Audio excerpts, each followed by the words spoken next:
the High Performance System. My name is Jason Burke, CEO. You'll be in for a great treat today. We have some great content. First up is we're going to have Edna Keefe, multifamily expert. Edna owns over 512 doors and valued at $61 million. She's going to teach you how, when it makes sense to go from bypass single family and go straight to multifamily. So you're in for a treat with Edna Keefe. We're also going to have raising capital expert Brad Blazar. Brad Blazar has raised $2 billion in capital. He shared the stage with Shark Tank's Karen Harrington. He's the best-selling author of 3 books, Wings of an Eagle, and a number 2 rated podcast in Yahoo Finance. He also going to have me, Jason Burke, CEO of High Performance System, and talk about how to become a big star in event planning. What I'm going to be doing with that is going to be talking about how you can create your own virtual events today, and what's this process in doing that so you can monetize your audience, your tribe, and everything along that lines. And then we're going to have Millionaire Paul Finck. Paul Finck is a personal development authority for over 30 years of mentoring and coaching. He's been associated with some of the bigger names like Richard Branson, Mark Cuban. Paul's going to talk about how to make 5, 6, and 7 figures in the real estate game. So you're going to be in a treat for Paul. Then our last speaker of the day will be Darren Adams. He's an international marketing expert from Keefe, and he's going to be talking about how to get customers, get organized, get customers, and get paid. And Edna is a multifamily expert, 512 doors, $61 million in value. Going to talk about how to bypass single family, go right to multifamily when it makes sense. So it's going to be really great. And she's going to give 30 minutes of welcome Edna Keefe to the High Performance. That's something I was just telling everyone how great your presentation is going to be. Edna's owned over 512 doors, valued at $61 million in multifamily, and how you're going to show people how to bypass single family and go straight to multifamily when it makes sense. Yes. So I'll let you take it away, Edna, but welcome to the High Performance Summit. Thank you so much, Jason. My pleasure to be here. So I'll just give a little bit of my background and why I think that, this could definitely be an opportunity for you.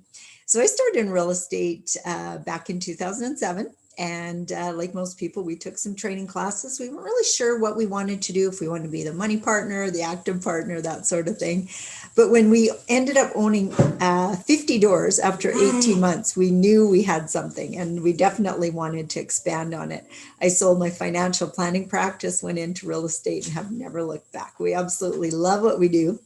And people ask me all the time, well, Edna, if you were to start over, what would you do differently? And I said, I think the only thing we do differently is go straight into multifamily. You know, the ease of financing, the ease of managing, 12, 14, 24 doors under one roof is so much easier than, having properties all over the city and dealing with, 24 roofs and 24 toilets and 24, well, I guess you still have the same amount of toilets, 24 furnaces, that sort of thing.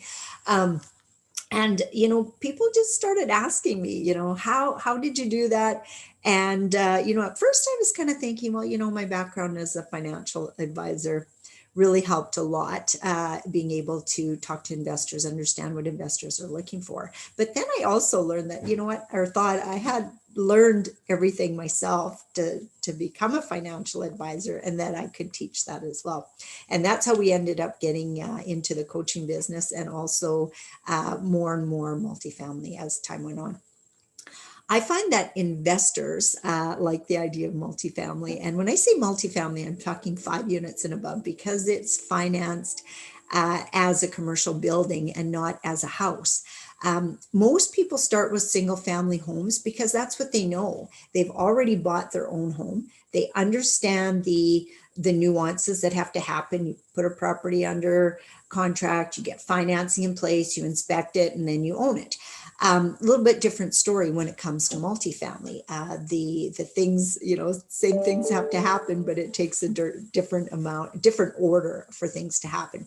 First of all, you're never going to get into a multifamily to have a look until you have it under contract. So you get it under contract based on the numbers.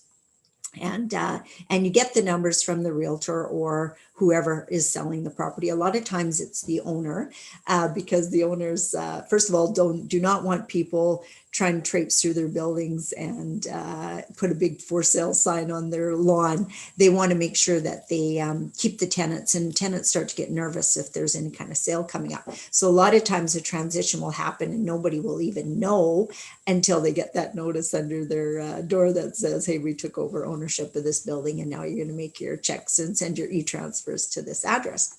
And that's really important, because if you start making your tenants nervous and they move out, well, then you're left trying to sell and finance a property that has vacancy in it, and it doesn't work so well after that.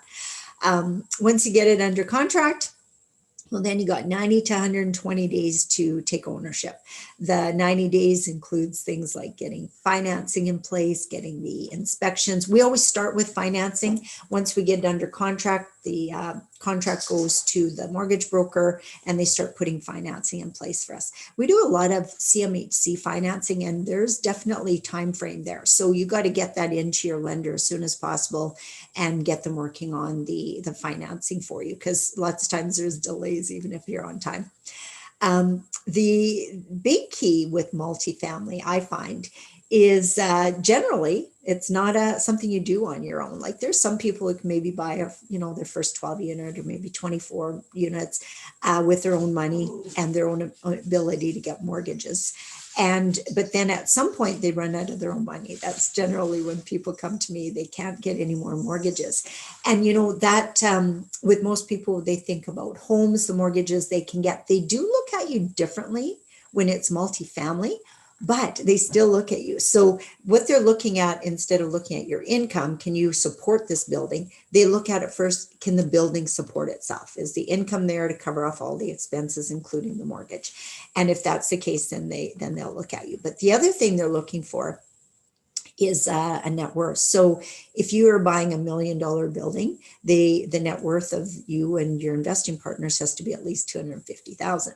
So when people are brand new and just starting out, a lot of times they don't have that. And that's why it's important to have an investing partner to help qualify for the mortgage and that $250,000 net worth that they need to have in order for you to get the mortgage. And so where I feel that most people get stuck is they think they have to do it by themselves because they do their first house by themselves. But that's not the case. Many people will want to invest with you. Then and this is why I said, and why they want to do it now. If you look across the Canadian market and different pockets in the US, but particularly the Canadian market right now, there is crazy things happening in the markets like Toronto, Vancouver. The prices are really high. A lot of people have equity out of their homes, like lots of equity. They're able to pull out $400,000 or $500,000, and they want to do something with that money. And most of them, they have regular jobs that they have to go to on a day-to-day basis, don't have the time or maybe even the interest to learn about real estate investing. So that's where you can come in. You can help these people put that money to work because I always think leaving money in your home is kind of like debt equity. Like you could put it to work for you. But lots of people don't understand how that would work. Lots of people think it's high risk if they do that. I always think of it as, that's another asset. Now I have two assets working for me. And with multifamily, Robert Kiyosaki, one of my mentors, always says, you want to buy assets that somebody else will pay off for you. And that very much happens with your multifamily buildings and your single family homes too. But with multifamily, it's just that much bigger, that much more. If you're getting, 300 a door cash flow per door, and you got 12 doors, well, that makes it an exponential number. And, it takes you, a couple months to close on a house. It takes you a few more months to close on a building, but the workload is very, very similar. A little bit more, but then you also have team members that will help you with it. So we're finding a lot of people would love to invest in real estate, but don't have never been educated on it. So your role would be educating people on why real estate. In a lot of cases, you guys that are on here, you understand the power of real estate and why you want to own it. I also think we're going to start going into inflationary times with all the money that the government's printed over this whole COVID fiasco. Don't get me started on that. So I think we're going to see some inflation, and in your real estate asset will keep you up with inflation as well, which is so very important. And, a lot of people only look at cash flow when they're looking at buying a building. But another big part of your investment is actually that mortgage pay down. And, with your own personal house, you don't really notice it unless you sell it. And then it's like, oh, yeah, I do have all that cash sitting there. But with multifamily, your tenants are paying off your mortgage for you. And that's like money in your pocket eventually. If you own 50% of that asset, well, 50% of that mortgage pay down comes to you. And it doesn't come to you today either, so you can't spend it. It's that's kind of your long-term planning. We haven't bought RSPs since we got into real estate, because we understand that we'd rather put our money into an asset than put money into RSP that the government's going to tax the heck out of anyway. And at any point they decide they need more money, that's going to go up and up and up. And your asset has to be able to continue running, because sometimes people say, well, what's going to happen when the government needs money from our buildings? Well, if we can't finance them, we can't buy them. So unless there's people out there just paying straight cash, which doesn't happen very often, it doesn't work. You have to be able to finance that building. That's why right now we're seeing CMHC financing at such really great rates. I think the last rate that one of my students got, bought a brand new building in Edmonton, Alberta, 6 units, 1.5% interest, 40-year amortization. Well, that allows for the cash flow, and there's not going to be much for repairs and maintenance over the next 10 years for sure. Even though we do plan for it throughout, it makes such a difference in being able to finance your buildings when you're able to get really good returns like that.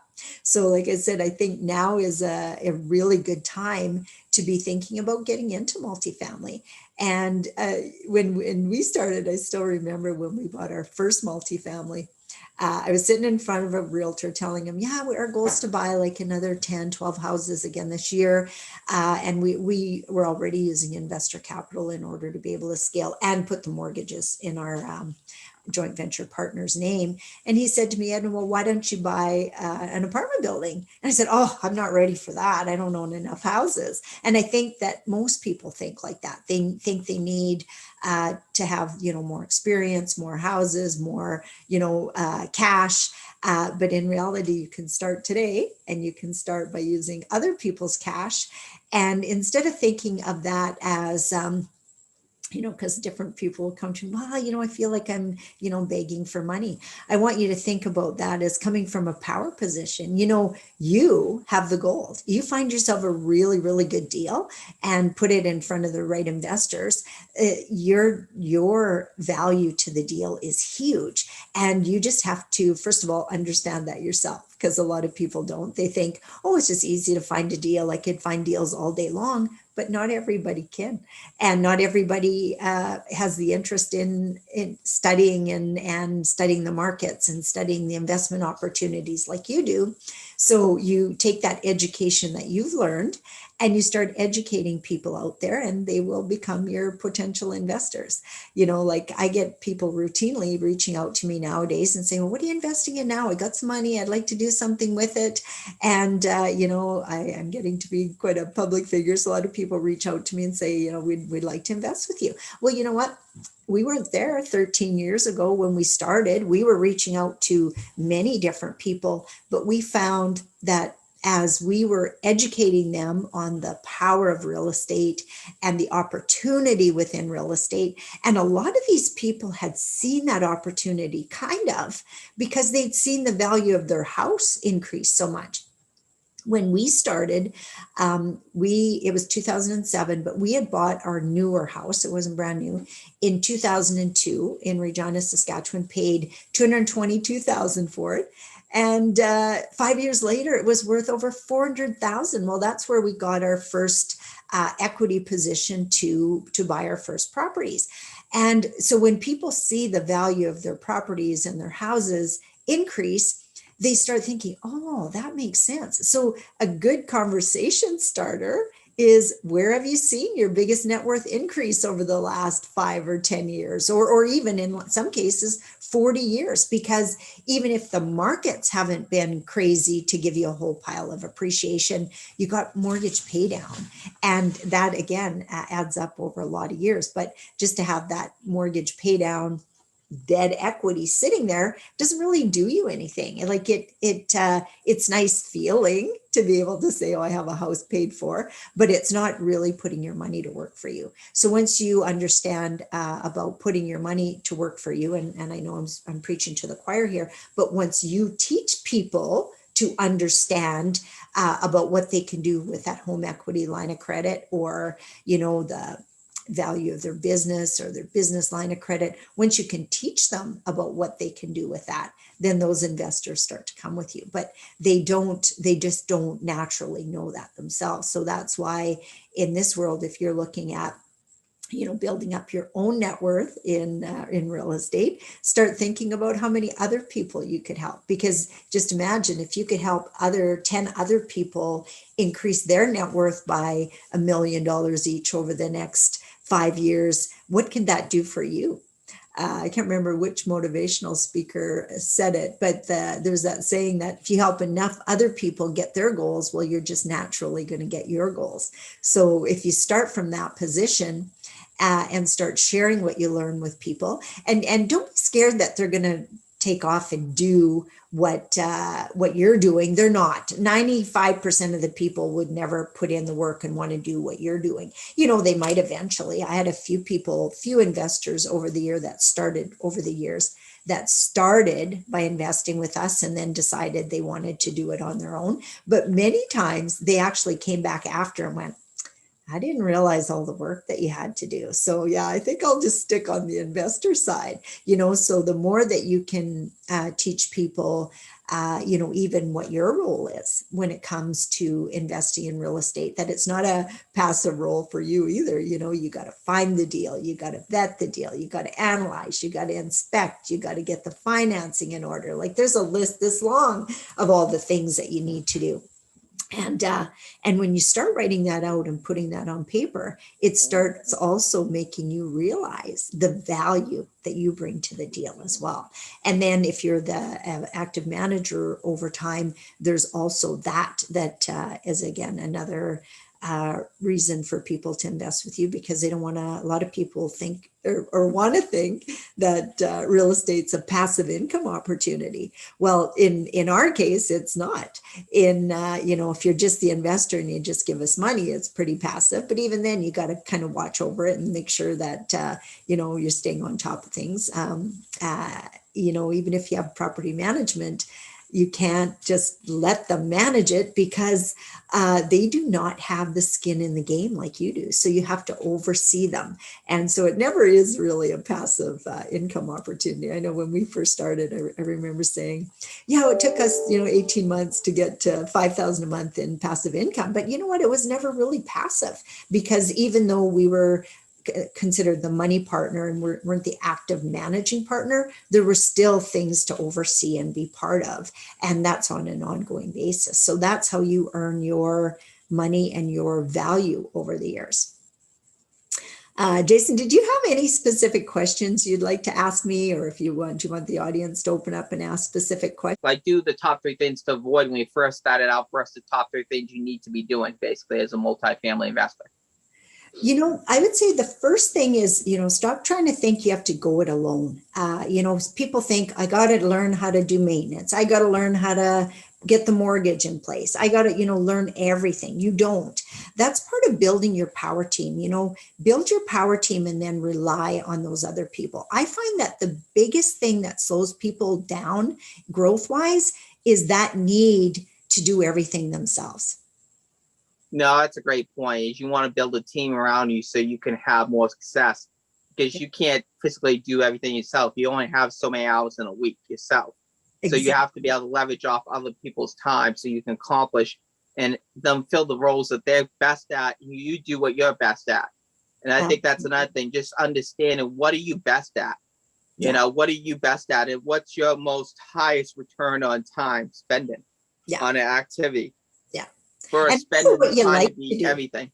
Yeah. What you like to do too as well, Jason, because, you know, not everybody likes to do everything. Like I don't like dealing with tenants and toilets. It was right from the start. I realized that. And I think that's what allowed us to grow where some other people were held back because they were thinking, well, I'll save that $1,000 a month and I'll just manage it myself. Well, it's just not worth it, you know, in the long run at all.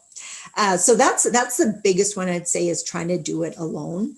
And the second one is trying to do it without education. Like I've had people say, well, I'm just going to jump right in and learn how to swim. Well, you know what? You could make an awful lot of mistakes, especially when you're dealing with a larger deal. I mean, you buy a small little house and things don't work out exactly right. Well, it's not a big deal. But if you're buying a few $1 million building and things don't work out, well, that's a whole different ballgame. So you want to get yourself educated so you really understand the whole ins and outs of what could happen, and stay around like-minded people so that you have a resource. You know, if anything does go wrong or something's happening and you're not sure how to deal with it, or, you know, different little challenges come up and you're not feeling like you're there by yourself trying to do it all alone. No, that's a great point too, is to stay connected with a resource of like-minded people that are looking to achieve the same goals you're looking to achieve, so you can have more success and a lot sooner. Rather than trying to go it all by yourself and because it's a business. You need different parts. You need different people to do different things, especially when dealing with a multifamily building. If you're doing one of the larger units, like 100 or more, you need to have property management. You need to have maintenance. You need to have contractors. You need to have these different component pieces where you're not going to be able to do all that. You don't have the time, and they'll be exhausted and you'll burn out. Rather than just building your team in that area. And one of the things I think too is people sometimes are afraid to start outside their own backyard too. And that depends on your comfort level. Some people are comfortable starting their own backyard, and some people will jump right into going into, starting outside. So I think it depends what level of comfort you have, and then what team you have around you to support you if you're going into a market that's out of state, and what research you've done, and understanding your exit strategy and having 3 exit strategies to get in and out. You're playing a buy and hold, but you can't buy and hold. Can you wholesale that property? Can you fix and flip that property? Can you hold it for? You got to know that too. But another factor right now is, as you probably know, what we're dealing with is the moratoriums in some states. You know, I know you could talk a little bit about the moratoriums and some of the effect that's happened, just because some states you can't, because of COVID, you can't put renters out on the street if they're not paying, and you have to factor that in if you're buying a building now, the cash flow until we get back to normal. At least. Well, you know what we found for ourselves, Jason, is most of the workers, like the working people, even if they were laid off, I mean, they got their benefit. I can't remember what it was called, but their check to still allowed them help pay their rent. Our biggest challenge was actually social services people who had their rent paid, but the rent check was going to them, and they thought we were getting all these breaks, so didn't want to pay their rent, and we couldn't kick them out all at the same time. So that was a challenge for us. In our province, that has been lifted now as of August, but you know, it still takes time, and you want to work with the people. You don't want to put them out on the street, but when they haven't paid you for 6 months, and you know full well they've actually got their check to pay you, you have a hard time feeling sorry for them, you know?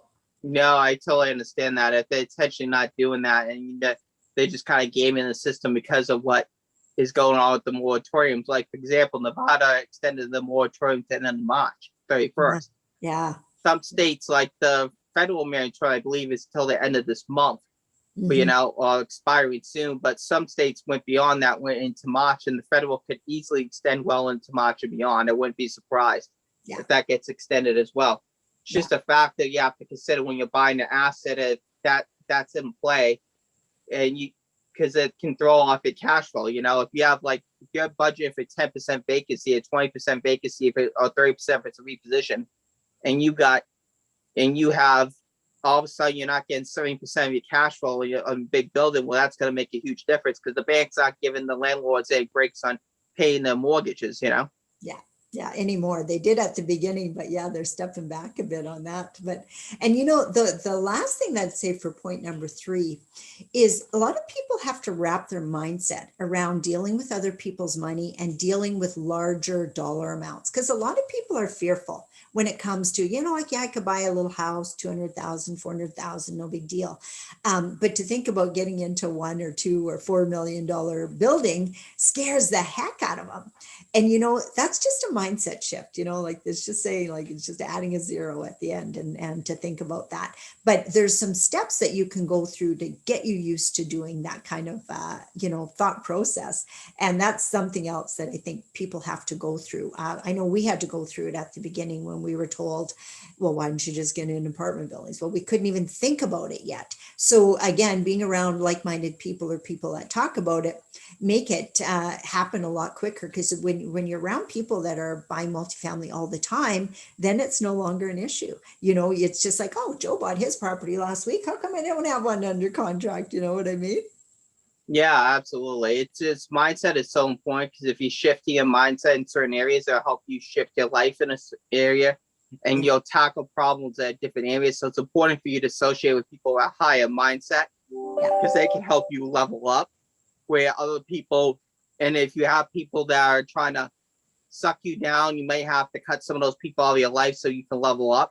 Yeah. And then later on in life, if you want to help them or whatever, fine. But mindset's such a big thing. The group you hang around with is going to affect, who you are and what you become. And you have to be really mindful of who you let in with that, That is so true. Because, especially in the everyday world, they're not taught to think like that. They're taught to, self-preserve and don't get out of your comfort zone. And, who are you to think that you could own a multifamily building? Like, I've had people say, well, I've had people say to me, like, who do you think you are? What, you want to own a 2, 3, 4? Do you know all the problems you could have? And they just go right down in that negative rabbit hole. Well, I always like to think, well, what if? If other people are doing good at it, well, I could just learn how to do it too. And I think that's just something that people have to get comfortable with, taking the chance and making it happen.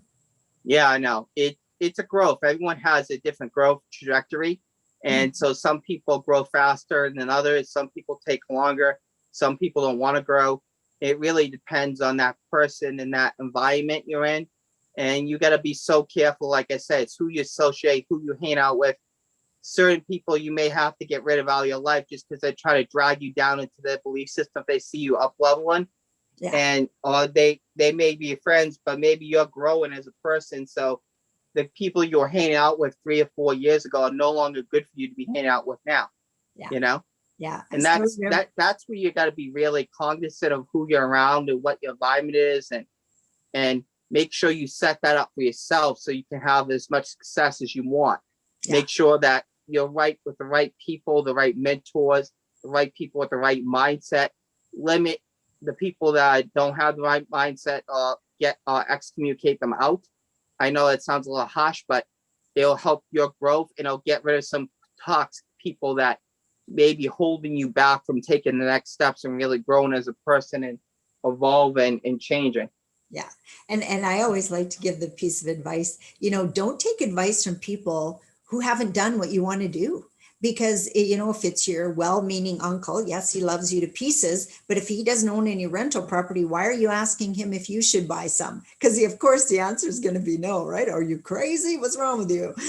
So yeah, you really gotta, in order to level up, you got to go to people who are leveling up and doing what you want to do. I think that's another really key component to success. Yeah, absolutely. I think that's a very key point to success. Let me check the chat here, see if there's any questions. Sure. Does anybody have any questions for Edna Keefe? Anything that she can answer for you guys? I mean, this is a great chance. Okay, I just saw someone in the chat. Speaking truth to power. You said speaking truth to power. I mean, I think the main thing is you got to look at, you always want to stay focused on what your goals and what you're trying to accomplish and your team is trying to accomplish. And I think that's most important, focusing on what you need to do. I mean, surrounding yourself with really good people and the right people and things along that line are really important, to not getting too caught up in like dramas that other people may be having going on. Just get that stuff out of your way, because you don't want that sucking in your, your energy from how you show up on a daily basis and how you can be productive and do what you can. If anyone has any questions, please put them in the chat. Or, okay, I don't see anything in the chat. Q&A, I don't see anything right now. Is there anything else you would like to add, Edna? Just, if you're looking to get into multifamily and you want some support, just reach out to me. I do lots of free stuff online. And of course, I do have a course if people want to take it to the next level. Why don't you put your contact information in the chat, Edna, so people can reach out to you directly? We'll also provide that as well. But if you can put that in the chat, that'd be great. Okay, sure. Oh, if someone said do code GP, I don't know what you mean by code GP, like general partner with others? Code G, okay. Probably it would mean, I don't see it, but code GP. Well, that's general partner. Yeah, it could be partnerships. Yeah. Yeah, we do actually. Yeah, we just bought or got under contract 178 units in Memphis, Tennessee, and that's with a partnership. Yeah, I actually have two partners. One that is more the on the ground, find the deal, renovate, because we got them at 21.6 a door. So there's definitely renovations that have to happen. And then another partner who is on the same side as I am, which is the capital raise. So yeah, we do. No, that's awesome. So yeah, put your information in chat, Edna, if you already did that. So let me check. Oh, you know what? I didn't see it. That's all panelists. That's because it went straight to instead to everyone. So I'll do it again, but I'll let you. Yeah, put it to everyone. Make sure that they have it. Just let me check that before. I want to make sure people can reach out and get a hold of you, Edna, and everything along that line. I just put my website address on there, and that's probably the best place to start. Okay, perfect. Well, I want to thank so much, Edna Key, for joining us here at the High Performance Summit. Talk about how you can get started in multifamily real estate investment. Thank you so much, Edna, for joining us. Have a wonderful day. Okay, you too. Take care. Bye. Bye. Our next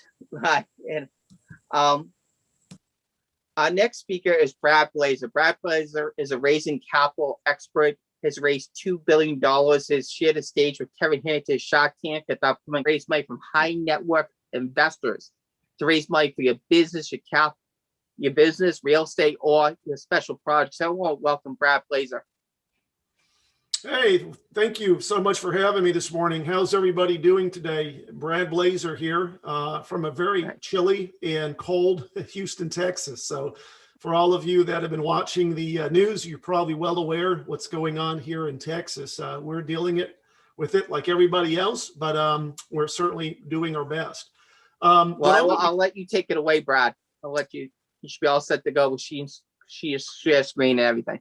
Great. Thank you so much, Jason. That is fantastic. Well, what I'm going to talk about today is very apropos and is a great follow on to what Edna just spoke about, which is, of course, investing in multifamily. I've been very blessed in my life to have learned a skill at a very young age when I was actually in my 20s. And the wonderful thing about this skill is it can be taught by somebody that knows how to do it, but it can also be learned by somebody that wants to learn how to do it. It's just like anything else in life. It's like learning to play piano. It's like learning to ride a bicycle. And the skill is how to attract, how to talk to, and how to raise money from high net worth accredited investors. And so I want to share a little bit about my story and my background. When I was in my 20s, I was going to school at the University of Texas.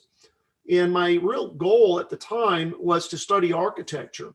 And it wasn't necessarily to become an architect. It was to use the skills of architecture to become a real estate developer. But while I was in my senior year, I decided to respond to an ad to a local paper in Austin, Texas. And I went to work for a very small oil company. And my job at the time was to get on the telephone using a list that they provided to me of high net worth accredited individuals. And over the course of a series of conversations, develop trust and build a relationship and get these people to invest alongside us in various drilling programs that we were doing in Texas and Oklahoma, Louisiana. And I became really very proficient at it, very good. as a 21-year-old kid going to college, working 12, 15 hours a week, I was making close to $100,000. And so, like most 20-year-olds, I said to myself, what am I doing in school trying to graduate so I can go out to the workforce with a diploma and make 60, 75, 80,000 when I'm already making considerably more than that, and I'm only working 12 to 15 hours a week. And so I basically dropped out of college and went to work now for a second oil company, a little bit bigger, doing exactly the same thing, and really became very proficient, built a very nice network of investors around the United States. And unfortunately, one of the investors that I had cultivated, that I had been working with, was a retired petroleum geologist that had already invested in one well. And now what I was doing is I was proposing that he invest in an offset well that was essentially on exactly the same field. And as we were looking at the two different offering memorandums, and as we were looking at the two different production maps, where essentially the same map, he said, Brad, I've got a question for you. He said, why are the dry holes on the map not there in the offering memorandum of the one you're proposing I invest in? And I looked, and sure enough, it was the same field, but there were dry holes that had disappeared. And that got me very nervous and very concerned. And so over the course of a couple of days, what I did is I went down to the Texas Railroad Commission, which oversees the industry, and kind of did my own investigation. And what I had uncovered was basically some fraud. And so I immediately resigned, didn't want to be any part of it, didn't want to be associated with it. And the sad thing about it is that this company had been defrauding investors now for quite some time. And I believed so much in them when I started that I actually convinced my father to invest. And so trying to admit to your dad that you'd uncovered fraud in an organization that you were certainly working for and believed in at the onset was a very tough, difficult thing to do. But I immediately resigned. I quit and I organized everybody. We filed a class action suit. We prevailed. We basically forced them into bankruptcy and they fled the state to avoid prosecution. But the goodness that came out of that is I had all of these investors around the country that looked at me, none of them really knowing how old I was at the time, because I was 23 doing most of this by telephone. And they said, well, Brad, what are you going to do now? And I said, I really don't know. And so at the age of 23, folks, without a college degree, I launched an oil company. And I didn't know anything about building a business. I didn't know anything about finance. I just knew how to raise capital. And it was just like Edna just said about the apartment business. You learn as you go. You build a power team of people around you. And so I largely did that. And I hired some salespeople, taught them how to raise money, told them how to get on the phone, gave them the same script that I've given to literally hundreds of people since then, and have taught them how to raise money. And over the course of about 10 years, we built a sizable oil company, 35 employees on my payroll. We had drilling projects in Texas, Louisiana, Oklahoma, raising millions of dollars every single month. And I was on top of the world. Well, about a decade into this, in the late 1980s, early 90s, two things happened. One, the Tax Reform Act of 1987 took away all of the incentives, all of the tax incentives for investor capital. The second thing was OPEC had much more control of the oil industry, and so they collapsed oil prices. And so one day I came home and I explained to my wife that I'd made the strategic decision to collapse the business and close the doors to the company. And she didn't believe me. And I said, yes, as a business owner, I'm smart enough to understand that when the wind is not in your sails and there are things that are affecting your business that you have absolutely no control over, it's sometimes better to just walk away and look at doing something else. And so over the course of about a year, maybe a year and a half, we slowly just contracted until one day the doors closed and we were no longer in business. I like to tell people I did it the right way. I gave everybody severance. We never had to file for bankruptcy because we never had any debt. I did it the right way. And I was very fortunate because I had learned how to use other people's money. to basically create wealth for myself and my family at an early age. And so I was able to take about a year off and really explore what the next chapter in my life was going to be. And what I decided to do was go back to college, get a diploma. And so I changed majors, came out a few years later with a finance degree, honors graduate, summa cum laude, all the good stuff. And now with that college diploma in hand, I went out looking for work in corporate America. And the very disillusioning thing for me was that most employers wanted to pay me a salary that was comparable to what I used to make in a good month. And I just said, I'm not going to settle for this. There's more. I want more. And so I took another 6 months, not really knowing what to do. I was like a cork in the ocean. Many of you that are here today might have that same sense. You're trying to discover what you're really good at or what you can do with your life that really will make a big impact on people. And I was watching a TV show with Steve Harvey. Most of you know Steve, he's a TV celebrity, a famous comedian. And he was there in front of a big audience, talking to this large audience. And his message to the audience was, I, Steve Harvey, believe that every single one of you in my audience today has a special and a unique gift. It's like God placed something special inside you, and it's your gift. The problem is most of you will never figure out what that is. And you'll go through life struggling because you'll never discover what that gift is. But if you can find it and then figure out a way to deliver that to the world, you can create millions and empower people. And about 2 weeks after seeing that, it hit me like a ton of bricks. I was sitting at home, drinking a glass of wine, watching TV, and I said, my secret gift is I know how to raise millions of dollars. I know how to raise money. And so what I did with that is I went to work in the financial services industry and also putting together deals for myself, multifamily deals, oil and gas deals. And over the course of my career, folks, I've raised over $2 billion with a B, 2 billion. Most people don't ever get to $1 billion. I've raised twice that. And in addition to that, I've also closed some mega $1 million deals, big deals for big companies, 11 million at Allianz, which is the second largest financial services firm in the world. It was the largest transaction the company had ever seen at the time. At another company, SmartStop, which is a premier operator of self-storage facilities around the United States and Canada, 9 million, 7.5 million, 5 million. The commissions on these transactions to me personally are 6 figures.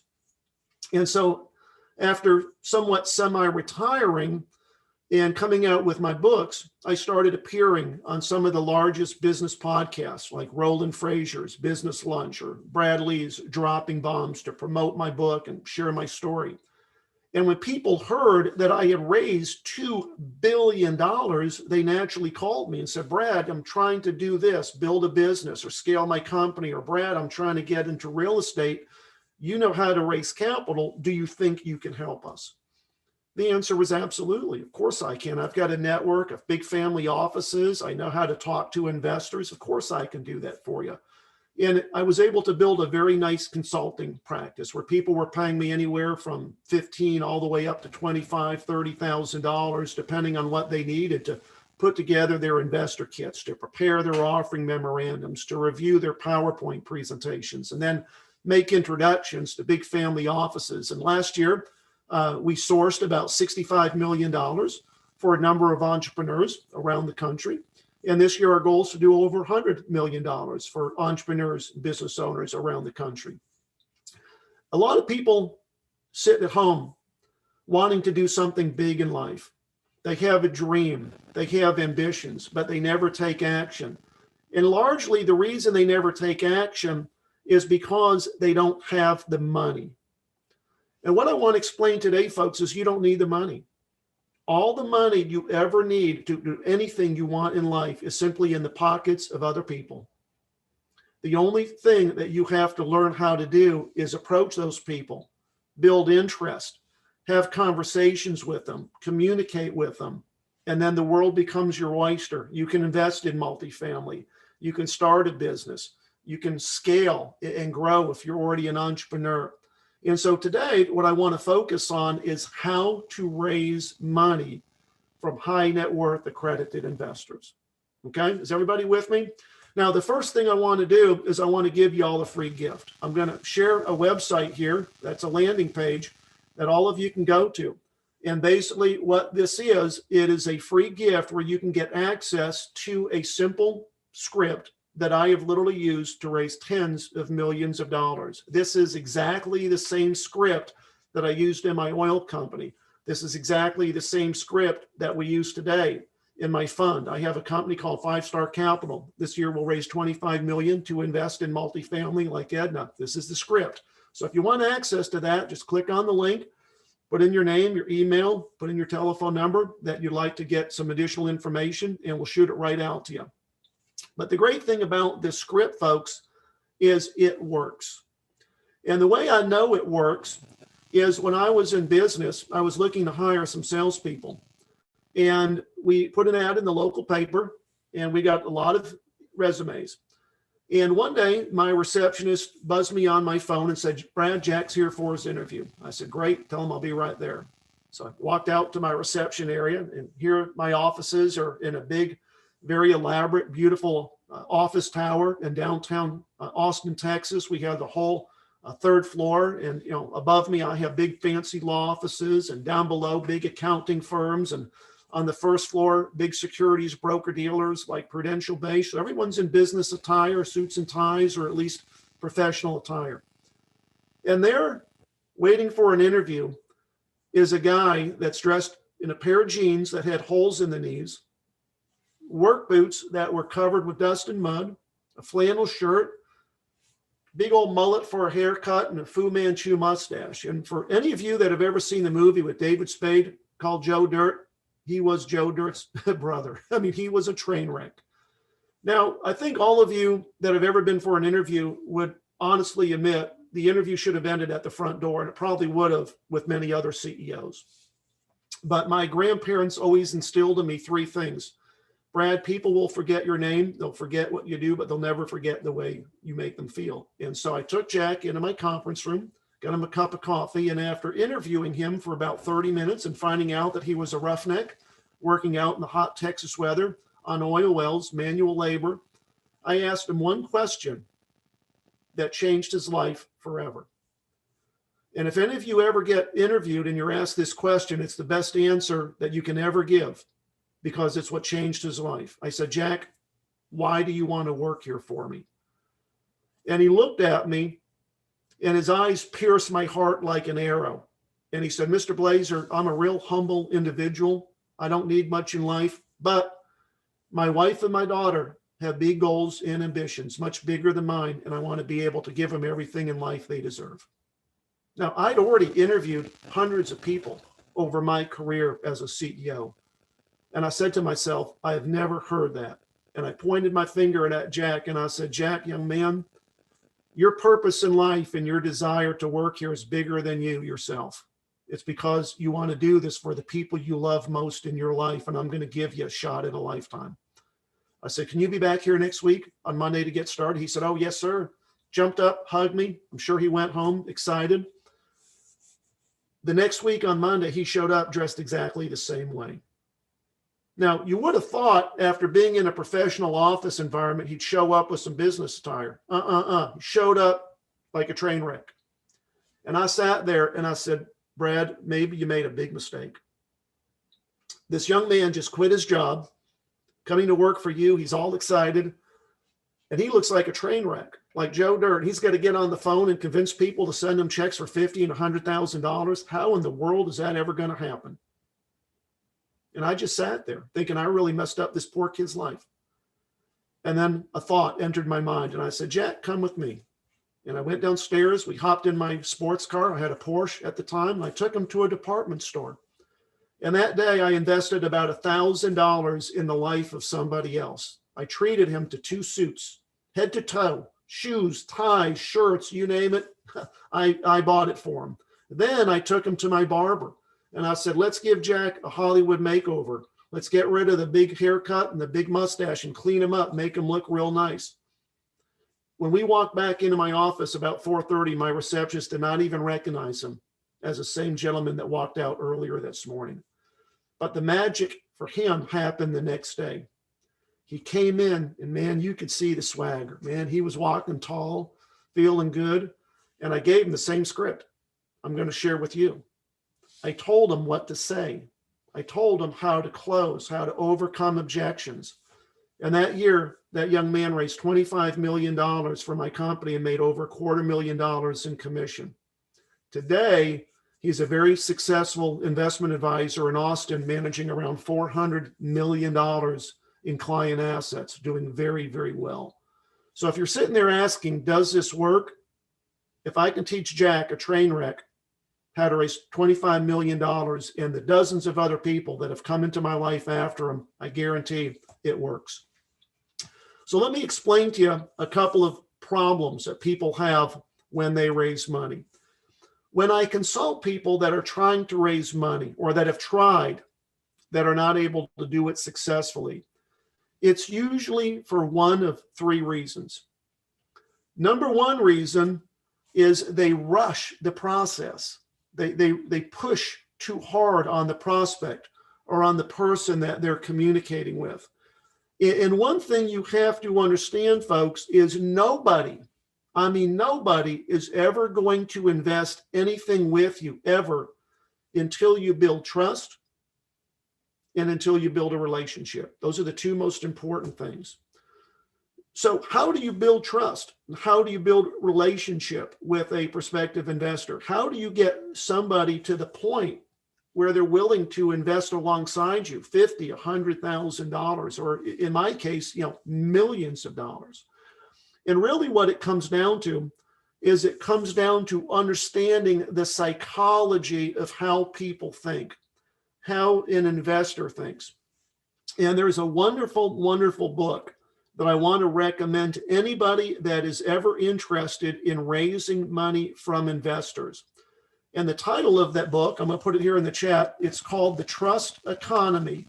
The Trust Economy is a wonderful book written by a gentleman by the name of Philip DeConer. Jason, can you let me share my screen here so I can pull up some things here to share with the group?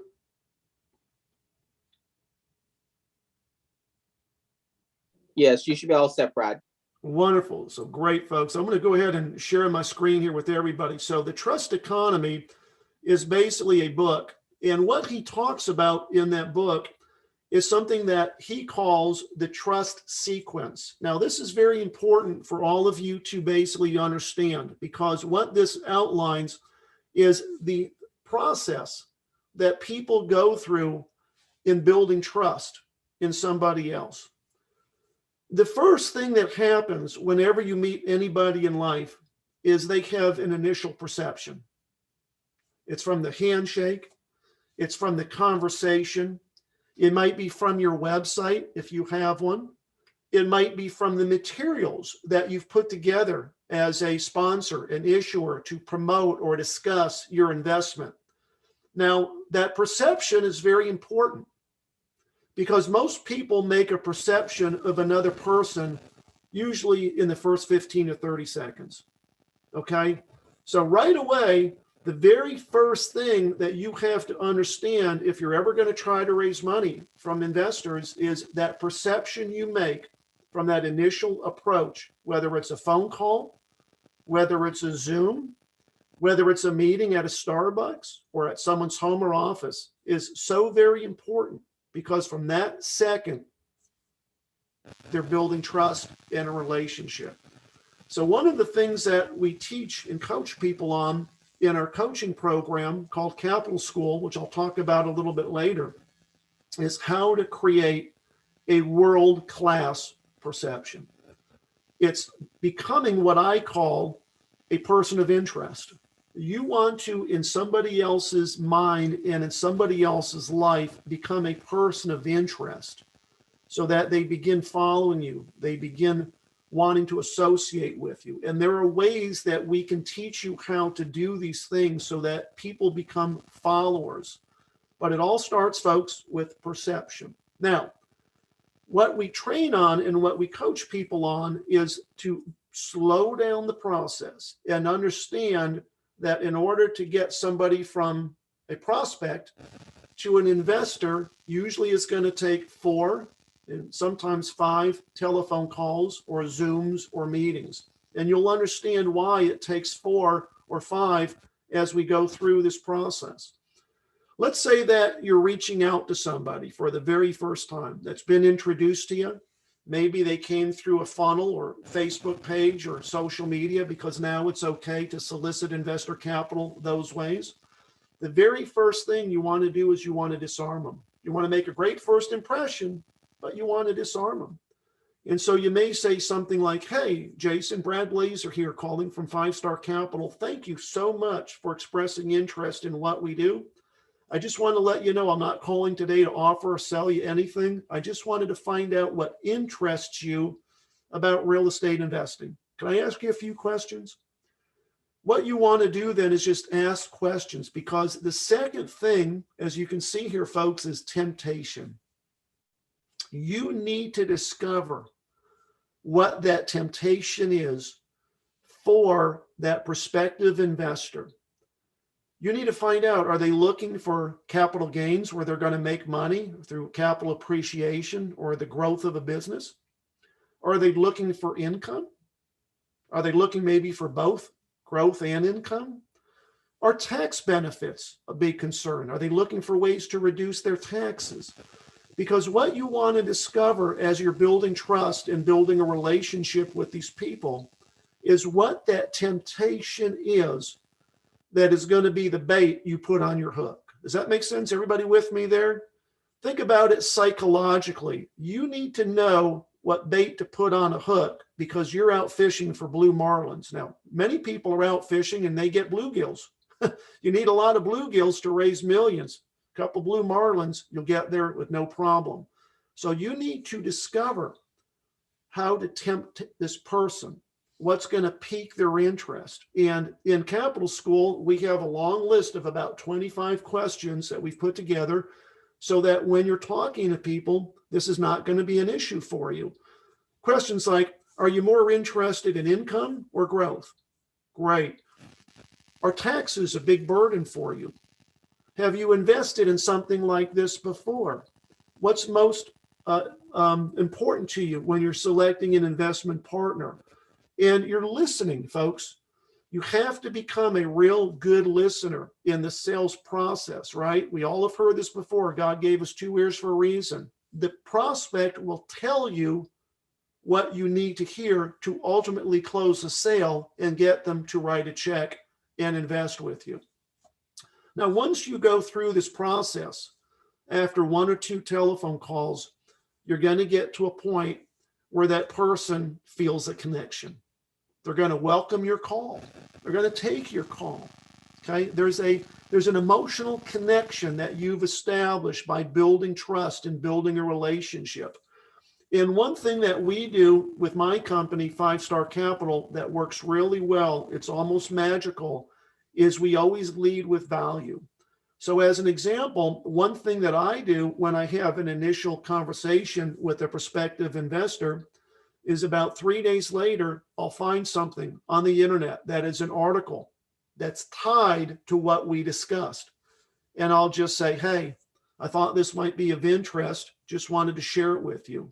Maybe it's talking about the advantages of investing in multifamily, or maybe it's talking about the tax benefits of investing in real estate. I'm adding value. You see, I'm building that relationship. Not calling them, I'm just adding value to the process. Because one thing that I've learned in sales, folks, is there's 2 types of follow-ups. And this is very important for everybody here to understand. You want to write this down. In sales, we have what are called linear, and then we have what are called non-linear follow-ups. Okay, a linear follow-up is a phone call. It's a meeting. It is doing something in person with that prospect. What we mean by a non-linear is what I just said. You're sending an email, you're pushing something to the party that has expressed interest, maybe third-party endorsements, maybe inviting them to a podcast or a webinar. That's a non-linear touch, but it's a touch. It's adding value. So once you get now to this third step, which is connection, the person is now emotionally connected. And what they start doing during this time of this emotional connection is they start checking you out. They start looking at your LinkedIn page. They start looking at a website, if you have a website. They start basically in their mind validating you as somebody that they could ultimately invest with at a later date, that builds that trust in their mind because you now appear professional. It's the validation process. And that's probably the most important, because what that does is it transcends from relationship to trust, where they now say, he looks like he could be a fiduciary and a responsible person with my money. He looks like he's the real deal. He may not be, but he looks like he's the real deal. And what we teach people largely in our coaching is how to create this validation process so that you've got a website. It doesn't have to be state of the art. Even if you're new to the business, there are some things you can put up there to make you look very professional. We teach you how to put together a very robust, very professional looking collateral kit with your offering memorandum, your PowerPoint, etc. Because the next step is attachment. That's where this person, this prospect, is now emotionally attached to you, and they want to be your partner. And the way you get to that point is usually on the end of the second telephone call, or the second Zoom, or the second face-to-face meeting. And it is a psychological close that you use to bring the person to the third call, and then ultimately to the point where they invest. And here's something that is very important to understand in sales, folks. There's a very powerful closing technique that uses this, and it's called the takeaway sale. It's understanding that psychologically in the human mind, people want what they perceive they can't get. Okay, if all of you have kids, when you tell your kids not to do something, what do? They go out and they do it, right? Same thing in sales. If you tell somebody they don't have access to what you have to offer, they start selling themselves on why they want it more. And so in the second conversation, as you're wrapping things up, you say something like, Jason, I want to thank you so much for your time on our first call and our second call. Really feel like I've got to know you well. I just want to let you know that we always give our ensuing investors the right of first refusal. We always give our existing investors the right of first refusal on ensuing projects. And most of our investors just roll over and reinvest. So it's very odd and very rare that I would ever have an opening on a new program for you. But in the event I do, would you like me to add you to my list so that as I go down my list of people, I can get back in touch with you and perhaps introduce you to an opportunity or to a project that we're working on? Once they say yes, you have confirmed that you've reached step number 5. They're attached. They say yes, that would be great. Now you put the bait on the hook. You've gotten to step number 5, which is attachment. They've given you permission to call them back when you have an opportunity. And that's exactly now what you're going to do. About 8 to 10 days later, you're going to get back on the phone. Hey, Jason, Brad Blazar here at 5 Star Capital. How's the weather? Spend a couple minutes breaking the ice, building that relationship back. And then say, I'm just going down my list here. I've got a long list of about 25 people that asked me to give them a call. It just so happens we have a small allocation in a wonderful project we're working on in Naples, Florida. It's right by the beach. It's a 142 unit property that was built a few years ago. It's value added. I'd love to tell you about it. Do you have a couple minutes? Sure. You go through the opportunity on that third call. You send out the offering memorandum, the PowerPoint, the pitch deck. And then, folks, on the fourth call is when you close. You answer their questions. You go through everything. You explain how you underwrote the deal. Now, when they write you a check or they electronically wire the funds, you've reached sequence or stage number 6, and that's affiliation. They're now your partner. You're affiliated with them. And the best part about this process, folks, is that now they're going to connect you to people in their network, people that they know. And one of the things that I always explain to people about the art and the skill of raising capital is that it gets easier as you do it. Is it easy? No, it's hard work, right? You've got to master the skill. You've got to find someone to teach you that has been doing it for a long time, like me and some of the people that are on my team. But again, it's something that can be learned by anybody that wants to do it. Now, let me ask all of you a question. Now that you understand these 6 steps, perception, temptation, connection, validation, attachment, affiliation, can you understand psychologically while it makes sense to slow down the process and really build that trust and relationship over 4 or 5 telephone calls with somebody? Disarm them, right? Bait the hook, take away the opportunity so they want it more, ask permission to bring an investment opportunity to them at a later date, and then hopefully close. And that's how I and most people, folks, that are professional capital raisers raise literally millions and millions of dollars.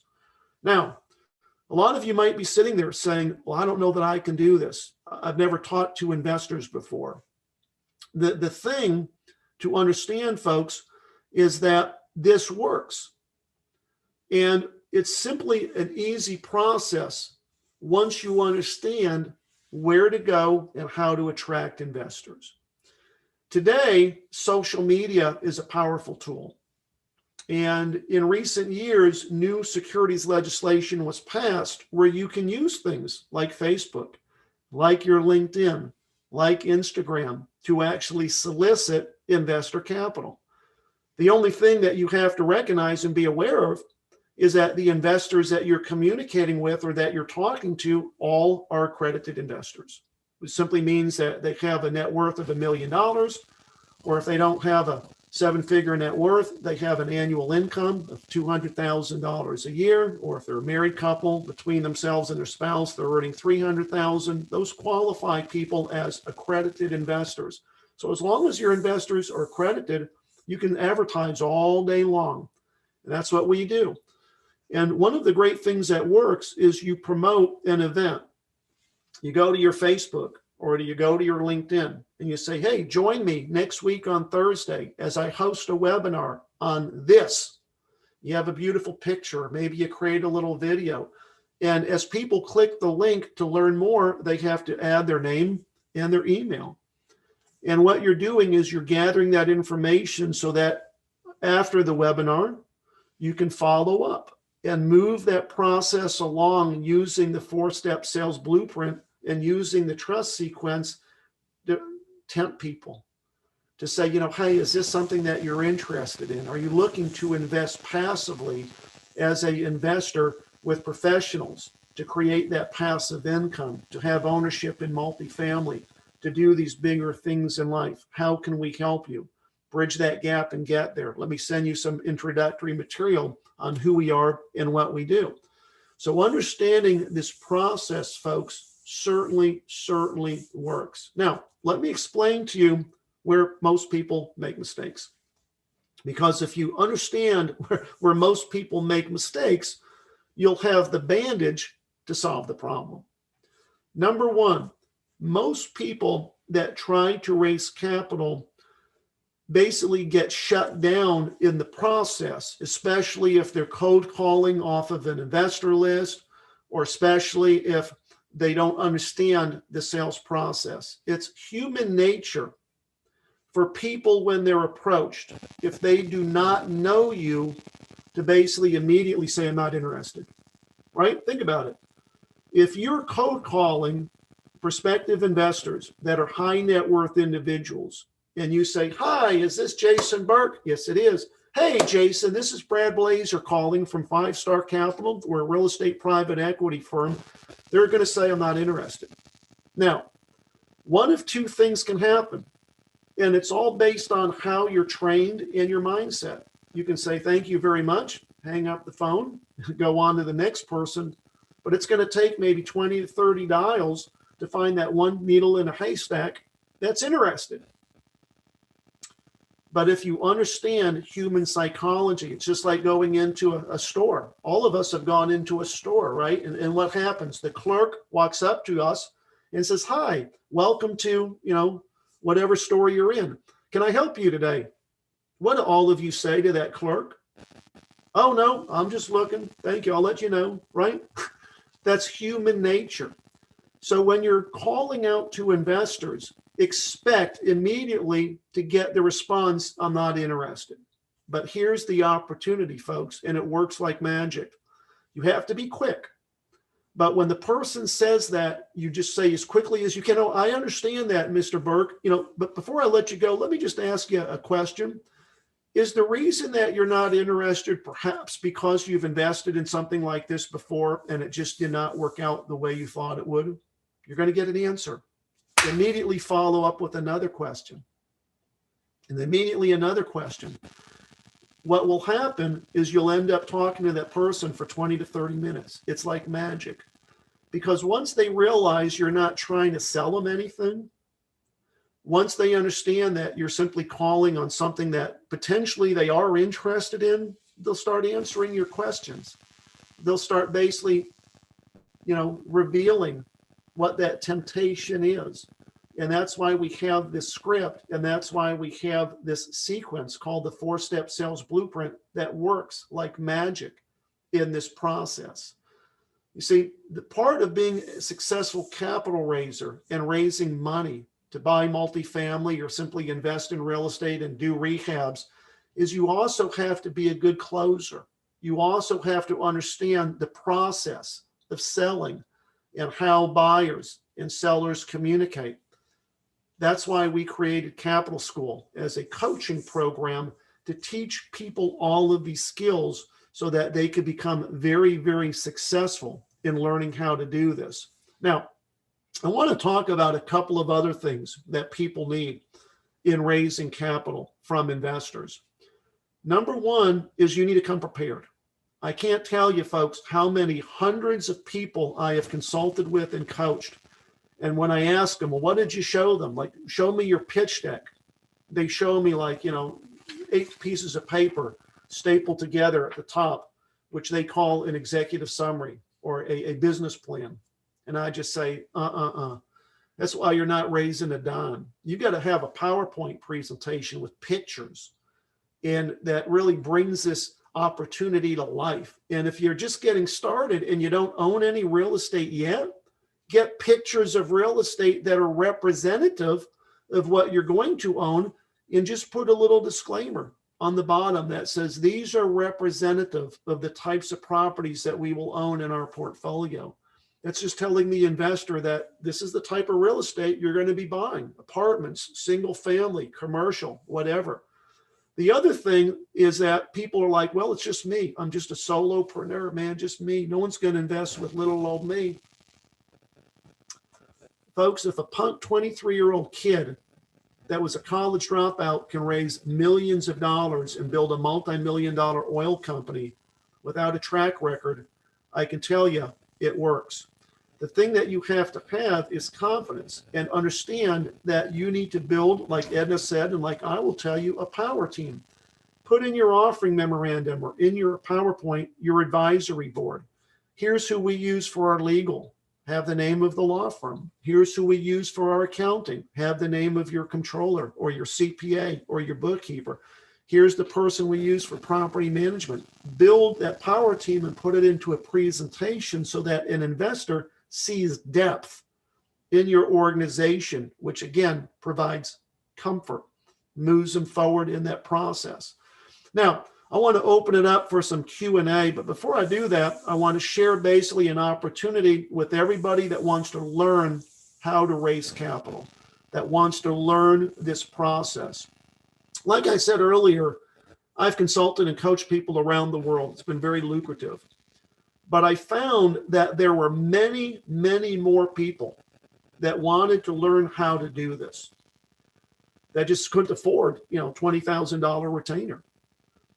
And so my coach, one of the best business consultants in the world, said, Brad, why don't you put together a coaching program that is really teaching people how to do what you do, how to prepare their investor package, how to prepare their collateral material, how to put everything together so that basically you are taking people on this journey with you where they basically are going to learn how to do this. It's kind of like the old story, right? You can give a person a fish and feed them for a day, or you can teach a person to fish and feed them for a lifetime.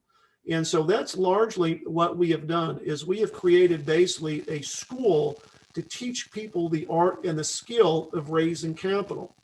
And the wonderful thing about it is that many of our students today are raising money, 50, 100, a million, to invest in things like real estate, to go out and invest and buy things like multifamily.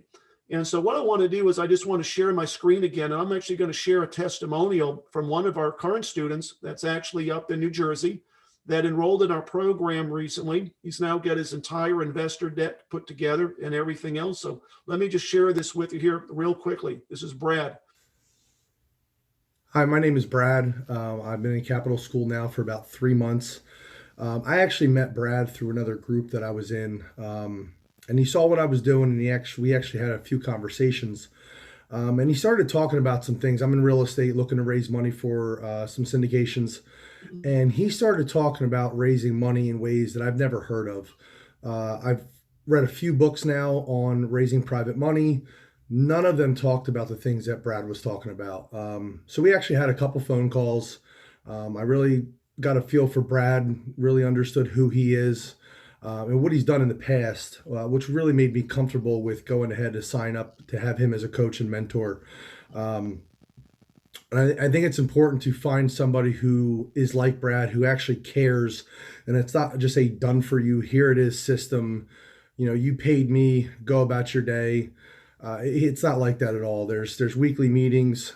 He's there to answer questions. There's a private Facebook group that you can interact with other students as well as Brad. There's support throughout the whole process.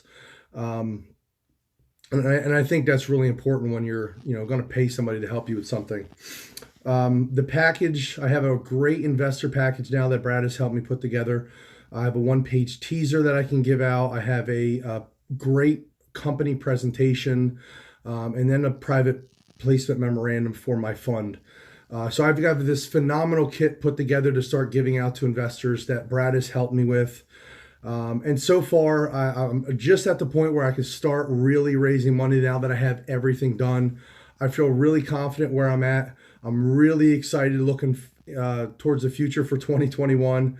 I'm just in a great place, and it's all thanks to Brad and Capital School. So Brad, thank you very much. For anyone who's interested in this program, it is legit. It's not a done for you system and you can't talk to anybody. There's help along the way. So hope that helps.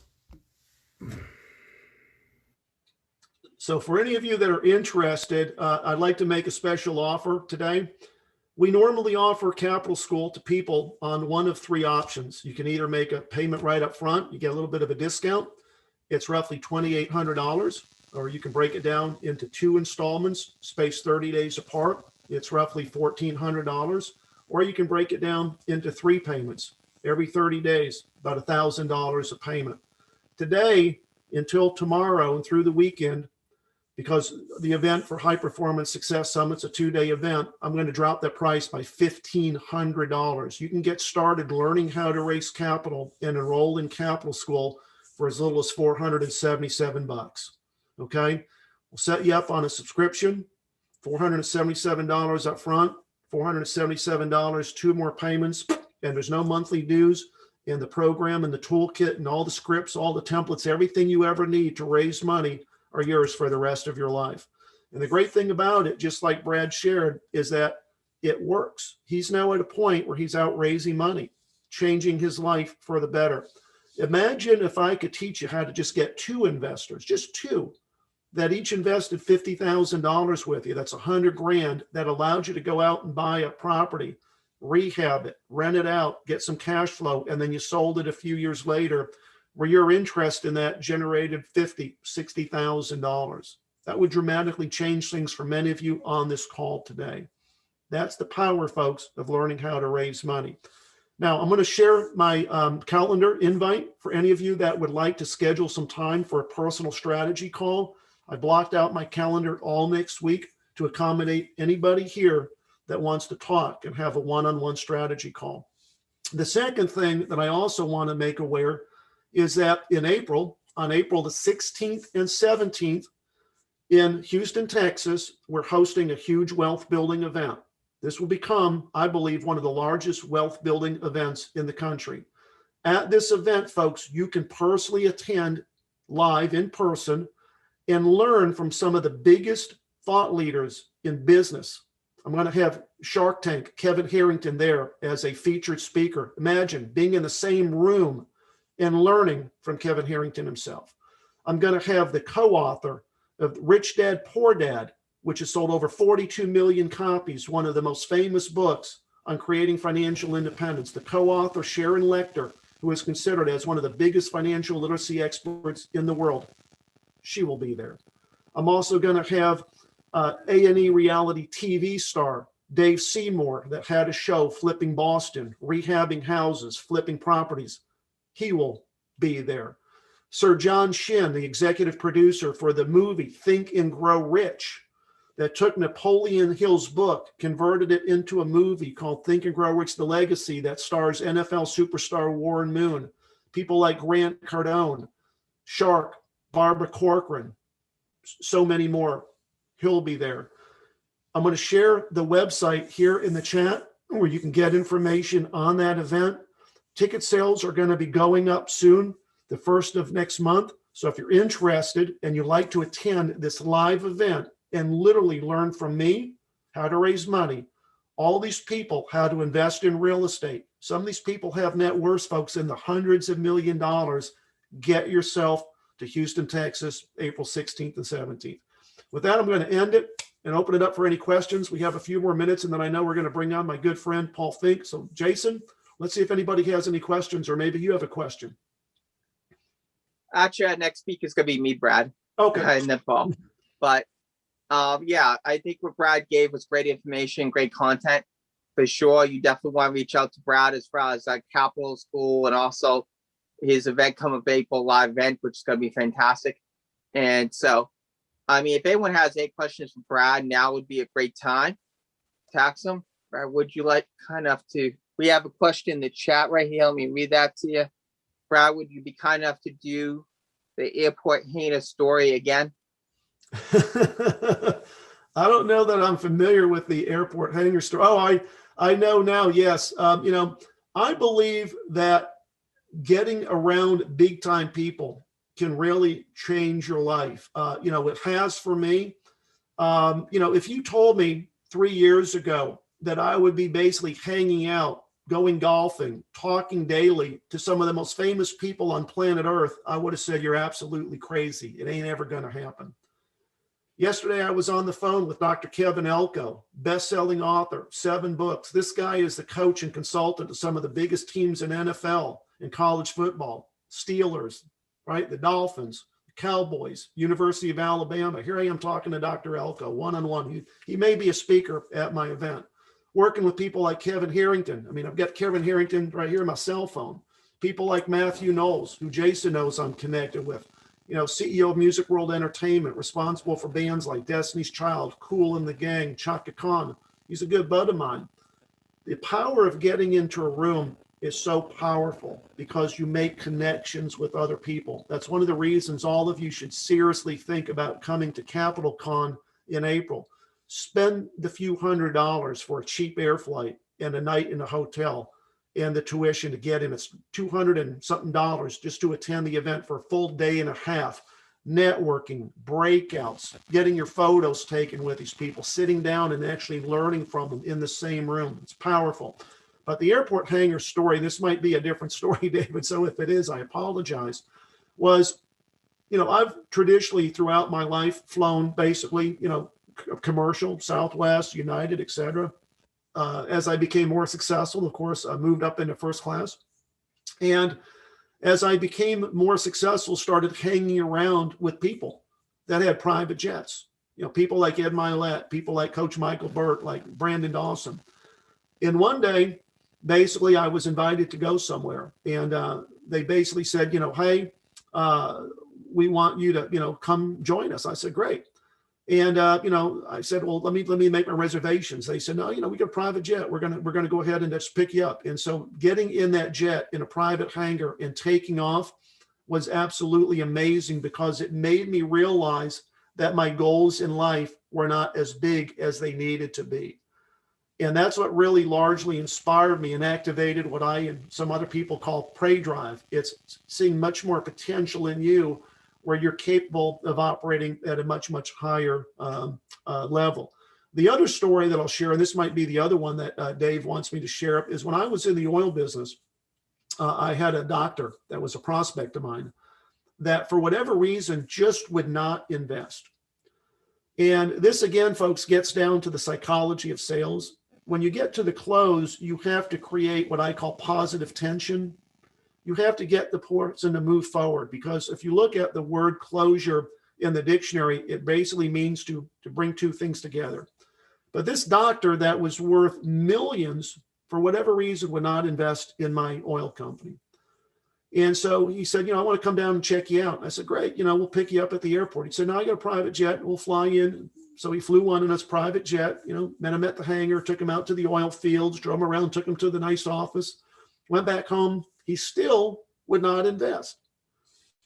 And I think the reason he would not invest, folks, is that in the oil business, which is very different than real estate, there is the real risk of losing every penny. It's drilling a dry hole. There's no oil. You just drill a hole, you spend hundreds of thousands, millions of dollars, and it's all gone.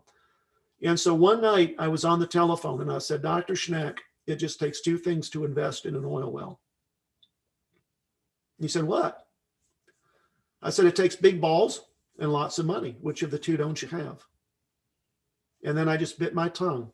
I was a 26-year-old kid with a lot of confidence, and I couldn't believe that those words came out of my mouth. And it seemed like eternity. And after about 30 seconds, he said, tell me again how much 3 units in your program cost. I said, doctor, go get your checkbook. Welcome aboard. And he became one of my biggest investors. So maybe that was a story, David, that you wanted me to share. But that's how you have to close.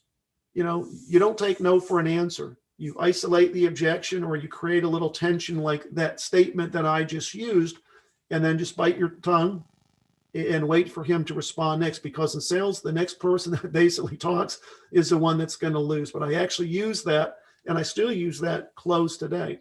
But for anybody that's interested in coming to Texas to meet Kevin Harrington and Dave Seymour and Robert Martinez, who's got about $450 million in multifamily, myself, Sharon Lecter, who co-wrote Rich Dad, Poor Dad, going to put the link right here. The first link I'm sharing with everybody is my calendar, where you can schedule some time for a strategy call with me. It's free. And we can talk about what you're wanting to do, how we can help you, tell you a little bit more about Capital School. The second link that you'll see is actually for Capital Con, which is the live event that's taking place here on April 16th and 17th. So with that, I'll let Jason take over. Take care. Hey, one last thing, Brad. We have one more question for you in the chat.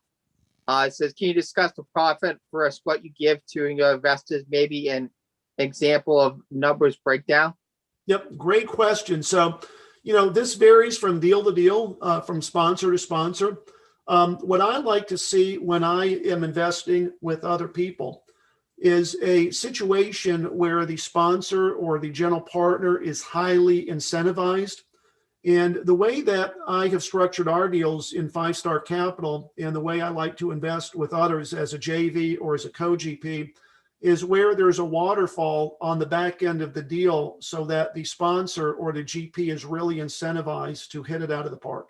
A typical split for most deals, very common, is usually a 70-30 split, where the investors, because they put up the money, are getting 70% of the appreciation and the growth. The general partner or the sponsor of the deal typically takes 30% of the deal for putting it together. 60-40 is also pretty common. So, whether it's a 70-30 or 60-40, those are very common splits. But what I like to see is a situation that is delineated in the offering materials that say, hey, we have a preferred return. Our preferred return, let's just say it's 7%. And that simply means that as we look back over the life of the investment, if there's any year where you did not earn at least 7, We have to make up that difference to you. But then I like to see a much higher bar. And I like to see something that says, if we achieve returns of 14% or greater, then the sharing relationship goes to something like 50-50. So that the general partner or the sponsor, as they outperform, gets a much bigger participation in the transaction, because that tells me that they're highly incentivized to really make the most out of this opportunity, really to add as much value, because naturally, if they're able to get their return to a certain threshold, their piece of the return above that is much bigger. So it might be something that's structured initially like a 70-30 up to a 14% return, and then everything above that might be split 50-50 or 60-40. So hopefully that answers that question and gives you some metrics as to how you structure returns on the back end of a deal, and how you can create an impression to the investor where you, as the sponsor, are highly incentivized because you want to get a bigger piece of that pie by really hitting the deal out of the park. Thank you, Brad, for answering that question. I believe that's, let me check. I have another Q&A. No, that's same Q&A. So Okay. yeah, thank you so much, Brad. Brad, put your information in the chat. You definitely want to reach out to Brad Blazar, Raising Capital Expert. I want to thank Brad again for a great presentation. Next speaker is going to be myself, Jason Burke, CEO of High Performance Success Summit. Let me put me right here. And what I'm going to be talking about today, everyone, is I'm going to be talking about how to become a star in event planning, especially how to create your own virtual events so you can monetize your own expertise, your own audience, and really share your knowledge with people, because everyone has gifts to share your own knowledge. So the first, just to give you a little background about me, I've done over 200 live events, and I've done live events, virtual events. I've worked with some of the top companies and speakers in the personal development and real estate space, including Brad Blazar, including Maverick, Millionaire, Finck, which you'll see speak next. Worked with Powerteam International's Bill Walsh, Realty Foreign Magazine, Expo, Dave Lindell, just to name a few of the top people that I worked with in my own network to put on live and virtual events. And so the first thing is, when you're creating your own event, virtual event, the first thing you want to think about is, who are your audience and what do they want? Because if you know what your audience wants and you know what type of experience you want, it helps you create the virtual experience you want to give them.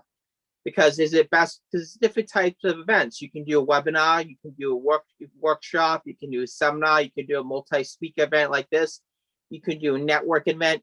So you first want to assess what your audience wants and what the experience you're going to provide, and look at what your competitors are currently offering them. What are they doing that's good? What are they doing that's not so good, that you can fill a need, and determine the need that you can fill and the problem you can solve for them by hosting events, whether it be providing real estate education, business education, whether it be providing a solution or product, whatever need you can solve in the problem. Once you determine that audience that you want to really zero in on, the next thing you want to look at is, one, I'm going to say this, just pick a date for the virtual event. And this is the same thing with the live event, because I've seen so many people in the past, what they've done is they talk about doing this great event. And then you see them 2 or 3 years, they're still talking about doing this great event. The problem is they don't actually pick a date and do it. Because remember, it's a process. Your event is not going to be perfect the first time you do it. You're going to improve your processes as you go along, as you grow your team, as you hone in on your ideal audience and customers. This is all going to take time. I know this. I've been on the side of great events. I've been on the side of events haven't gone so great. So I know the good, bad, and the ugly. So I can tell you that from my own experiences. But what I can say in this is, understand it's a process as you're going along, as you're developing that message. Then what you want to think about is the technology platform you're going to host on. We're hosting our event on Zoom, but there's other platforms as well. You have Webinar Jammer. You can actually host events on Wix as well. You can actually Google Hangouts. You can have webinar, GoToMeeting, StreamYard. There's different platforms out there, and that's only just a few that I mentioned. But you want to pick a platform that you know how to use, and that's going to be easy for your audience to use, to log into the events. No one likes something that's really complicated and hard. So you want to pick something that's easy to use, make it easier for your audience, and also your team can execute the type of experience you want to do. because that is so important when you do that. You want to create that experience. You want to make sure that they can log in, make sure they can have features like chat and Q&A and questions, and make it as easy for them as possible, and your speakers as well, because you want to, with them, they want to be able to share their screen, and you want to make sure that everything is good on that. So I suggest doing a couple of test runs, especially if it's your first event, with your speakers, going through the technology, making sure everyone's on the same page. Because as we know, technology can fail, and I've had this happen multiple times. Last year, we did a high performance success summit. We had Wayne Wakefield was supposed to speak, but his system crashed. These kind of things happen. So you have to be prepared, and you have to also know how to expect the unexpected and how to react to that. It's all about your mindset when you do that. But once you have the technology done, you have the date picked, you have that, then you want to think of how you're going to market the event. What channels are you going to market? And there's a couple of different ways you can market the event. I mean, you have social media, you have Facebook, you have your personal page, you have your Facebook groups that you can create for your community. You have a Facebook page you can create for your community as well. So, that's just on Facebook. You have LinkedIn. LinkedIn, you also can do posts. LinkedIn allows you to create events. It's called LinkedIn Events, where you create your events and you can invite your contacts to attend the event. The thing that you got to be realize with LinkedIn Events is because it's fairly new. It's been out for a couple of years. Some people think of it as a connection request. So you got to know that and follow up with them, because some people don't realize that, because it's the way it's set up. It's a little bit newer. They say something like Eventbrite. And when you first started out, maybe you want to do a simple Eventbrite page for event and then build your own website. And you can do both. You can have your website and have an Eventbrite page. Eventbrite allows you to promote your event, allow you to put a description. You want to have good tagline. You want to have some good photos and videos. You can add videos into the description. It'll give you a link, and then there'll be arrows to go up. So as you're going up, you can place the videos and the text underneath where you want it. So you can have a main video for your event. You can have videos from your speakers as well, telling your audience what they're going to do, which is powerful because people respond to videos even more so than photos. It also gives you the ability to capture people's information, including email, phone number.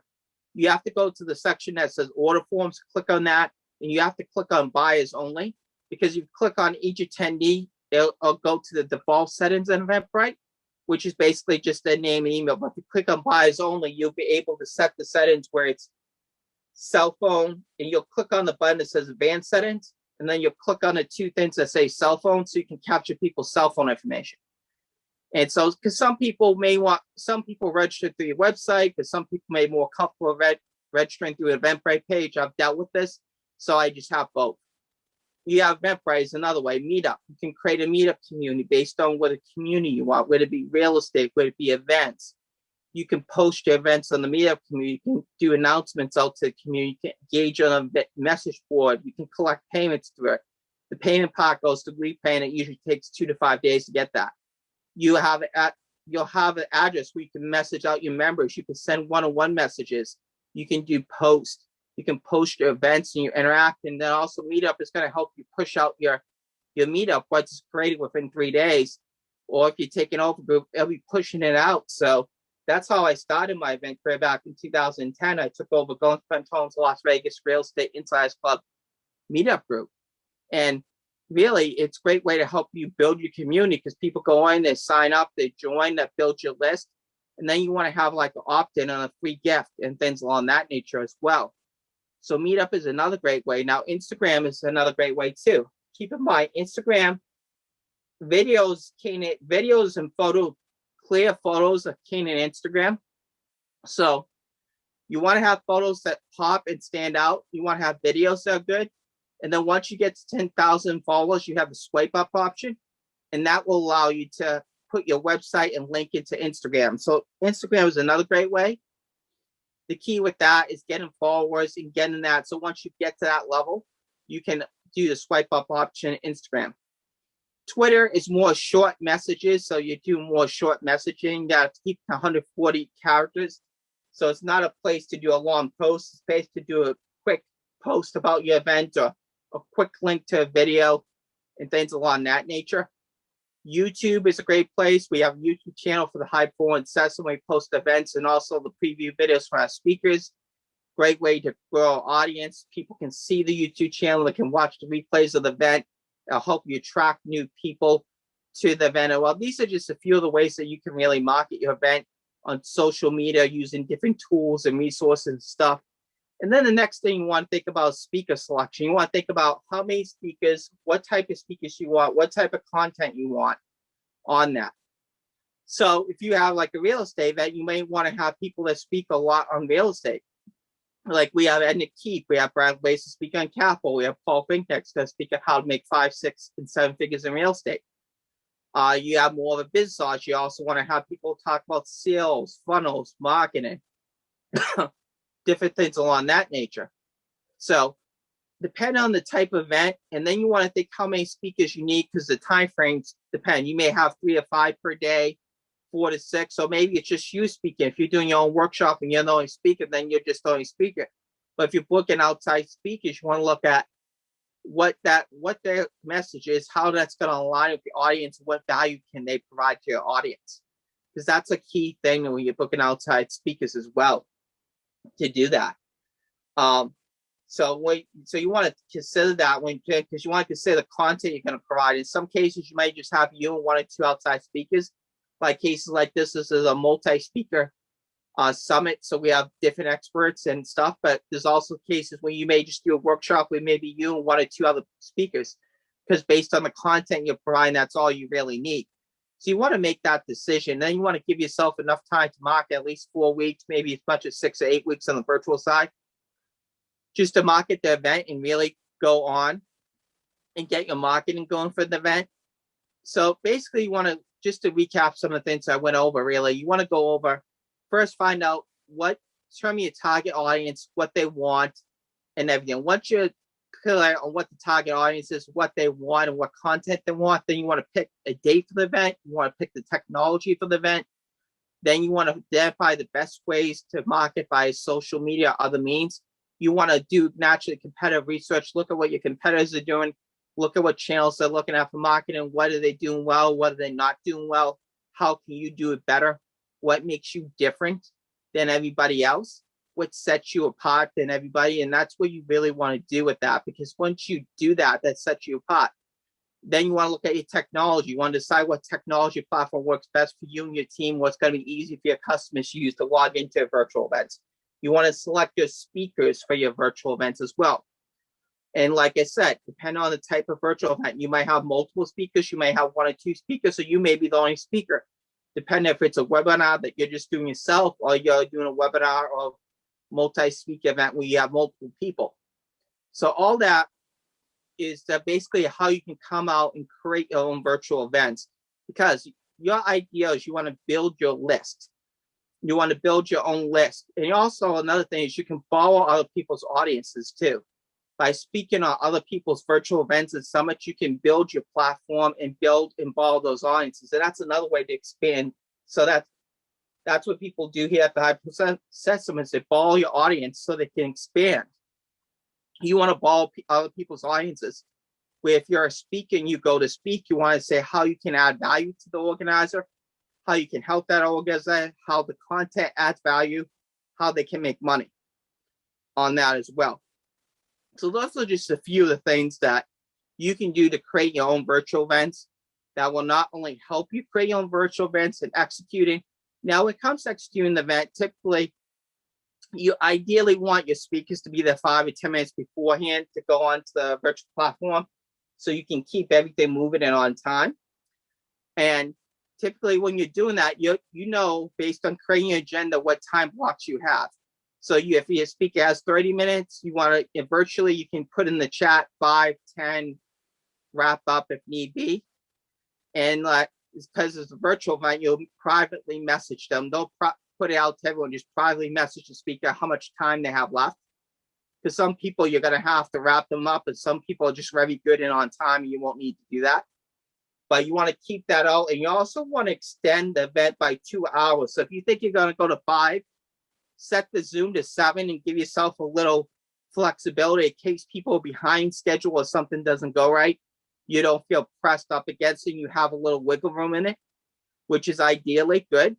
And then when you use something like Zoom to put on your virtual events, you want to look at using the webinar thing, especially for multi-speaker events and webinars and when you're doing workshops, because then you can have your speakers share their screens and it's more controlled. It's less work for you to do as an organizer.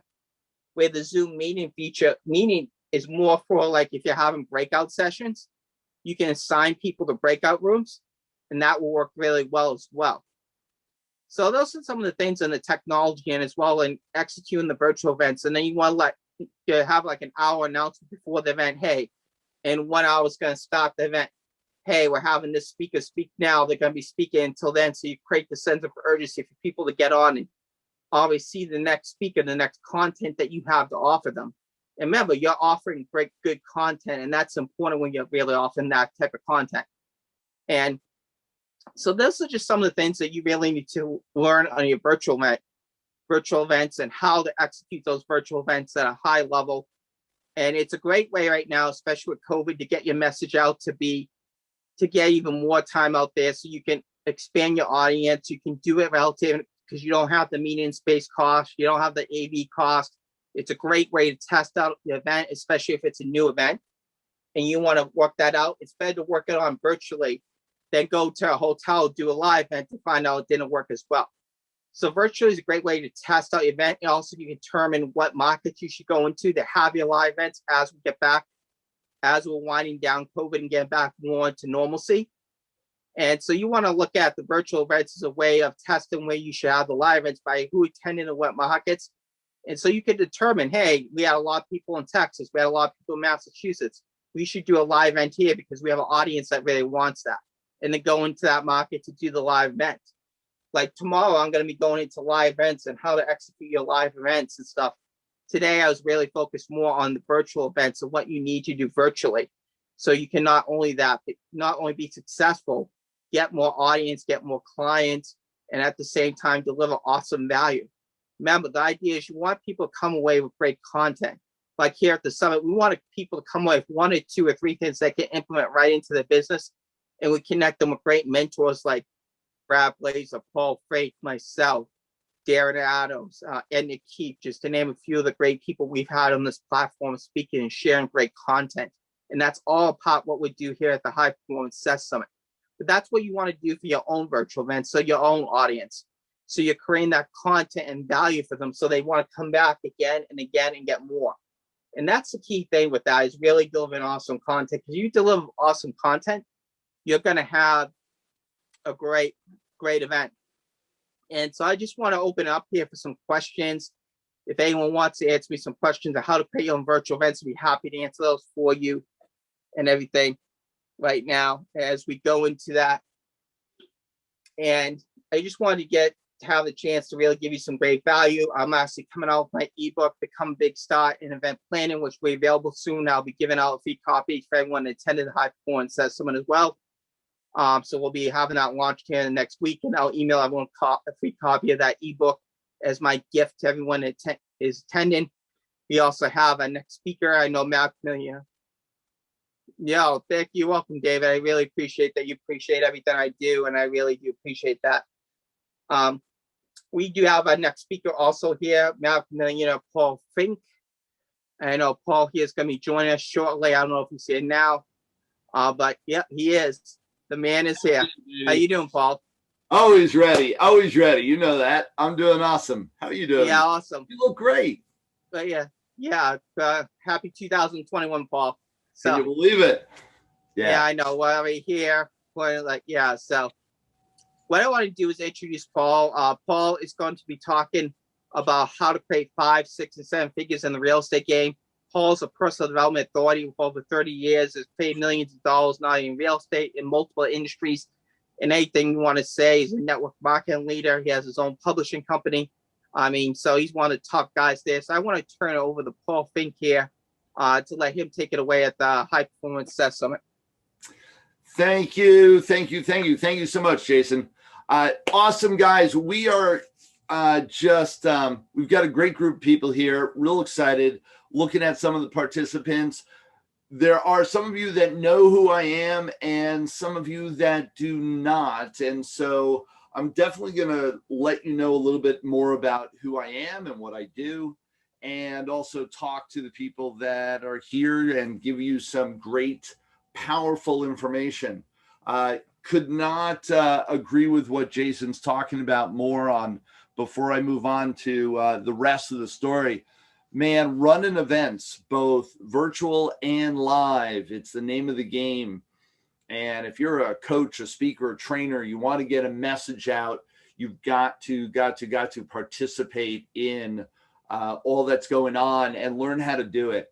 I've done over 250 boot camps. So 3-day boot camps is one of my niches and one of my specialties that I've done for years and years and years now. Been coaching and speaking at this level for about 15 years. And so you want to know anything about how to make all that happen, how to be a speaker, coach, trainer, how to run these events, absolutely lean on us. Reach out and talk to me. You have any additional information on that. It is a powerful, powerful tool to know. So absolutely, there's so many things. I've been listening in as everyone's been speaking here, so have some things I want to add to the conversations and dive right in. What I want to talk to you about is the bigger picture. And what I mean by that is all too often in the real estate game, which I've been in the real estate investment game now for 20 years, can't believe it's been that long. And so 20 years in real estate investing, 35 years as an entrepreneur, 15 years as a speaker, trainer, coach. And with all of that, what I can tell you is this, is that I see people zero in, and even on this platform, we'll see people talk to you about specific niches, specific components that you need to bring into your business and apply. And those really work. So you take that information and you look to apply it. Take another bit of information and you look to apply it. One of the biggest challenges, though, is as an entrepreneur and as a small business owner, and almost anybody who's doing real estate investing, you are a small business owner by definition. Anyone who's doing that, well, you've got all this information, only there's no one or very few people that are really guiding you as to how to put it all together, how to really make it work, how to make it work so that you can actually create abundance in your life, both financially as well as joy and happiness, and really live life to its fullest so that you're reaching your fullest potential. And that's been my goal. And one of my purposes is to really help people understand what their fullest potential is and then step into that power. It's something that I've been on that journey over the last 35 years and didn't realize that I was playing small, didn't realize that I hadn't been stepping up, didn't realize that what I thought was my ceiling was really should have been my floor. That I kept going year after year, producing a moderate amount of results rather than abundance. What makes the difference? What makes that shift? Part of what I'm going to talk about today, and what I want you to get is that it's really understanding strategically how you're putting all these pieces together, how they all work together to create your life. I equate it like this. Imagine you're looking to put together the greatest souped up race car there is.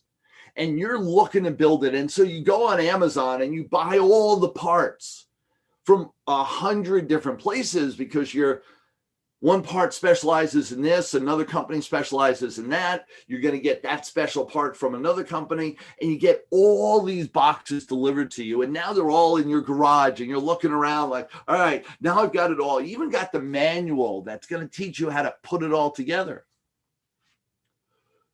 The challenge is that because they all came from different places, they may not all fit together just right. And even if you put it all together and you're able to put it all together just right in your garage, how confident are you that you're going to be able to take that race car, put it on the track and drive 200, 250 miles an hour right away?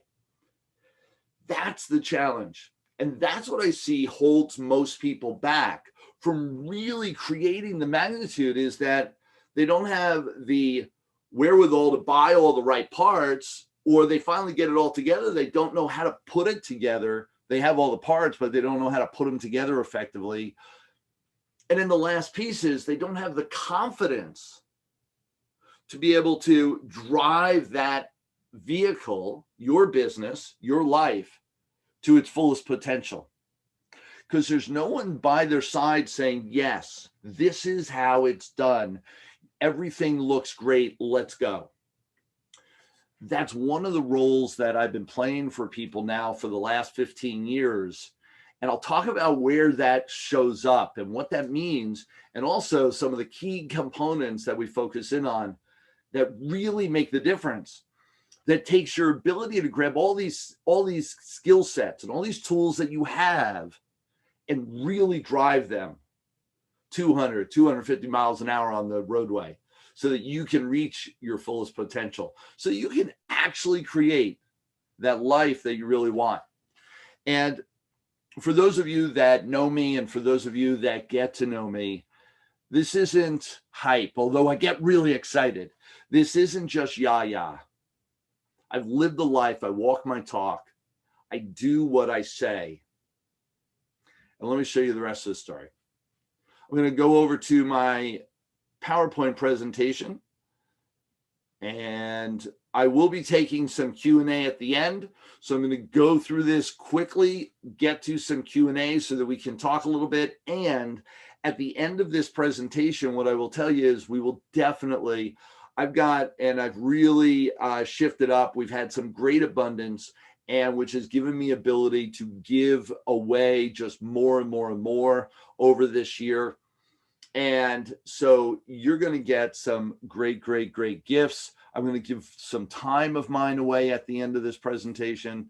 So absolutely stay tuned. You're going to want to grab hold so that we can talk further, so that this is only the beginning of the conversation, not the end. This is where it starts. I say often, and you'll hear me say it again and again, this is only the beginning. Let's get going.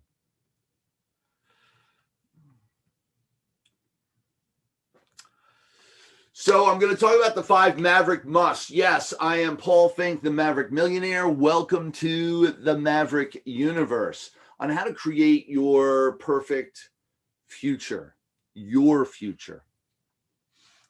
I am the Maverick. This is the guiding light, the mission statement for the Maverick universe. And it says, to be the guiding light for entrepreneurs and with unfulfilled potential, which is every one of you, and me as well, whom are ready to live live life with conviction, courage, confidence, and unstoppable resolve. This is really key. And I'm going to talk about what that really means, but that concept of conviction, courage, and confidence with unstoppable resolve to get where you want to go. Ready to step up to discover what lies way beyond your comfort zone. All too many people, they live their whole life within this comfort zone, within the zone of mediocrity, within the zone of just good enough. And I want to show you what's on the other side. In addition to that, I just want to talk about the Maverick Universe purpose. And that is to share with entrepreneurs and small business owners, which is all of you, how to strategically monetize your passions. So whether it's in real estate or anything else, and we've got a great diversity within the Maverick universe, monetize your passion, double your income, and psychologically move you past your fears and blocks to create the life of your dreams. And like I said, this isn't just yah, it's what we do. Because my belief is that life is too short, that we all deserve to have that life that we always imagined inside, never quite manifested in reality. Now it's time. I'm going to introduce to you a few technologies, if you will. understanding philosophies that we've created within the Maverick universe that really help people grab hold and understand how to engage with life. One of which is the 3-pillar success model. And the 3-pillar success model talks about your business model, internal and external. You've got to be aware of all three. And what I find is most people focus in on, all right, their business model, which is their strategy of choice or their system of choice. In real estate, it would be, okay, I'm going to do real estate and I'm going to do rehab flips. I'm going to do short sales. I'm going to do tax liens. So these would be business models, and how you approach that industry or that system, that process will really speak to what happens with your success. So there's a different model and different profit centers for, let's say, tax liens than there is for rehab flips. Very different on where you're going to end up in what period of time and how your money's going to show up. So people look to see, well, what's my business model? Then they start doing the external components of my website, my funnels, my copy, how I'm engaging with my audience, how I'm marketing, what are my closing techniques? All of these are external tools and systems and processes. Then they look at the internal. Oh, how am I engaging with my clientele? How am I communicating? And what's my belief systems on my success? How readily am I marketing? How large am I marketing? What's my go-tos as far as when I'm facing a block, a fear? What's my go-to when I'm facing an obstacle in my life? All that internal chit-chat in your mind. What's interesting is I find most people they go to that business model, external, and then they focus in on, oh, well, what's happening with me? Internal. What I have found is you want real success, you want to really dial things in. Let's work on what's going on internally for you. Talk about that belief system and that internal process for you. As we do that, then we create the systems, strategies, tools around you and pick a business model that's really going to serve you. Then we will propel ourselves to success. And so sometimes we approach things counterintuitive, or in a life to succeed, you want to approach things counterintuitively, which is the Maverick way. And it's one of the things that I help my clients see is how to approach things a little bit differently. Now, the challenge is that we all want to create that success. We all want to explode. And we say, oh, I want to be a millionaire. I want this abundance. I want to be a real estate investor and really have deals galore. And yet only about 3% really will. Why is it so hard? Why is it so hard to succeed in this world? I'm going to lay out some core components, 5 major reasons why people have challenge succeeding. And these are really down to the core and the basics. Poor goal setting, poor time management, ineffective habits, weak communication, and low emotional intelligence. These are the key components across the board. In every industry, every small business, every entrepreneur, every person who's looking to succeed at any level, these are the keys. One of the things that I help all my clients do is focus in and zero in on each one of these to really move the needle with a process and system and education that really makes the difference. It developed into the Maverick 5, the factors of success: targeting, leveraging, habits, behaviors, communication, Q factors. I'm going to touch on all of this. And I wanted to introduce you to some of the Maverick technology, if you will. I only have a short period of time here to talk to you about all these things, short period of time to introduce you to some of the ideas and concepts. What I want you to do is to realize that this is only the beginning. We're going to be able to do more and more and more. Take this as hey, here is the 50,000-foot view. How can we go further and really learn what all this means and how it can apply into your life? All these models are interconnected. They all layer on top of one another to create the magnitude of change that I'm talking about. How many of you are working now and you're working 40, 50, 60, 70, 80 hours a week? You're developing a lifestyle that is, well, substandard to where you want to be. You've working and working and you've created 5 figures and you really want 6. You've created 6 figures and you want multi 6 figures. Maybe you're even into 7 figures and you wonder why you're being capped out at that level. Let's take a deeper look. Chris Phillips, one of my clients, came through the program and he had 2 different vehicles, if you will. He was a truck driver by night, real estate investor by day with his wife. And with that, the biggest challenge was, when did he sleep? He had no downtime, no ability to recharge, and he looked like he was the walking dead. He came and hung out with me and quit his job within 30 days. Now, I'm not a firm believer in telling people, oh, just quit. It's okay. It'll be fine. However, we went through a strategic plan as to how to move forward and what the next year was going to look like, and determined it was absolutely good for him to quit, because he was able to grab hold of that 40, 50, 60 hours of extra time for his week to be able to devote into the rest of his life. Well, here's the rest of the story. Over the next 12 months, we created 3 rehab flips, which was plenty for him because he created over 50 grand per rehab flip. Who here would love to participate and hang out and with just a little bit of tweaking, create an extra $150,000 in your life? Who here thinks that would be okay? And I am paying attention to the chat. Go ahead and say hallelujah. Give me a high five. You appreciate this and would love another $150,000 in your life. High five would be a number 5 in the chat. Go ahead and do that.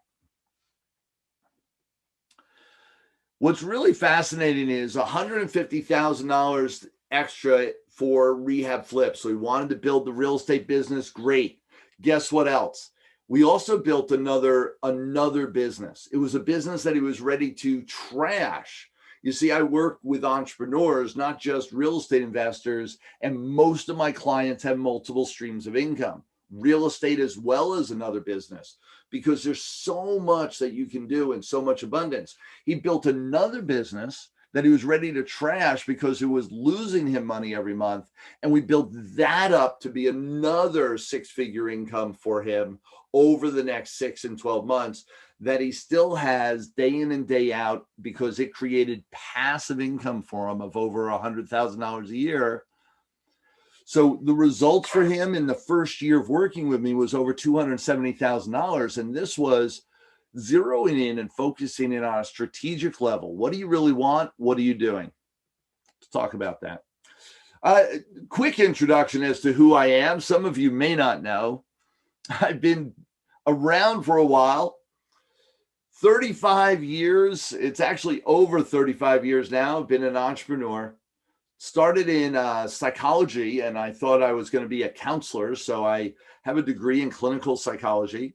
Went on and studied the human condition, neuro-linguistic programming certified, hypnotherapy certified, really understanding the matrix on what it takes to move, what it takes to communicate, to engage with other people in this universe. Direct marketing leader. I've been in direct marketing since 1987, one way or another. Also in real estate.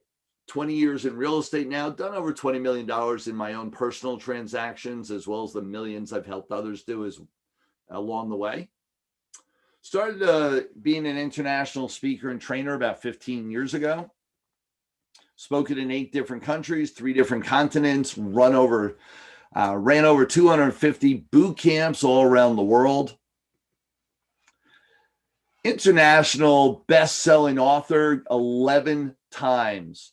You want to be an author, you want to get your message out, you can also speak to me. I own a publishing house, and I also do a ton of collaborative books. I've got 3 more books coming out all in the next 4 to 6 months that you want to participate in. Reach out and I can help you make that happen. Done over $30 million in informational products, and I've trained tens of thousands of people all around the United States, Canada, Europe, South Africa, South America, you name it. This is the rest of the story. My beautiful bride, Deborah, we've been together. We started dating 34 years ago, and she's the wind beneath my sails. She is the reason why I am here. You should thank her when you see her, because if it wasn't for her, I probably would be, watching movies, eating bonbons, and hanging out. She saw more in me than I ever did in and of myself, and propelled me to create the life that we now have. And we work together regularly, and passionate relationship with my wife. You can guarantee on that. Because here's the rest of the story as well. I've got 6 children, 3 sets of twins. We had 6 kids under 6 years old. This is where the story got interesting, because I got to tell you, when you have 6 children under 6 years old and you're looking at them and they're looking at you asking you, where's the food? You'd better provide it. And so I had to step up my game. This was one of my major catalysts. And it moved me. My financial makeup went completely upside down. We went from a family of 4 with 2 children, to a family of 8 in 14 months. Huge differential. And so I had to figure it out. That's when I started looking at real estate, started looking at information marketing. Number 1 and number 2 biggest wealth building strategies in the world. Real estate and information marketing. So when we talk to you about running your own events and getting your message out, that is the next level to building wealth. Real estate number 1, information marketing number 2. This is what I looked like 20 years ago. Too many bills, stuck, overwhelmed, not knowing where to go. And over the last 20 years, created myself to be the Maverick Millionaire. I want to offer you up this right off the bat before I even delve deep into the topic and into some of the core training that I have for you. I want to give you the link, because this right off the bat, you want to know how to really get a hold of your life. You've got to get clear on your time management. Time management is one of the key components that either can rob you of success or create success for you. I've got a whole series on time management I want to offer up to you completely free. So much or everything I'm going to give you today is going to be my gift to you. Who here appreciates a great gift? Give me a high five in the chat. Let me know you're still with me. You want to go to hpmaverick.com, and here's what you're going to do once you get there. You're going to be able to make an appointment to see me. You're going to be able to download Maverick Time and go through a 5-day training series of Maverick Time, which is time management and understanding the value of time. You're going to get just a ton, and I actually have some extra surprises for you later on today. So go to hpmaverick.com, get in the process, make an appointment with me. Would love to talk to you further, because there's so much more. Oh, and you're going to go right to the free consult, and we'll go back to our training now. There we go. Get it all by learning the 5 Maverick musts, and let's get into some of the core. Must number 1, you've got to learn to control your mind. You've got to learn that your mind is playing tricks on you, that you want to think that all that chit chat in your head is serving you. You want to think that all that components, that rumbling that's going on, that where it's protecting you, it's holding you safe, holding you secure.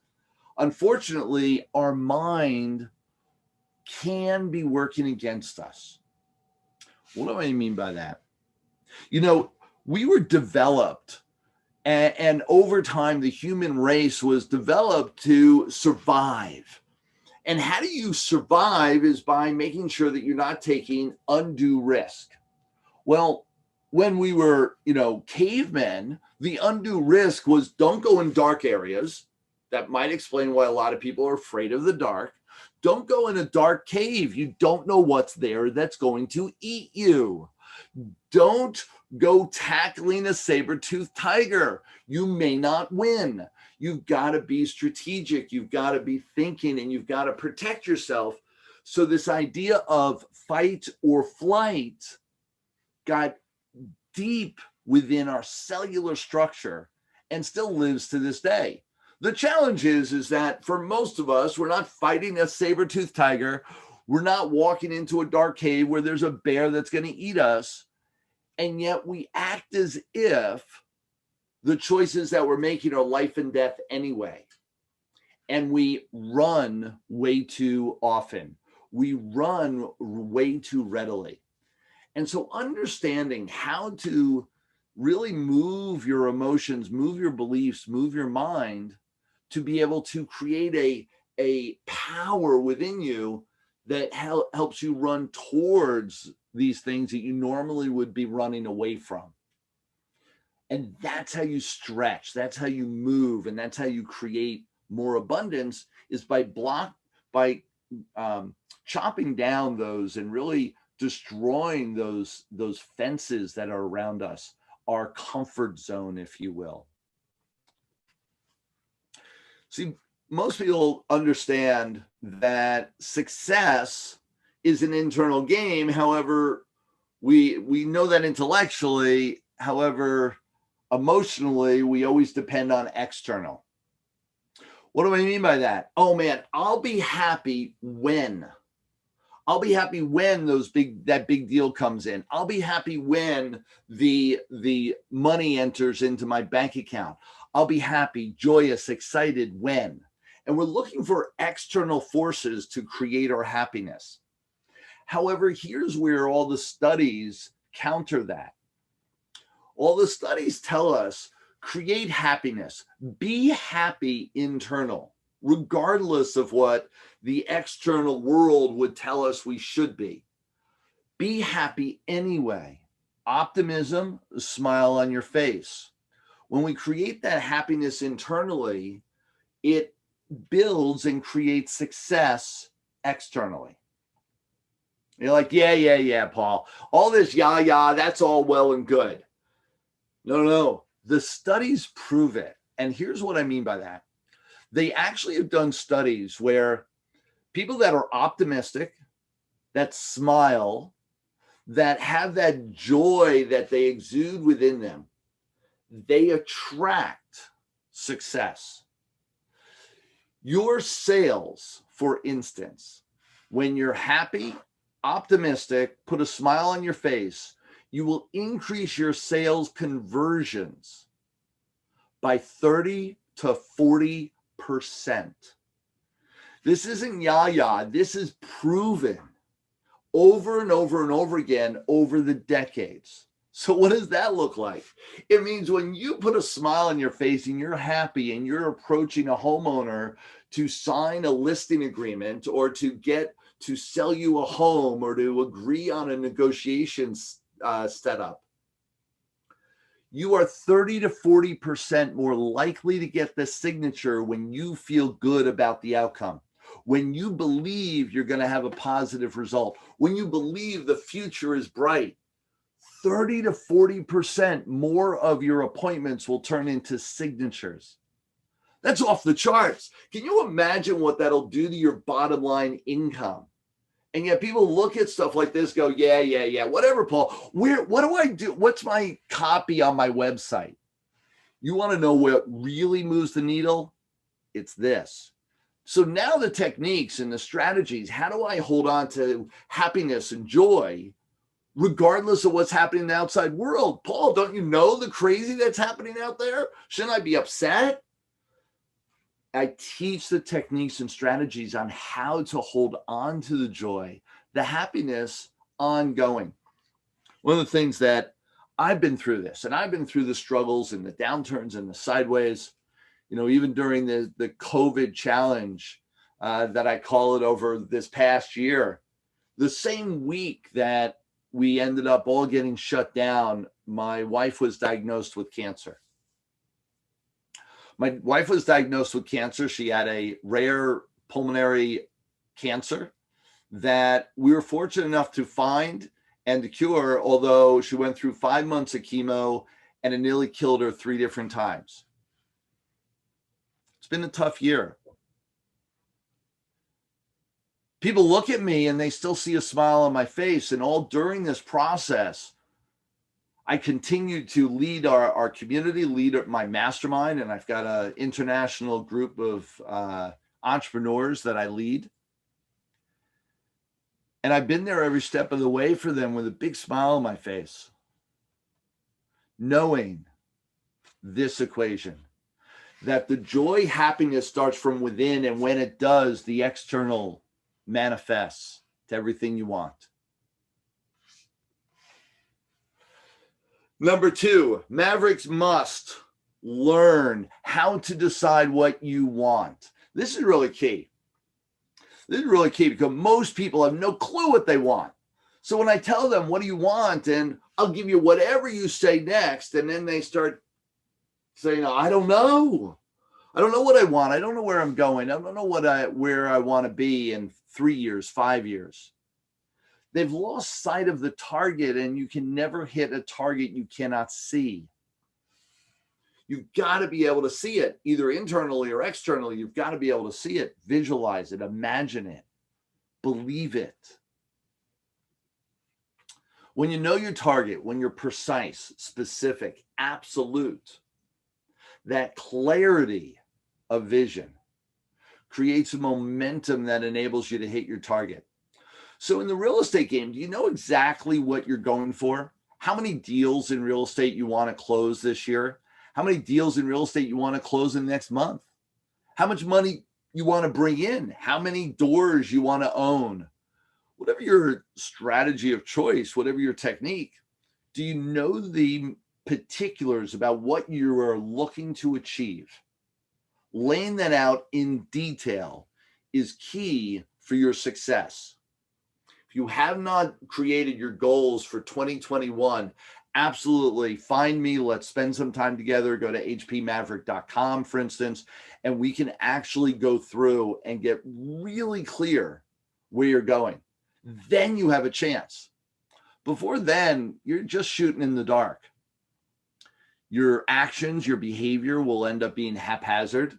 You'll end up getting lost and off track multiple times during the year. And some of you know exactly what I'm talking about.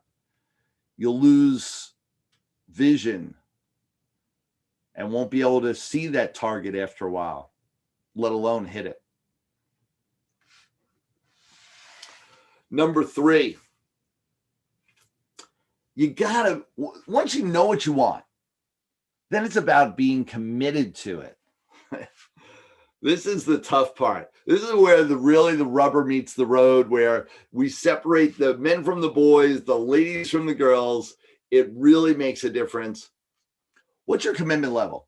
So if you've got goals written down, so how many of you have goals written down? Give me a G in the chat telling me you've got your goals written down.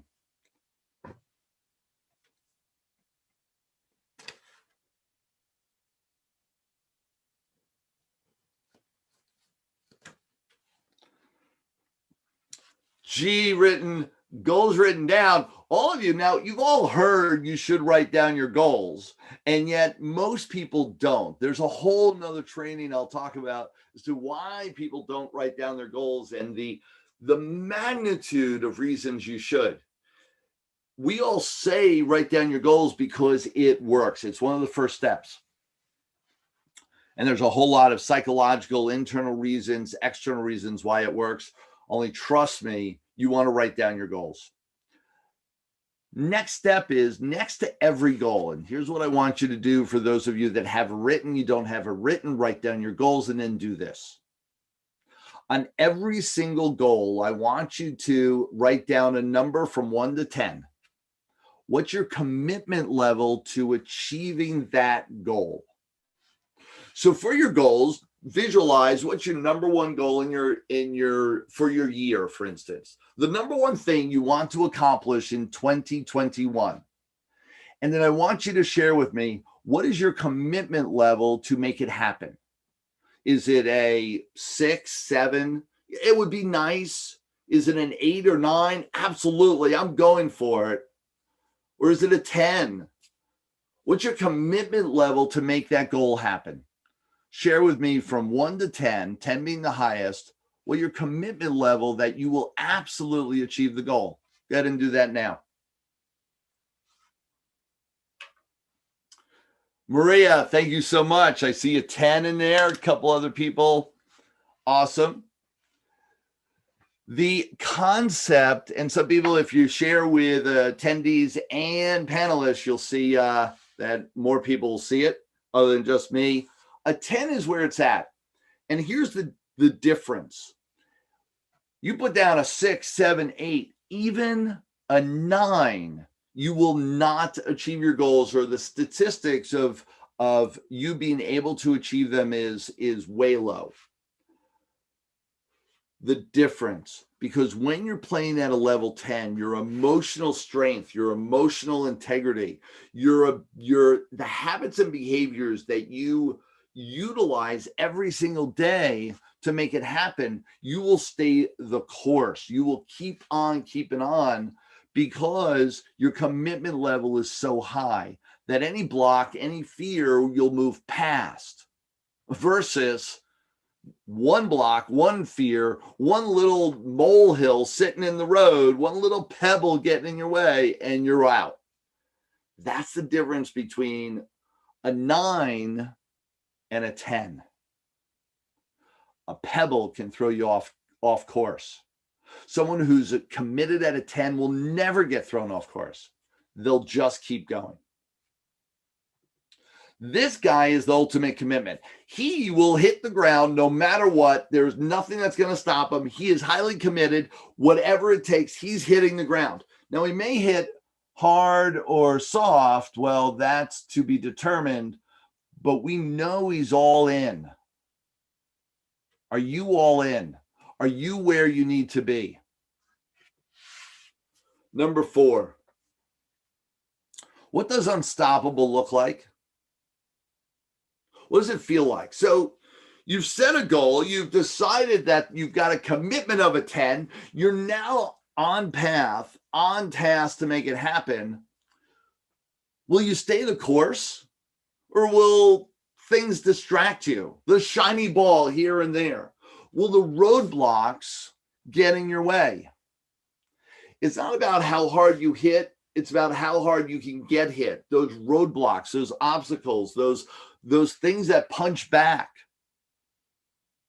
It's how hard you can get hit and keep on moving forward. It's really key. There's a equation that I teach. It's the Q factors. You saw it in the key factors of success, the Maverick 5.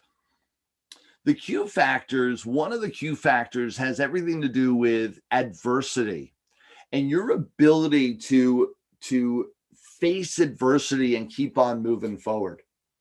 One of the things I've taught on and I help people through is how to stay the course, how to make sure that your mental strength is at a level that you can manage what's going to happen. I got to tell you, as an entrepreneur, shit's going to happen. As an entrepreneur, you're going to get beat up. And when you've got the positive mental attitude, when you see optimism, when you understand and you have the skill sets, the tools and systems and strategies, and the clarity of focus of where you're going, those things don't matter. You'll still create success. That's the difference. And remember, every champion was once a contender who refused to give up. This is one of our champions. This is Doug McGurk. He came through the program just a little bit ago and had some words about how I work and operate and what we do together. So take a listen to him. My name is Doug McGurk. I am from Lake Worth, Delray Beach area, Florida, Southern Florida, and I am originally from New York. Well, first of all, Paul is clearly a talent and phenomenal trainer, teacher. One of the things I really appreciated about him is his transparency, his ability to. Oh, that wasn't supposed to happen. I'm going to start that one over. My name is Doug McGurk. I am from Lake Worth, Delray Beach area, Florida, Southern Florida, and I am originally from New York. Well, first of all, Paul is clearly a talent and phenomenal trainer, teacher. One of the things I really appreciated about him is his transparency, his ability to unpack the hot dog, as it were, and be honest about it. And that is refreshing in this world. I've been in the personal development world for over 2 decades, and I've been with the best of the best, and he is certainly one of the best, and I'm privileged to be part of it. The benefit of the summit so far, besides the phenomenal training and so forth, is the group environment, the camaraderie, the genius. One of the things I've always said is I'm not smarter than all of us. Not one of us is smarter than all of us. And what's wonderful is the group experience and environment that he's created is priceless. And then, of course, you add all of the dynamics of everyone putting that in. Paul's doing a great job, of course, leading it, and it creates an environment that is very difficult to duplicate without having that space for it. I love magicians, and there's sometimes parts of me that go, I wish I didn't know. I've learned how to do magic, and I wish I didn't know sometimes how the tricks were done. And the cool thing about working with Paul is that there's the magic that he creates, and it's the ability to have that conversation afterwards about the magic and have the conversation in a way that doesn't lose the joy, the experience of the magic. So for me, one of the best things I got out of it was that opportunity to have that conversation and his willingness to share, because very few people will share how you make a hot dog.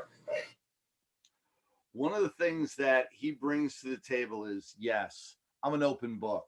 For all of you that are here, you have any questions whatsoever, and as we get to the Q&A at the end of the hour, understand that I'm an open book. You can ask me anything, and I'll train on it, and then I'll pull back the curtain and teach you some of the backstory, really the deep dive as to what it looks like, and we unpack the hot dog, if you will, so that you really get that this is real and that there are components that you're doing that we could tweak and shift, and it would take such a short period of time, and you'd be able to move the needle towards your dream life almost overnight. And I say that both from a point of view of having been a coach for all this time, as well as the idea that, well, it happened with me. And the journey that I've been on that shifted almost overnight from the ceiling of being at a multi 5 and 6 figure income over and over and over again, year after year after year, to exploding into this whole other universe, and how that can happen. And most people don't know what they don't know. They don't realize it can happen for them. They don't realize that you can actually change your whole world in a very short period of time to have what you think is, well, the impossible, and really make it possible. Number 5 is execute an action plan. And execute an action plan, it comes into a lot of different components at this level. Once you know what you want, you've gotten your emotional intelligence up to speed, you're persevering, you've able to face adversity, you've created your target, you know what your business model is, and you're following a specific pathway. You're not veering off course. You have specific habits and behaviors now that you've got to consistently, persistently put into place.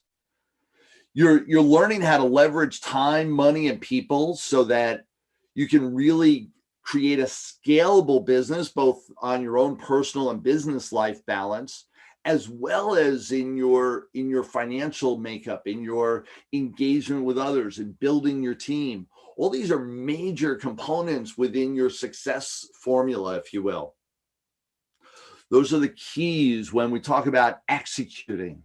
It's not just about having a plan. It's about all the day-to-day structures and systems that go into place.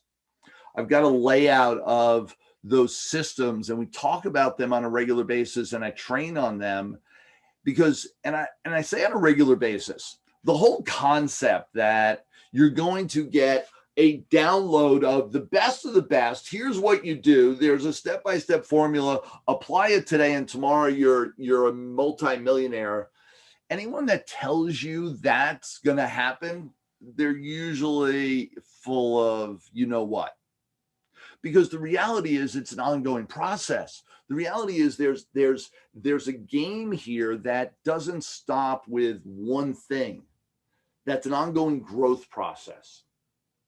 You want to get real about that growth process. What I do is I lock arms with you and we keep moving forward. I lock arms with you so that we can actually create a magnitude of future. I've got clients that have been with me 1, 2, 3, 4, 5 years, 6 years. My longest standing client been with me for 11 years straight, locking arms with me and building. Well, 11 years straight, why the heck would they stay that long? What are we doing together? Everything that I do is customizable, and I keep moving the needle for them so that over the last 10 years, they've become a multi-millionaire, over $10 million, about to jump up to over 20 million. Who here thinks that if you locked arms with me and you spent the next 5, 10 years with me and I was able to help you become a multi-millionaire, that would be time well spent? Give me a high five in the chat. Go ahead and do that now. Talk about that. This is the rest of the story. It's who you hang out with, what you're doing, spending time. I decided to start hanging out with top-notch people, start speaking and training all around the country and around the world. I first got educated. I got educated by some of the top people in the industry. Here's just a few of the names, both in real estate and personal development and business development. And what's interesting is I saw them up on stage. I saw them in their trainings, and I just knew. I said, if only I could spend a couple moments with them. If only I could get by their side and actually spend some time, I knew I could create more. I knew I could have the life that I was watching them have. And that's what I was looking for.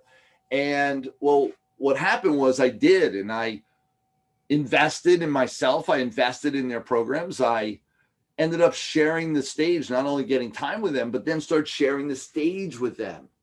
All these people I've shared the stage with and really have jumped the fence. And in a short period of time, I went from being a student in the room to not only sharing the stage with them, but many of these people became my clients, my customers. I built a speaker support business where they were running to me and looking for me to help them grow their business, grow their events, grow the repackage, reformulate their programs, their design of their layout, their sales. Realize I've been in sales and marketing and straight commission sales and building business for 35 years now. I came in with a little bit of knowledge base, and it was once I got clear that I had an asset, that I had value, that I was able to capitalize on it and really share it with them and build a whole business structure around it. Here's some of the people. If you recognize any of these people, go ahead and put it in the chat.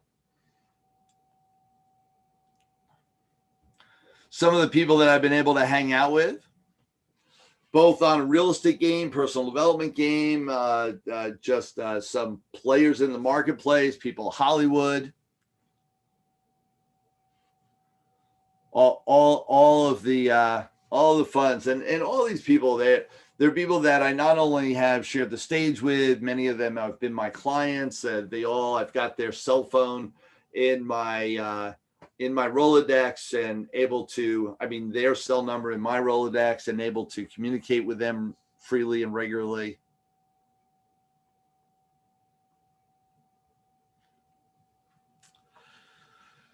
Gotten to meet some great people along the way. Here's one of them. Who here knows who this is? Sir Richard Branson. That's right, Sir Richard Branson. He's the owner of Virgin Records, Virgin Airlines, Virgin Galactica, you name it, everything Virgin brand. And he even owns an island in the Virgin Isles, just by coincidence. And he owns an island. This is the island that he owns. It's Necker Island. It's in the Virgin Isles, and it's his summer home, basically. And this isn't just a photo shoot. I actually got a chance to hang out with him and live on the island with him. This is the main house, and there's a few other bungalows. There's about 7 bungalows on the island as well that you can go and stay at. And this is all with usually invite only, very high ticket price to be able to be there. This is one of the top resorts in the world called Necker Island. I got a chance to be there and hang out with Richard Branson. We got to party with him, eat dinner, hang out. There was probably a small group of millionaires, and then Richard Branson is a billionaire. There's my wife, like, doing the conga line with Richard Branson and having a great time. And with all the millionaires and billionaires, I wasn't sure I was getting her back. Richard Branson really liked her, and we had a great time. And I tease about this, only it was so great. And so many people miss the opportunities and don't value opportunities like this to get with people that have already created that success. They're like, oh, what's the big deal? They've done what you want to do. So getting around them and learning how they tick, what they do. I mean, look at Richard Branson's face right now. He's got over 400 companies. Most of us have a hard time with one. He's got over 400 companies. And does he look stressed? Does he look overwhelmed? Just not knowing which end is up because he's running around with a chicken without a head. And we were like, that's because he's so rich. He's got people to do it for him. What I've learned is that we start that way, that Richard Branson started this way, that he looked like this when he first began. He didn't become this. Because when you think like a millionaire, or in his case, a billionaire, then the money comes. It's not the other way around. Begin to act, think, behave, engage with the world as if, and watch what happens. One of the greatest lessons I learned from Richard Branson is to watch how he engages with his team, how he engages with the world, because he's been doing that for a long time. And it's one of the real testaments to why he's a billionaire, how he got that way. You want to get it all, you've got to learn these techniques and strategies, how to control your mind, deciding what you do. These are processes. How to fully commit, become unstoppable, and execute at a high level with an action plan. When we look at this, we bring in the models, and the Maverick 5 factors to success is really key. And I bring people through that process step by step on what it means to be target design and leveraging time, money, and people. What are the techniques and strategies for effective communication? What are your Q factors and your quotients of your personality that really make a difference? And how do you move, increase your effectiveness in each one? And of course, your daily habits and behaviors and how that impacts where you end up. Who here would love to learn more and more about these techniques and strategies? Give me a high five in the chat. Love to learn more about the Maverick 5, go ahead. I got to tell you, it's not only helped me in business world and build abundance, it's helped me in my personal world as well. My wife and my children are just simply amazing. And one of the things that we do, we travel all over the place. At least we used to, and we're getting back to it now. And I've been able to bring my children and my family and experience the world. Here we are in Palermo, Sicily. That was just a couple of years ago. In Ireland, Dominican Republic. And as some of you might know, I work hard and I play hard. Absolutely. And creating that balance, that abundance, and that joy in our life, that there you want all of it. How do you get it all? I am a firm believer. So many people, and I hear people out, oh, no, that's just a pipe dream. You couldn't possibly. I've got a passionate relationship with my wife. I've got 6 amazing children that are now 19, 20, and 25, 2 of each, that all are contributing members of society, all have a great head on their shoulders, all comfortable in their own skin, know where they're going. And I also have multiple businesses that have created just abundance of success, that has left me with a lifestyle of joy and happiness. This is what you absolutely can get. And we've done that for our clients over and over again. So kind of getting to that point, easy for you to say, but what about me? We've already talked about Chris Phillips. He grew his business over 40% in the first 90 days alone. This is Walter. Walter's a realtor, also a real estate investor, and he went from $300,000 a year, which is nothing to sneeze at. Great success. He wanted more. He came into the fold, and we created $300,000 in 1 month. We work with people from just getting started all the way to multi millionaires and everything in between. I think our largest client to date is $250 million in assets and 5 different companies. And so whatever you're doing, whether you're just getting started, you don't even know what strategy of choice in real estate, you don't know what your major focus is, you don't know what your targets are, come hang out, come spend a little time. Or you've already in pathway, you're already moving forward and you want to figure out how to really move the needle. You've been hitting the ceiling year after year after year, and you want to know how to run past it so you can really create more financially and personally. How to get more time in your life, for instance. I really got lit on fire. This is Leslie. She has been in our mastermind, and she got involved. And she was in Airbnb and kind of got stuck. And this was all during this last year during COVID. And she came and we talked and we spent a little time together. She got herself on fire. We talked about specific strategies on what she could be doing to move her Airbnb business. And within, I think this was within like 48 hours, she got three bookings. She says 3 bookings today, which meant the next day it all happened.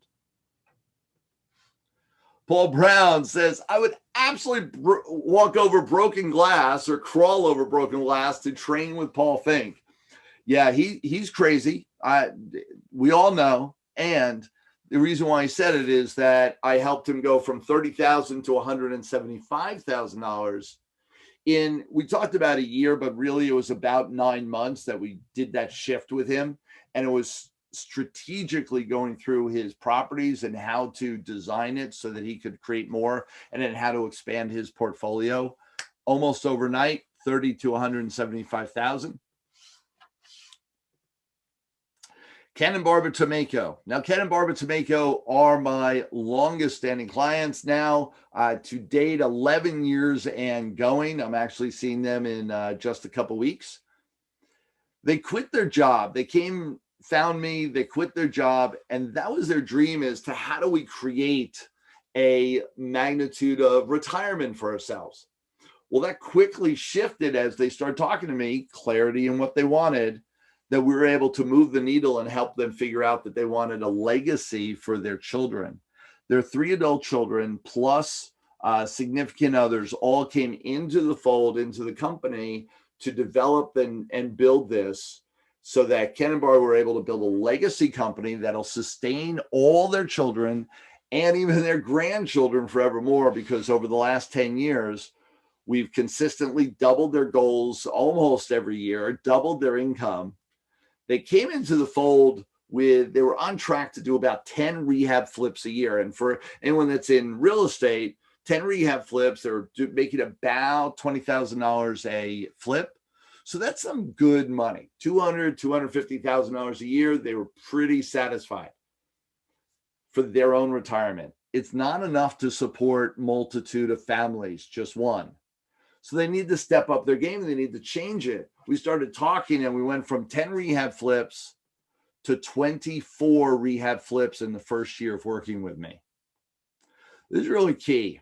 And since then, over the last 10 years, we've created over 10 million, and they're about to jump into $20 million status between their net wealth and then their passive and active incomes.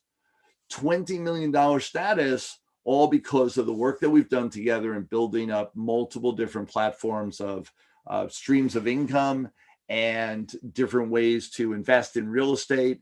And we've gone through the matrix of what's possible and just done a tremendous job in building up their future.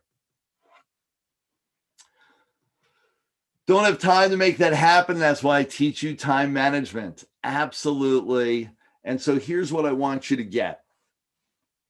I want you to know that hpmaverick.com is available to you. You go there, you're going to be able to make an appointment with me right away. And here's the biggest gift I can give you. Keeps going over there. Here's the biggest gift I can give you is you're going to get a consult with me. And what I've done over the last several years is I've built up enough of a platform and enough of a abundance and multiple streams of income that I'm here for you. And I'm here to give back and to really help you get to the next level. So you're not sure where you're going. You want to expand in your business. You want to expand in multiple streams of income. Maybe it's something outside of real estate as well as real estate investing. Come to hpmaverick.com. Let's book an appointment. It's a completely free consult with me. There's no obligation, and we're able to really get clear. In addition, you're also going to get the Maverick Time training. That's all for free for you as well. And please do what most people won't do. This is the best. If you hear nothing today or tomorrow from any of the trainers or including me, and you just pay attention to this will be worth all the price of admission. Focus on doing what most people won't do for 5 years. And you'll get to do what most people never get a chance to do for the rest of your life. I remember when I entered into my 6th year, I was up on stage, I was teaching this exact lesson, and I remember reaching year 6. Year 6, and I started doing the happy dance. I was so excited because I recognized that I had done exactly what I trained on. I walked my talk, and I realized that I will never, ever again be struggling. I will never, ever again be behind the 8 ball, never, ever again wonder what my future is going to be, because I've been able to solidify it, been able to make sure that no matter what happens to the world, no matter what happens to me, whatever that I know myself, my family will be protected, taken care of for the rest of whatever that looks like. Pay attention. Do what most people won't do. Come hang out. Spend the time. Let's get together and get real with where you're going and what you're doing. This is my wife and I just jumping for joy. We're actually in the Indian Ocean right now in South Africa. That's where this picture is. I've been an entrepreneur for 35 years, owned multiple different distribution companies, real estate 18, actually a little over 19 years now. Over $20 million in real estate transactions, spoken 14, 15 years, 250 boot camps, sales teams, co-authored books with over 400 authors, 11-time best-selling author, sold over $30 million in informational products. Oh, let's talk. You don't know what your life is. You don't know what your future looks like. You really don't know where you're going. Go to hpmaverick.com. I want to offer you up something that I don't usually offer. I want to give you some free coaching. This is entirely free. I've had tons of abundance, another growth in our company over this last year. With everything going on, people are needing our services and our advice more than ever to really understand where to get in their world, in their business, and how to keep growing their business and connecting with everything changing out there in the world. And so I want to give you a huge gift. We've got Maverick Connection, which is one of our coaching calls, and we're doing this multiple times a month where you are going to get this completely for free. There are other components in our coaching program that you're also going to get. I'm not going to bother listing them all out. Just know I am offering you up free coaching. I'm going to give this to you when you make your appointment. You're going to get access to Maverick Connection, and it's several months of free coaching. Absolutely grab hold. It is live coaching. It's with me directly. I will be there guiding you every step of the way. You're going to be getting on the phone with me right away for a one-on-one, and then we'll be doing some group calls, completely live, completely interactive Zoom calls. This is the powerhouse, and it's my gift to all of you. Absolutely. Come, hang out, spend some time. Do you want to double your income? Do you want a real explosion in your bottom line? Do you want to overcome the barriers? Really take the leap of faith? Do you want to clearly see your vision and know for once and for all that you will achieve it, whatever you visualize? Come hang out. Come spend some time. Go to hpmaverick.com. Join us. It would be my pleasure, my thrill to have you there. Make sure to remind me as we talk where you met me. That would be awesome. And looking forward to it. hpmaverick.com. I want to open up to Q&A now and open up the chat. You have any questions, comments about where to go or what to do in your world? One of the things that I work with a ton of my clients on is the understanding of sales, negotiations, process, how to engage with your prospects in real estate, how to engage with your prospects in no matter what component you are. I was a realtor, I was a mortgage broker as well in the real estate game. After I became an investor, just to see and to participate in all that was going on in the industry. And now I continue to coach all sides of the coin of real estate investing. I also teach speakers, coaches, trainers, accountants, financial planners, doctors, lawyers, contractors, you name it, and across the board, all the different trades and the professions. Because my bottom line, my purpose is to help you reach your fullest potential, whatever that looks like. Whatever your passion is, you can create more. If you've got any questions about how to make that happen or the next steps, absolutely, let's talk now. Otherwise, go there and let's make an appointment. And one of the things that we're going to do is get real clear with what you want. What's your goals? And then I will absolutely lay out a strategic plan to how you can get your goals.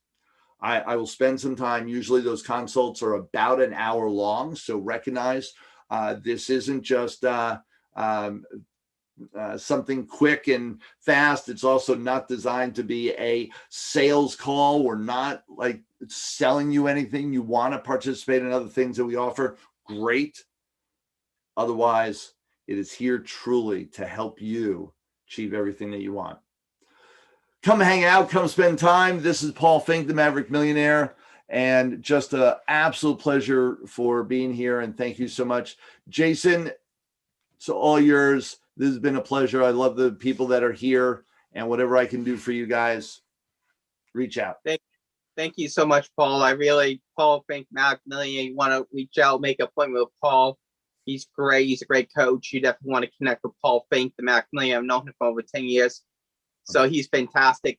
And so we want to connect with Paul. So Paul's put his information in the chat. So you'll be available. So I just want to thank Paul again for taking the time out, doing a great job as usual with his presentation, giving great value. And thank you again, Paul. Thank you, Jason. Take care, guys. I'll see you on the calls and on the free coaching. Talk to you soon. Okay, great. And welcome, Darren Adams. Darren Adams is an international marketing expert from Keep. Darren's going to talk to you how to get organized, get customers, and get paid. So welcome, Darren Adams. You just got to unmute yourself, Darren. Yeah, it's always that mute button. It gets you every time, doesn't it? I know. You're ready to go and you just jump in and like, oh, that unmute thing. I gotta push. Yeah, that's okay. Well, Thanks. take it away, Darren. The floor is yours. Thanks. I appreciate it. I am looking forward to helping everybody today. Now, I know you're coming from a lot of different backgrounds. Many of you are into real estate investing. You might have some other businesses, entrepreneurs, small business owners. Regardless of what you are into, I want to show you how to be more successful, how you're going to be able to get organized, get your business organized, how you can just do some of the things that you want to be able to do and spend less time doing it and be more successful. And I'm going to show you some tools and techniques of things that I've learned. Let me pull up some screen here because I want to share with you this right here. Hopefully I'll pull this up. Let me scroll to the top. Let me click on that. There we go. Basically, what I want to do is show you some of the principles on how you can get organized. The more you can get organized, regardless of what business you're in, then that helps you get more customers. That's the whole point of all this. And customers can be defined as anything you want, whether that's an investing partner, someone who's buying, someone who's selling, whatever that, if that's what you're in real estate investing. And then, of course, the whole point is to get paid by the end of this. Let me go back in time a little bit. I'm going to back up about 20 years. This guy right here, his name was Clayton Mask. And Clayton recognized that there weren't a lot of tools 20 years ago for small business owners, entrepreneurs, real estate investors, people who are in that small solo kind of field. There weren't a lot of tools to help them. They had a hard time marketing, doing automated marketing, email responders, all that stuff. And so Clayton said, I'm going to start that. I'm going to create that for people. There's this big hole there, and these small business owners and these solo people are needing some help. And so he created that and pioneered the whole industry, started a company that he called Infusion Software and Consulting. That name, Infusion Software and Consulting, led to him partnering with his childhood friend, Scott, and together they formed a company called Infusionsoft. Maybe you've heard of Infusionsoft. Infusionsoft is sort of the Rolls Royce of, it's the gold standard of email marketing, automated marketing for any kind of small business entrepreneur. And it's been around for 20 years, started the whole thing. And Clayton and Scott even said, we're going to show you how to use this through a thing we call life cycle marketing. That it's not just, hey, we're a one-time make an offer on something, but marketing is an ongoing thing. And that happens with whatever you're doing. If you're doing investing or whatever, you don't just go up to somebody once and say, hey, you want to invest? Hey, you want to buy? Hey, you want to sell? Hey, you want to partner? Whatever. That really, it's an ongoing thing, what we call life cycle marketing. Well, after about 20 years, actually after about 2 years ago, so after about 18 years ago, Clayton Scott said, you know, there are better tools and better techniques out there available now that we can be using. And we should probably be doing that now that we're getting, you know, I think it was like in 2019, 2018. They said, now we're getting close to 2020. We need to be looking at the new ways of doing some of that stuff and the new tools that are available nowadays. And so they said, let's create a new platform, not Infusionsoft. We're going to create a new platform that they called Keep. And Keep is new and improved, using some of the same principles from the automated marketing and the automated sales and all the automatic follow-up and those tools. They created Keep, better tools, better principles, better techniques, easier to use, slicker interface, much better. And with Keep also comes a new way of doing lifecycle marketing, a new way to help collect leads and convert those clients and create fans to really grow the business, regardless of what the business might be. So that's what I'm going to show you today is how to use Keep to you Lifecycle Marketing 2.0. This is the product that has people raving. In fact, PC Magazine calls it the best marketing automation. Business News Daily calls it the easiest to use CRM. And what I love even more is from Millionaire, they called it the top real estate investing CRM. It is, by the way, I'm just letting you know, it is significantly more than a CRM. A CRM is about this much of what Keep does compared to all the different tools. So I want to show you that. I'll point out the CRM kind of stuff and show you how you can use that, but there's a whole lot more too. So let me jump in and start doing that. And basically, I'm going to outline this through what I call the top 10 ways to win more business. I have spoken around the world on most continents, talked to thousands and thousands of entrepreneurs, coached them to be more successful, and found out basically, what are your biggest struggles? What are your biggest obstacles? What slows you down? What's your speed bump in your business? And from learning those top 10 speed bumps, we were able to figure out how to get over those so that we can figure out the top 10 ways to win more business, be more successful, make better deals, all that kind of stuff. So I'm going to outline that. I'm going to run through the top 10 for you. It's going to be a big brain dump. I'm going to throw a bunch of information at you. So hopefully you'll be able to keep up on this. Take notes if you want to. When I'm doing the presentation, it's hard for me to monitor chat. I can't really see the chat. So if you have questions, we'll come back at the end. And if you have some of those, we can answer some of the questions. But let me just run through the top 10. Here's number one. Here's the first struggle that everybody has. Every business in the entire world struggles to get new leads. Every business constantly. Doesn't matter if you are Apple or if you're IBM, if you're General Foods or General Motors. Everybody's always got to get new leads. If you're not getting new leads in, you're not getting new business. New leads are the lifeblood of a new business, of any business. You've got to constantly be having that flow in. I remember talking to a real estate guy a while back, and he's like, it's just like you picture a long tube and you put a ping pong ball in.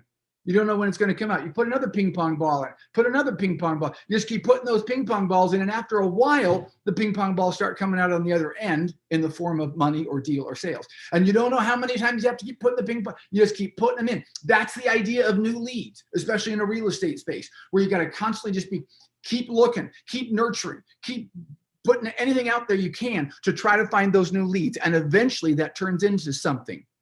But lesson number one is that leads have a half-life of 3 days. When you meet that person, you meet that lead, or you encounter some offer or some deal that you want to pursue, it's fresh then. It's a hot lead. 3 days from now, it is worth half of what it was. It starts deteriorating immediately. If you meet somebody, you're like, oh, yeah, let's do something. Oh, let me buy something from you. Oh, let me subscribe to something, whatever you have. 3 days from now, they've forgotten a little bit about you, and you've forgotten a little bit about them. You've got to think of every lead, including every deal, every possible deal, as basically a lovely tossed fresh green salad. That salad is great today. And depending on which time zone you're in, you're thinking, oh, it's about lunchtime. That actually looks good to me. 3 days from now, what is that salad going to look like?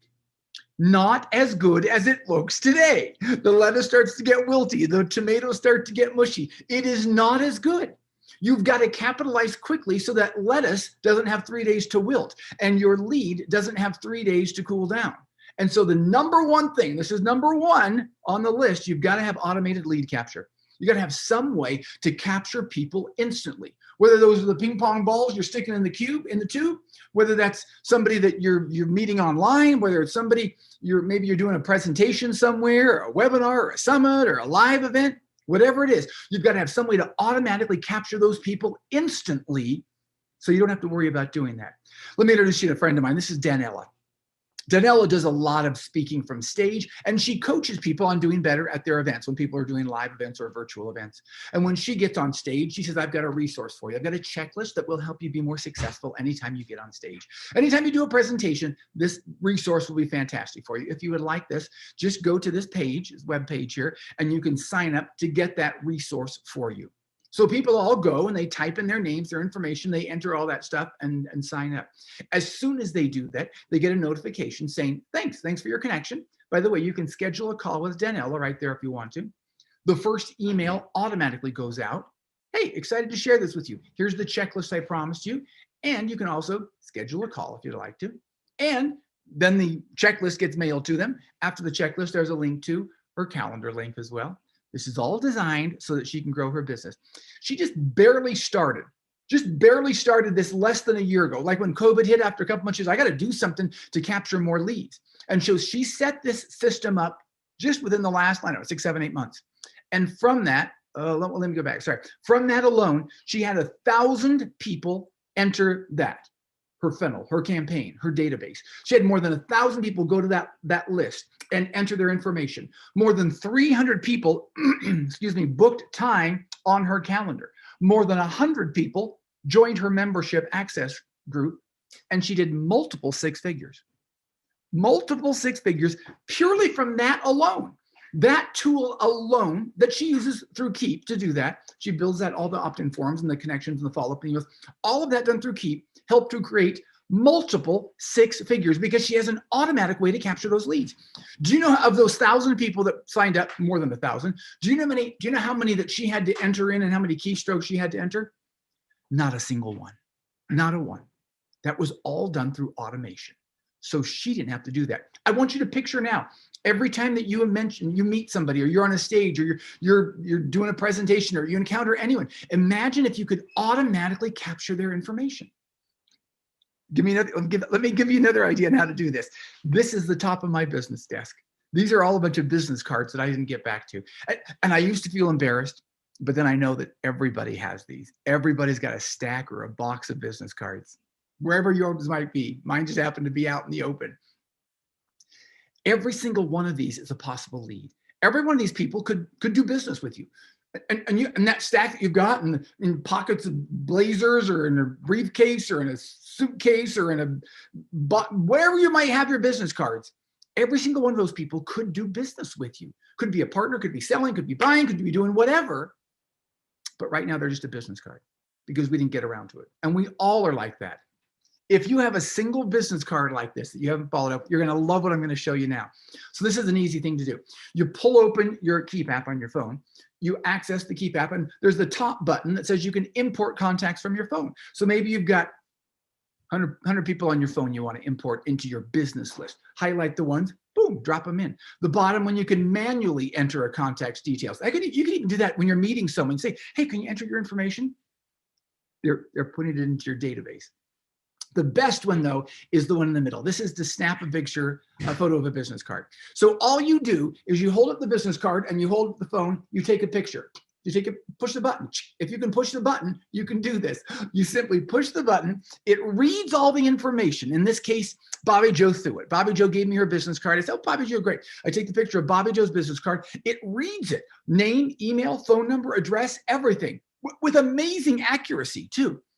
It's then going to ask me, what is Bobby Joe? Is Bobby Joe a lead or a client? What is Bobby Joe? So I can make sure I get Bobby Joe correctly put in the right category here. And like that, that's how long it took. And the contact record for Bobby Joe is created.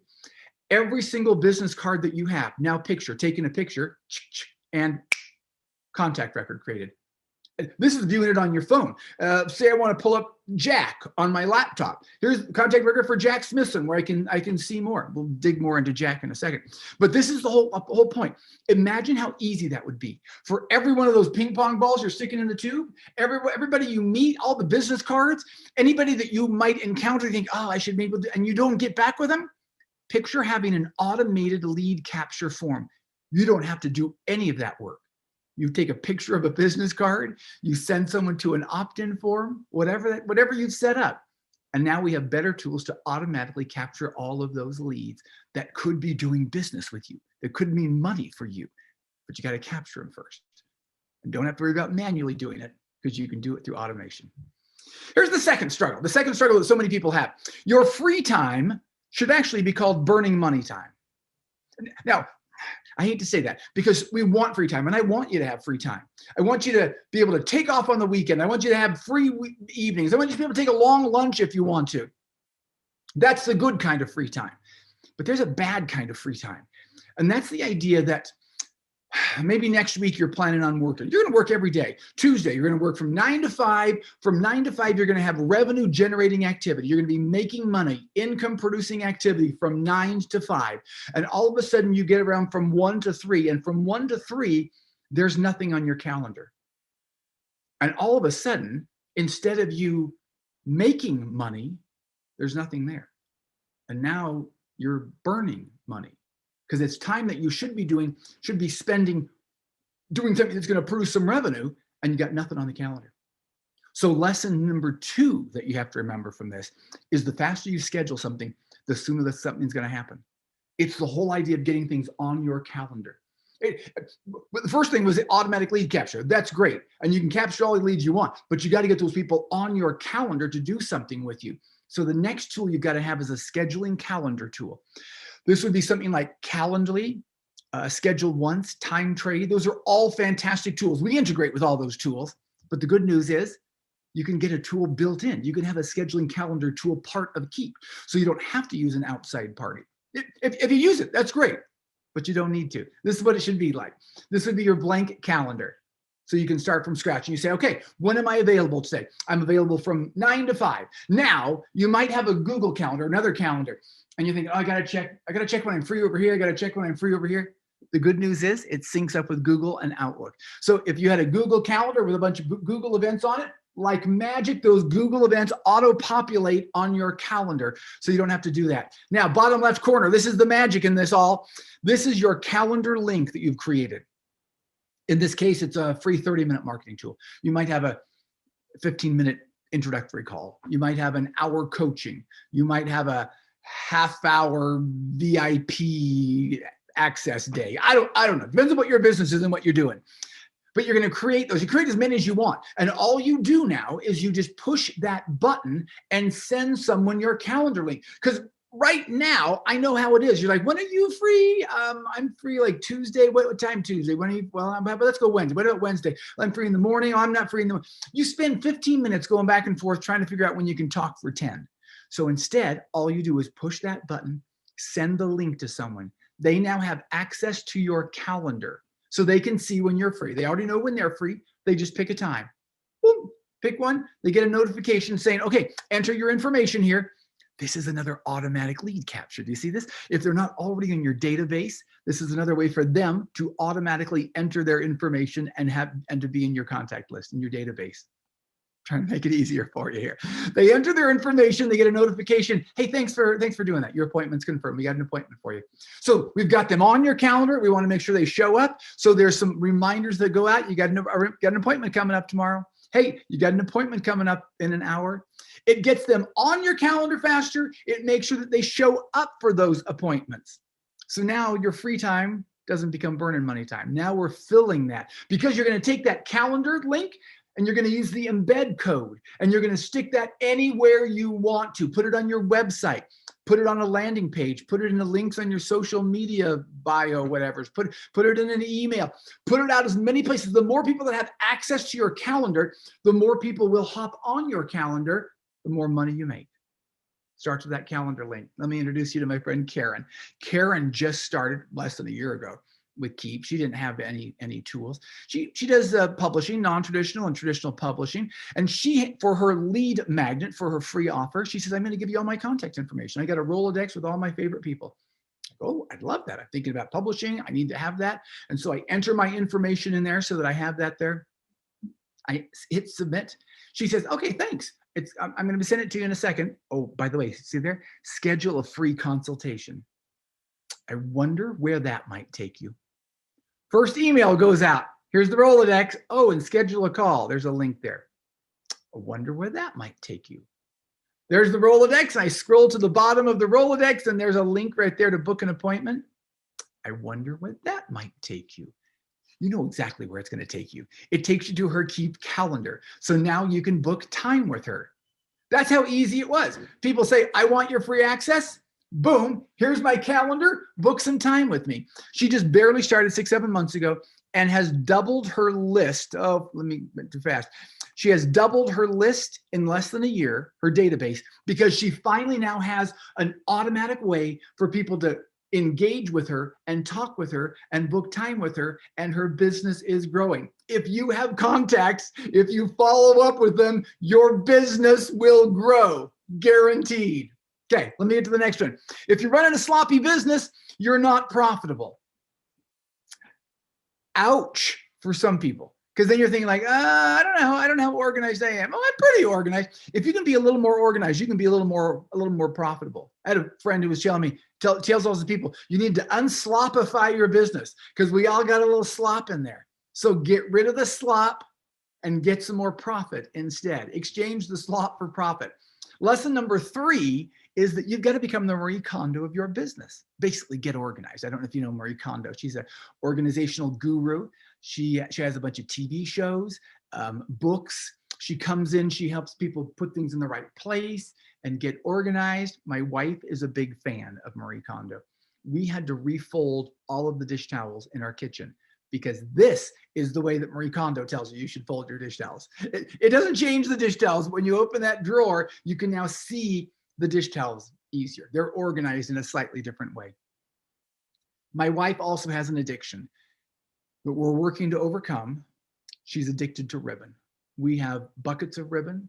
We have bags of ribbon. We have boxes of ribbon. For Valentine's Day, guess what I gave my wife? Some ribbon. Maybe I'm enabling her. Maybe that's my problem. Maybe I should just stop with giving ribbon. But I told my wife, I said, honey, I'm going to build you a ribbon shelf. 5 shelves, 4 feet across, plenty of feet, 20 linear feet for your ribbon. You can put all the ribbon on there you want. Oh, I love this idea. Our second son had just gotten married. She said, I'm going to take over his room and I'm going to turn it into my wrapping room. Because everybody needs a wrapping room, right? Like not wrap music, but like wrapping packages. My wife is not a professional rapper. She doesn't rap for a living. She just wanted a place to wrap. So that when she goes into her room, this is what she sees. Everything's organized. Everything has a space. There's a bulk roll of wrapping paper. There's some greeting cards there. There's the scissors. There's the tape, everything that you need. My wife spends time every day in the wrapping room, not to wrap.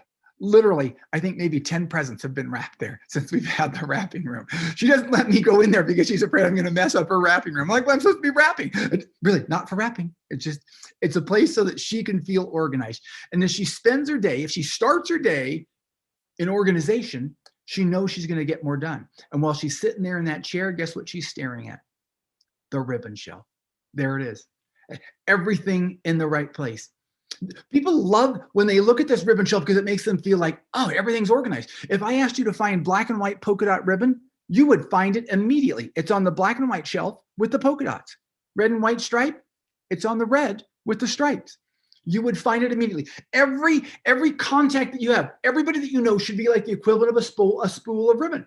Where on that spool, you have all the information that you can need. Just pull that like ticker tape, you can read all the information and it's all wound up and it's all organized in the right spot. You know exactly where you can find him. Someone says, hey, can you tell me about Jeff Bailey? And you're like, oh, I know exactly where he is. Let me type, oh, I can find it right here. Here's all the information. Rather than you saying, oh, I had a Post-it note here, or there's some notes here on a legal pad, and you're looking around. That's not organization. That's why you need a CRM, a client relationship management tool, or a customer relationship management tool. That's what Million Acres calls Keep as the #1 top CRM for real estate investing. This is the way they understand. Million Acres understands this, as many other real estate investors do, understands the importance of being organized. So you know everything you need to know. You're on top of it. You're not letting things fall through the cracks. This is what a CRM could look like. Maybe you have, like something free from Zoho or some free HubSpot or something, or maybe Excel spreadsheets. Those are not CRMs. Those are glorified Rolodexes. So don't get it confused. This is what a CRM should be, a powerful CRM that's going to allow you to grow your business. The colored dots there, those are all my leads, all my clients. Oh, it's like ribbon shelves. Remember the different colors of the shelves of ribbon, all of them in one different area? That's exactly what we're talking about. You want to see all those spools of ribbon on your lead shelf? You just push that button and it'll bring up all the ribbons that are on that shelf, all the contacts that are on that in that group. You'll be able to access them. Someone gives you a new roll of ribbon, you meet a new person, a new contact. Well, then let me just manually add that person. You can type in the information. Last question they ask is, which shelf do we put them on? We're going to keep you organized so that you know exactly where everything is, all the information that you need. Let me show you what the CRM, the sort of the heart, this is really the brain of your business. This is where everything's going to happen, where all the information is stored to allow you to be successful. So you don't have to worry about following up with people and who those people are and the information. Everything that you need is there. Underneath Jack's name, you can see a grayed out button for activity. This is going to show you the latest activity. Have you sent emails? Have you made some notes? Have you made a call? Whatever you do, when you click on that, you can see the latest activity. At the drop of a hat, you've got it. The next button over is details. This is going to be all the information about Jack or whoever the person is. Name, email, phone number, address. You can have up to 100 fields of information, birthday, anniversary. It's all the information that's going to help you follow up and be organized with that person, all at a glance. The next button over from that is email. Maybe I was in Keep and I sent an email to Jack. I pull up email. That'll be there. Maybe there was an automation. There was a series of emails that went out. And so I can access them with 3 or 4 emails that automatically went out. Maybe I was in my Gmail. I was out on the road. I had my phone. I sent someone an email from my Gmail. Remember, it syncs up with Google. So that email will be in there. Do you see how much more powerful you're going to be? Do you see how more efficient you're going to be? At a glance, at your fingertips, everything's in one place. All of your organization is right there. This is why Million Acres calls this the #1 CRM for real estate investing. A real estate deal is way too powerful, way too much money, is way too valuable for you to waste it on substandard tools that might allow you to forget or overlook or lose information. With Keep, you're keeping everything in everything in one place. Everything. I like to think of Keep because it's spelled K-E-A-P. Keep everything all in one place. It's not really what it stands for, but that's how I like to think of it. This is a tool, a CRM. Every single one of you needs to have a powerful, productive CRM that helps you make money. Here's the next roadblock. There's nothing worse than talking to someone who doesn't know you, but they have all the answers. You know, it's like you went up, maybe you were at the Christmas party, New Year's party. Uncle George comes up to you and Uncle George says, you know what your problem is? And then Uncle George proceeds to tell you what your problem is. But Uncle George doesn't really know you. He doesn't know anything in the situation. He doesn't know anything that you might be dealing with. And so Uncle George doesn't really know the solution to your problem. You might sometimes come across as Uncle George.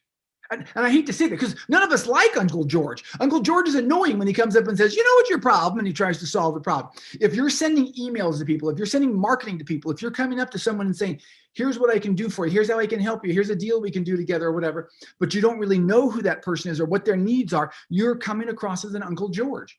And so what you've got to do is remember, it's good to know your people, but it's better to know what your people want. Who are the people on your list? And I sort of keep coming back to real estate investing because I know, although you could come from all sorts of different backgrounds to be here on the summit, some people tend to center around real estate investing. Who are your repeat customers? Have you done business with somebody before? Or who are the people who are meeting you for the first time? Maybe you're letting them know how you can help them, how they can engage with you and what they can do business. Those are very different groups and takes very different terminology. Who are the people who know about marketing opportunities? Maybe they can get the word out there for you. Or the people who know about some kind of summit or some kind of webinar or some chance to speak live. Those are very different groups and the terminology is very different. So you've got to have list segmentation. That lets you have the power of your list. That lets you harness the database that you've got. Right now, it's just a bunch of names with information. But now if you can really segment the list, that lets you harness the power. This is the database. This is the contact we were looking at for Jack. At the bottom, you notice it says need custom fields. We've got you covered. You can have, I already told you have 100 fields. You can now have 100 custom fields as well to let you follow up with that person. I'll mention real estate. Is this someone who is interested in properties in Ohio or someone in Oregon? Does that matter? Does that matter as you're reaching out to them? If so, make that a custom field. Are they interested in buying? Are they interested in selling? Are they interested in partnering with you? Make those custom fields, whatever that might be. Maybe you have a different business. Maybe you're doing graphic design for websites. Have they done business with you in the past or not? Is it for a personal brand? Is it for a business brand? Whatever that might be, make those custom fields so that you can speak the right language to them.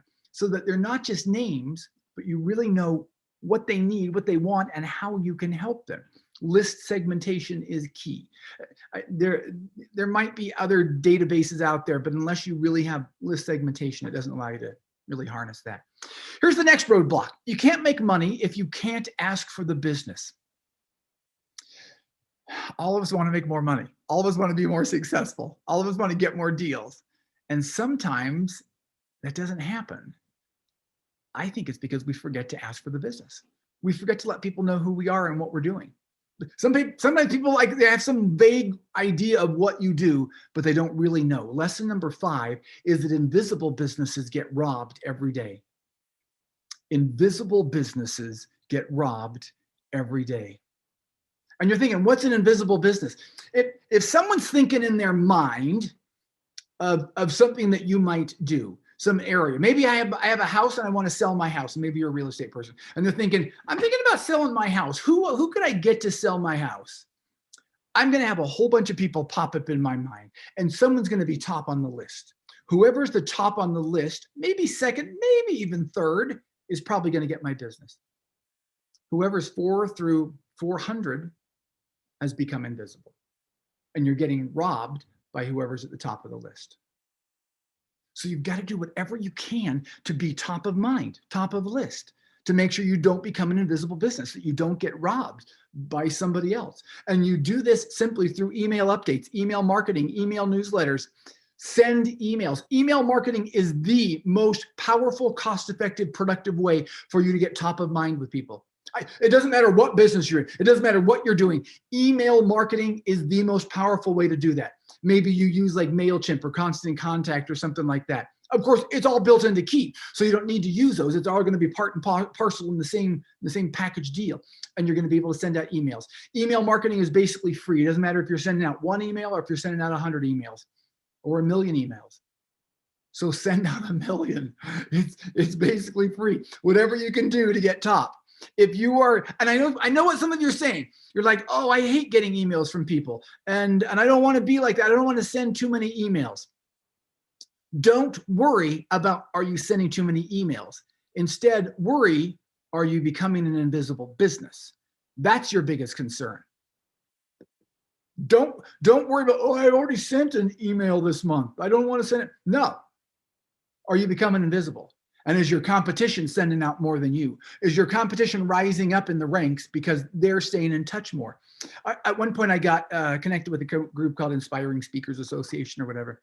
They send emails like nobody's business. They are crazy good at doing email marketing. I don't know if you can see the dates over on the side, but on October 30th, you know how many emails they sent me? They sent me 4 emails on one day alone. They're not worried about, we already sent an email. Are we going to send too many emails? They're not worried about, are they sending out too many emails? They're worried about, are they becoming an invisible business? And they want to make sure they're not. They want to make sure when someone thinks, who should we go to? They learn about being an inspiring speaker. They want to make sure they're the answer and they're the solution, and they've got an email in your inbox. And it might be at 7 in the morning. They'll have an email in the box. It might be 1 in the afternoon. They'll have something in your inbox. It might be 6 in the evening. They'll have one there. It might be 10 o'clock at night. They'll have one there. They don't know when is the right time for any individual person, so they always want to make sure they're there. Now, I'm not saying you have to send 4 emails a day. That is not what I'm saying. I'm telling you, though, send emails. Do email marketing. And likely do more than you're doing now. Because unless you're a dominant number 1 on the top of everybody's list, you can send more. And remember, the whole idea is to ask for the business. Ryan Dice, master marketer, he owns a company called Digital Marketer, wildly successful. He gets this exact principle. My buddy, Ramon, is on his list. And he says, Ryan sends me emails all the time. This is an email that Ramon got from him. Now don't send an email that's saying, dear friend, or something like that, or hey there, good to connect again. So inside of Keep, you have what we call a merge field. So you say, hey, and then you insert the person's first name. So it looks like a personalized real email, like you're really sending it to people. And if you're really good at this, people really think you're honestly sending them personalized emails. So Ryan has an event that he wants people to come to called Traffic and Conversion, a big event, thousands of people come to it.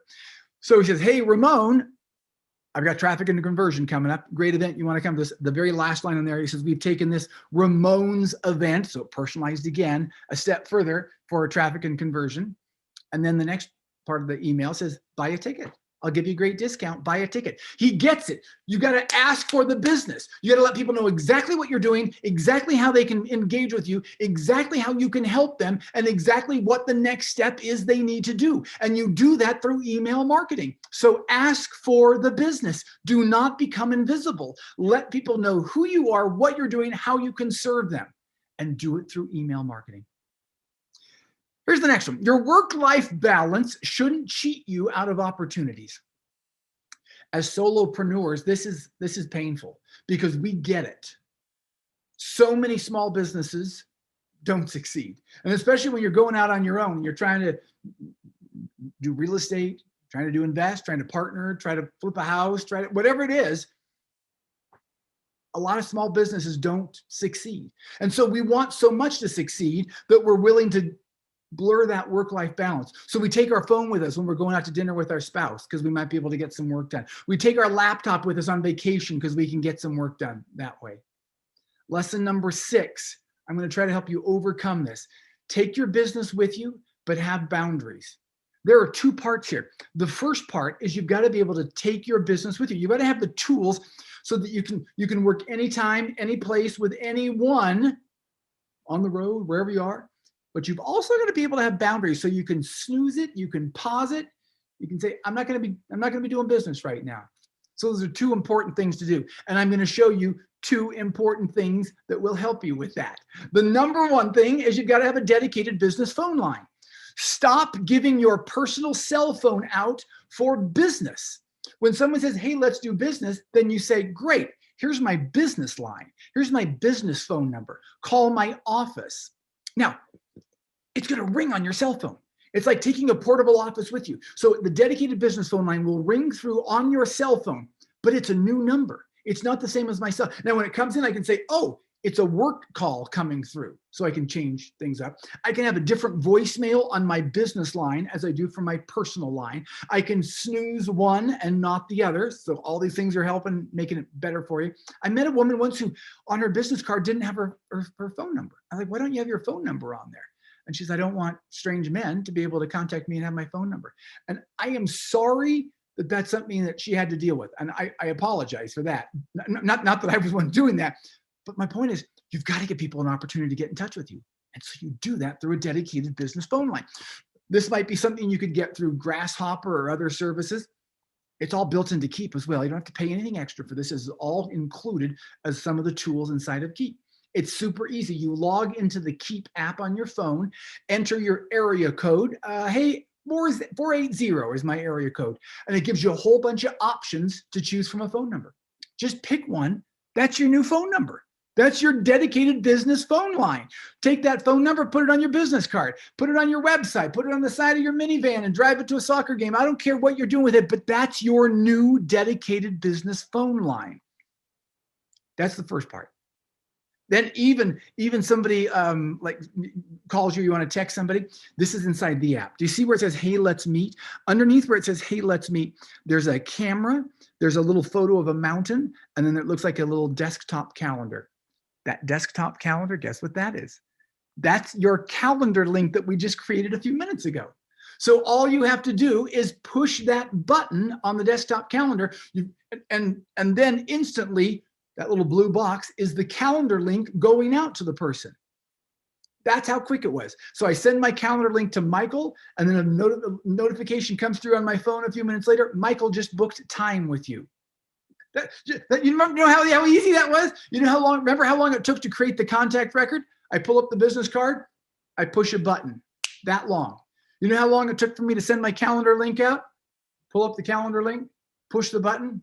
Like that. And all of a sudden I have notification, Michael's booking time. I can go in my contact record for Michael and I can write, hey, Michael booked time with me. Great. I'm going to be talking to Michael.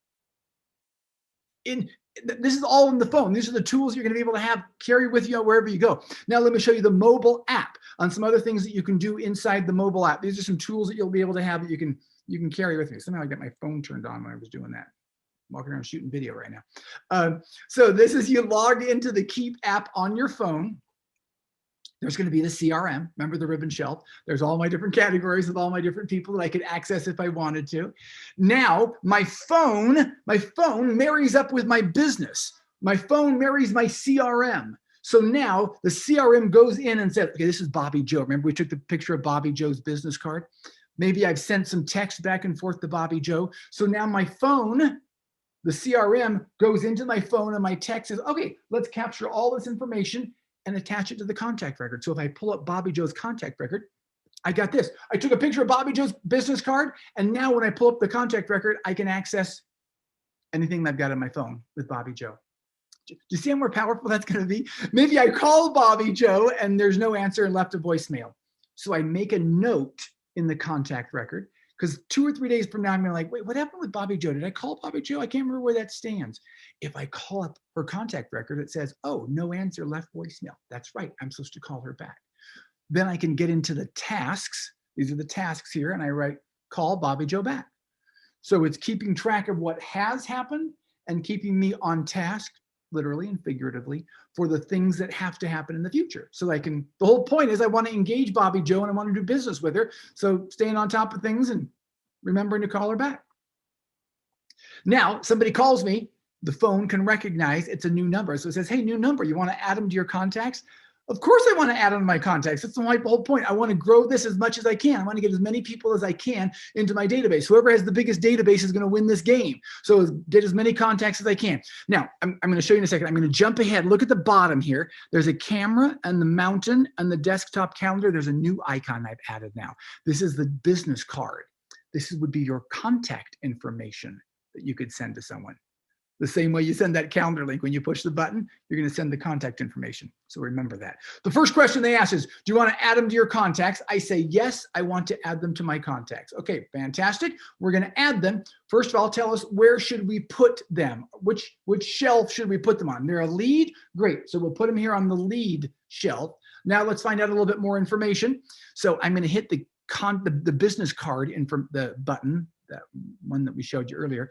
And that's what this first blue box is. Here's my contact information. I just hit that and boom, that person now has my contact information they can put in their phone. I've already got them in my phone.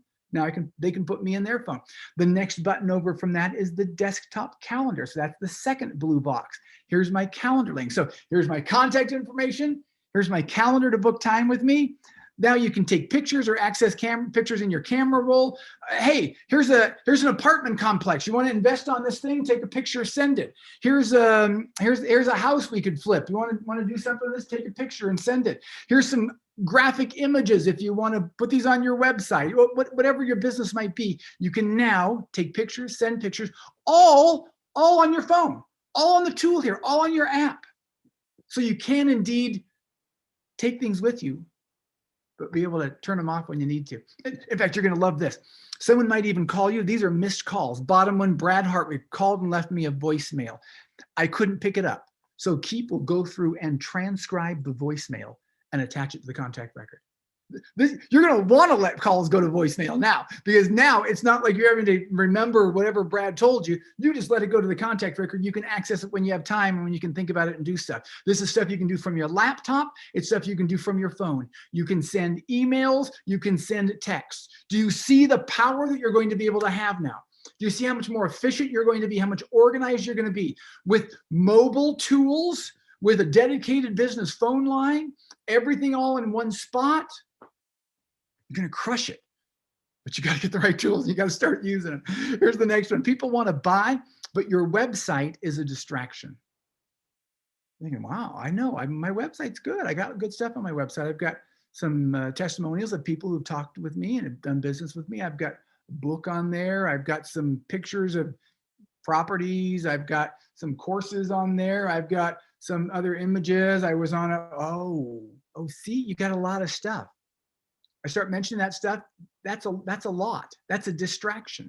There are a lot of things on there. Someone goes to the website, there's a video clip of you, where they click on that, it takes them to YouTube, they start clicking different things. Pretty soon they're watching cats water skiing or whatever. They've long since forgotten what they started to do. And like, wait, what was I doing? I forgot what I was doing. Remember, lesson number 7 is that websites are pretty, but landing pages are profitable. I don't know if you're familiar much with a landing page. A landing page is not where people land on your website. That would be a home page. A landing page is a separate page that you build on your own. It is a single call to action, single page. It's one page. You're going to build that inside the Keep landing page building tool. I mean, if you have, maybe you build them in WordPress, maybe you build them in lead pages. That's great. We integrate with all that, and that's fantastic. But it's all built into Keep as well, so you don't have to worry about that. So you're going to go through, have we just overhauled the landing page building tool. There's a bunch of templates there. You drag and drop, you create something. In literally most people, 30 minutes, 20 to 30 minutes, they've been able to build a landing page. And that landing page can be whatever you want it to be. Landing pages are the key. Landing pages, there are people who don't even have a website, but just have a series of landing pages. Maybe you have a house for sale. Build a landing page for the house. Put a bunch of images of the house on there. Would you like to schedule a tour of this house? Would you like to know more about this? Type your information in here and I'll follow up with you. That's designed to take action. Maybe there's a free lead magnet you have. Maybe you have some kind of free access to your favorite contacts or whatever like that. Build a landing page. If you want this, sign up right here. There's just one thing to do on a landing page. I've showed you some landing pages. Karen's Rolodex, triggered from a landing page. Daniela's checklist, triggered from a landing page.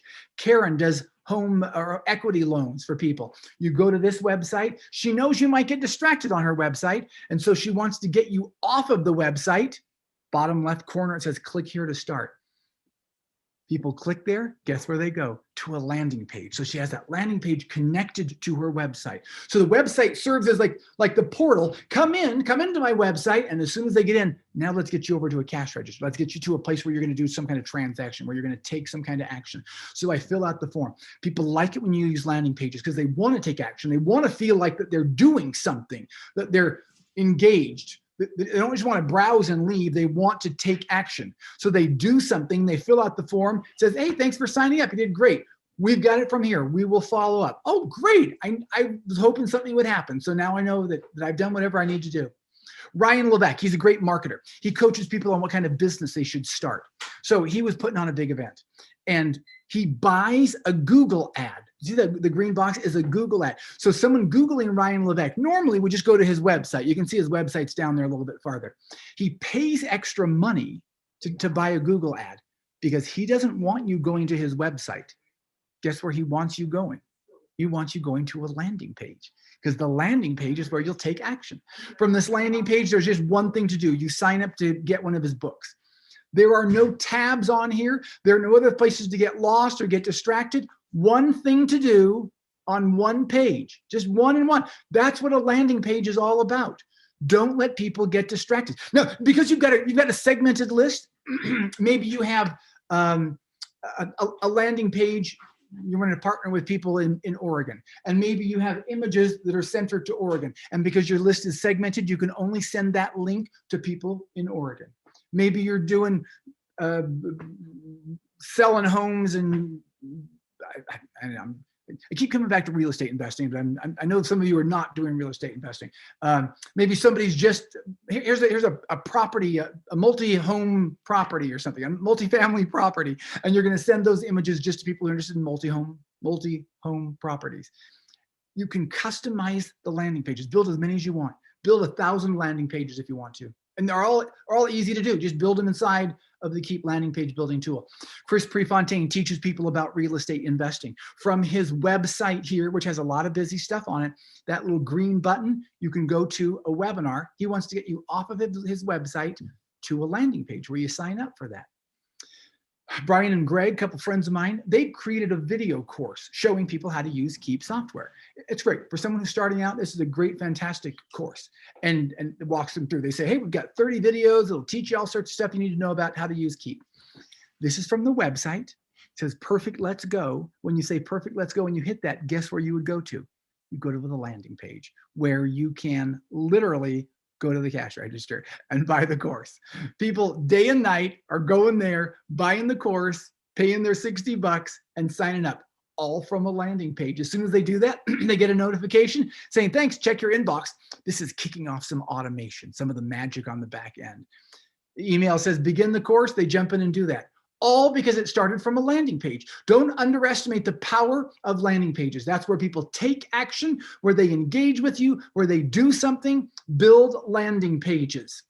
Here's the next one. I think it's number 8. Taking money shouldn't be hard. And it shouldn't be hard for you, and it shouldn't be hard for the people that you're trying to take money from. So make it as easy as possible. Lesson number 8. If you've ever wondered why people don't pay you money sooner, likely it's because you haven't invoiced them soon enough. The number one thing about getting you paid is an invoice. The sooner you invoice, the faster you get paid. And so built inside of Keep, you can build quotes and invoices, trying to make this easy for you. Before I started working for Keep and Infusionsoft, I would do consulting and coaching work for people, and it would take me literally, I hated trying to send an invoice to someone because I didn't really have any system set up. How am I going to find an invoice? I would sometimes go months without getting paid just because I didn't have an invoice. That was in the old days. Now, I just wish I would have had these tools inside of Keep. You can create a quote. To work with me, it might cost $19. Create this inside of Keep, couple quick clicks, then you push a button, it turns it into an email so that you can email it to the person that easily. And then you have a little pipeline. You can see all of the deals that you've sent out quotes on. Someone says, hey, I'd like to do business with you. You create an invoice, upload your logo, personalize it with a push of a button. It turns it into an email, sends them the invoice. And once again, you got a pipeline here. You can now see all of your invoices. Here are the ones that have been paid, the ones that are still outstanding. It allows you to track that so much easier. This is power. Just imagine how much more efficient you're going to be. You'll be able to send out invoices much faster. You'll be able to get paid faster. And if you use QuickBooks Online, you're going to love me for this. You'll send me a thank you note every day. We integrate with QuickBooks Online. We integrate with hundreds of different programs. The QuickBooks Online is that green circle over on the left. If you are using QuickBooks Online, it's a native integration. So if I'm in Keep and I take a payment from Harold, I take a payment from Harold. If I log out of my Keep and happen to log into QuickBooks Online, the payment shows up. So you don't have to worry about double manual entry. Makes it easier for you there. Okay, here's number 9. Number 9, most of us give up before we get the deal. And you're thinking like, no, I don't give up. I'm tenacious. I stay after it. I'm dedicated. I don't ever give up. Well, you say, hey, you want to do business? Hey, you want to do business? Hey, you want to do business? You keep asking until finally you get tired of it, and then you move on. You give up, and you give up before you get the deal. It used to be that you would ask 7 times, 7 touches, and you could do business with someone. And most people would give up before 7. Now that number is way higher. Like it was 15 and it was like 27. And I don't know how high it is now. Nobody really does. And because no one knows how high it is, we give up. We give up before we get the deal. Lesson number 9 is that repetition makes champions. It's the repetition that will actually help you get the payoff. Repetition is what makes an Olympic ice skater a gold medalist. They had to practice that triple spin thing over and over and over. They had to repeat that thousands of times before they could be a champion. They can't automate the practicing of the spin, but you can automate everything that you do in your business. Automated campaigns help you be a champion. Automated campaigns make for rich champions. And the automated repetition is going to do amazing stuff for you here. Automation allows everything that we're going to be talking about to happen without you. You set it up once and it runs forever. I'll tell you a couple quick stories. My wife said, you're hard to buy for. I said, I'll write some things on the dry erase board of things that I want. My birthday was coming up. I said, I want a BMO. It's this big flexible Frisbee that we used to have when it got sort of dirty and nasty. And I said, I want a new BMO. So I wrote on the board, BMO. My wife misread my handwriting. So for my birthday, instead of giving me BMO, she gave me Beano. Not the same thing. It sets up for disappointment. When someone says, I want a BMO, and they end up getting a Beano, there's going to be some frustration there. If someone tells you, I want to work with you on this kind of deal and this kind of business, and you send them opposite things and not what they want, they get frustrated. So once you know what someone wants, what someone's interested in, how you can serve them, make sure that's how you serve them. You're going to do this through automation, through a funnel. And I don't want anyone to freak out about a funnel, because sometimes when we start talking about funnels, people get a little bit nervous. A funnel is simply a set of directions to get from one place to another. If I am home and I want to get to Target, GPS is going to get me there. GPS is like automation. GPS says, hey, go up here, take a right, go down the freeway, take the exit, you're there. If I get lost, GPS says, oh, we're rerouting. It's okay. There's lots of ways to get to Target. Come back this way, take a U-turn, take a left or whatever. GPS is going to put their arm around me and get me to the finish line.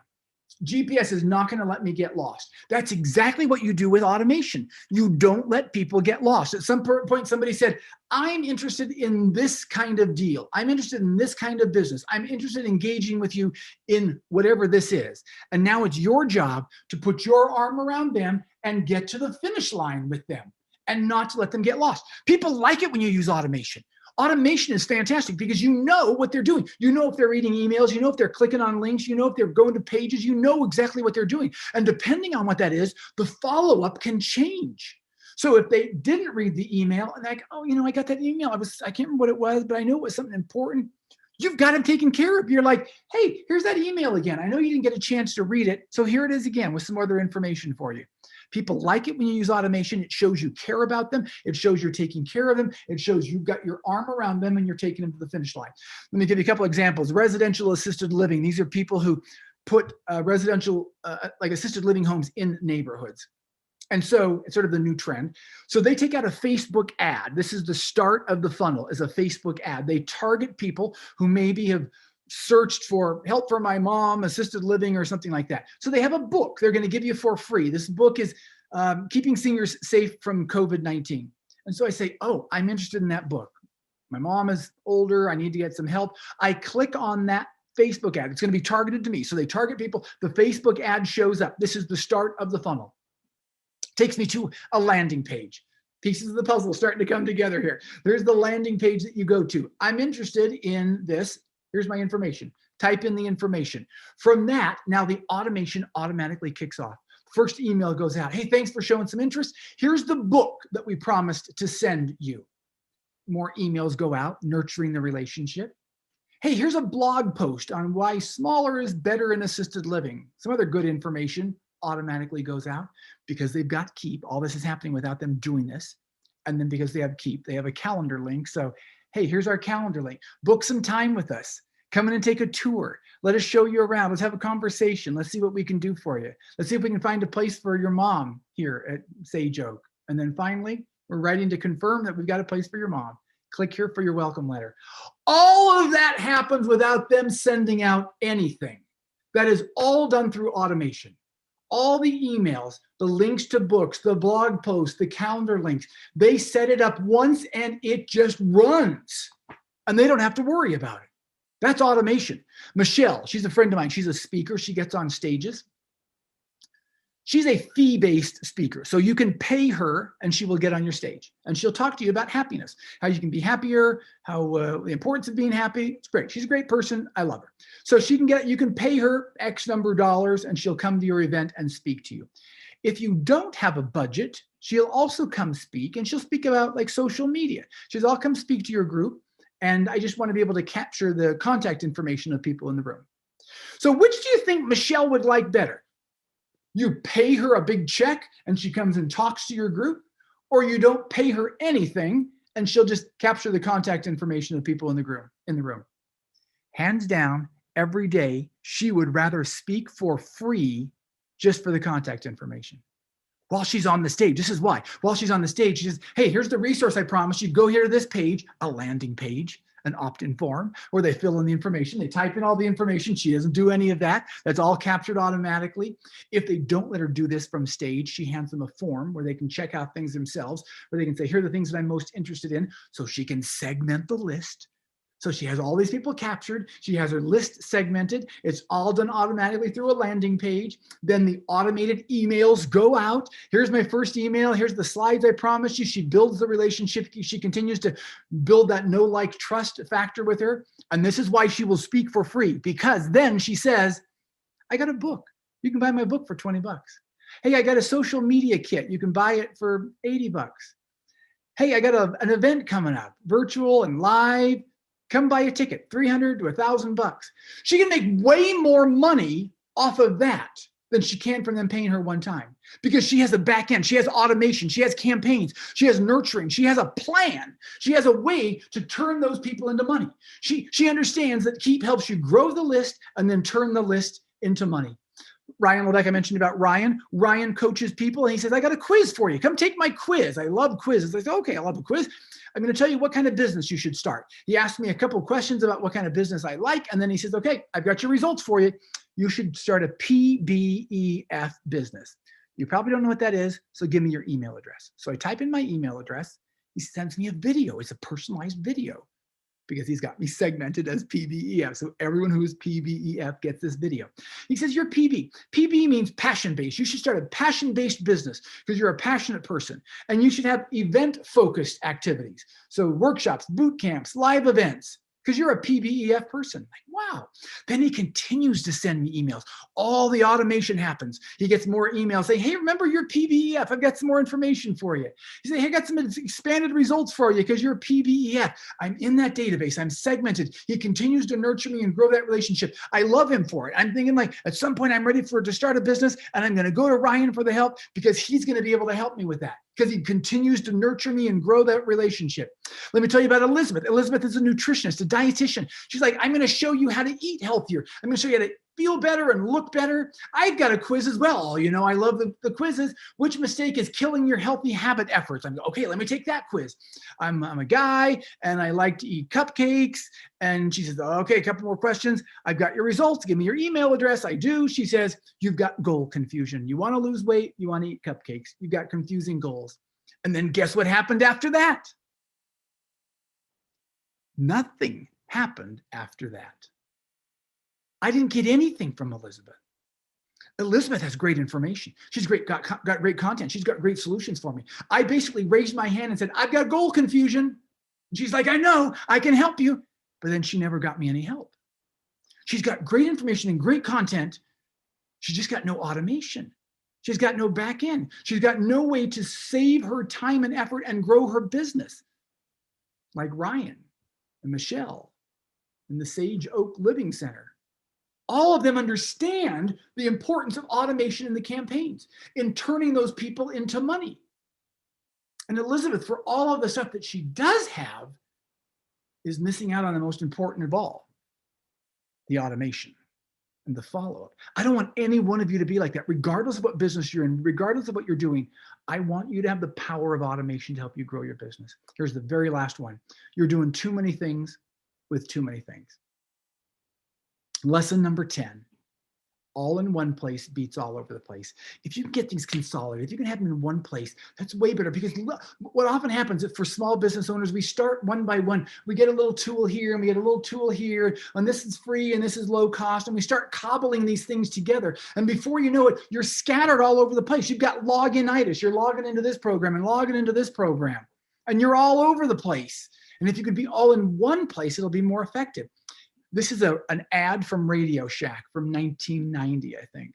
There's a bunch of cool stuff in there. There's a computer and a phone and a calculator and a music player and a video camera, and a regular camera, and all sorts of stuff. And do you know that everything on that ad is now on your phone? And there's a reason why everybody has a phone in their pocket, and Radio Shack is trying to figure out how to reinvent themselves. It's because all in one place beats all over the place. Imagine having all the tools you want all in your hand, rather than having to buy 20,000 things. Imagine one program instead of 20 different programs. If I asked you to build a birdhouse and gave you a whole bunch of mismatched tools, that's not a system. There's not a way to do that. You can't build a birdhouse that way. You can't build your business that way. Instead, imagine having a pocket knife with like 32 blades with all the tools you want. Oh, there's like a calendar tool and a phone app tool and an invoice tool, a bunch of cool tools in the hands of a robot, because it's got automated landing pages and automated campaigns sitting on a pile of cash. This is your business. When you get the right tools and you automate those tools, this is what happens. Your business grows and you're more successful. It's just what happens. Damon John from Shark Tank, first question he asks people when he partners with them, he says, do you have Keep, or are you getting it? Because that's how I know you're serious about your business. Dave Ramsey, Tony Robbins, Jack Canfield all use the power of Keep. And I'm sandwiched today by Keep users. Paul, who you just heard before me, is a powerful Keep user. Jason uses Keep. It is the tool that they understand you use to grow your business, regardless of what the business is. Helps keep you organized so you can get organized, get customers, and get paid. Otherwise, you'd need to have Grasshopper for your phone, Schedule Once for your calendar, Constant Contact to send your emails, Zoho for your CRM, ClickFunnels to do automation, Lead Pages for your landing pages, and none of those talk to each other. Instead, imagine if they all could talk to each other like Keep.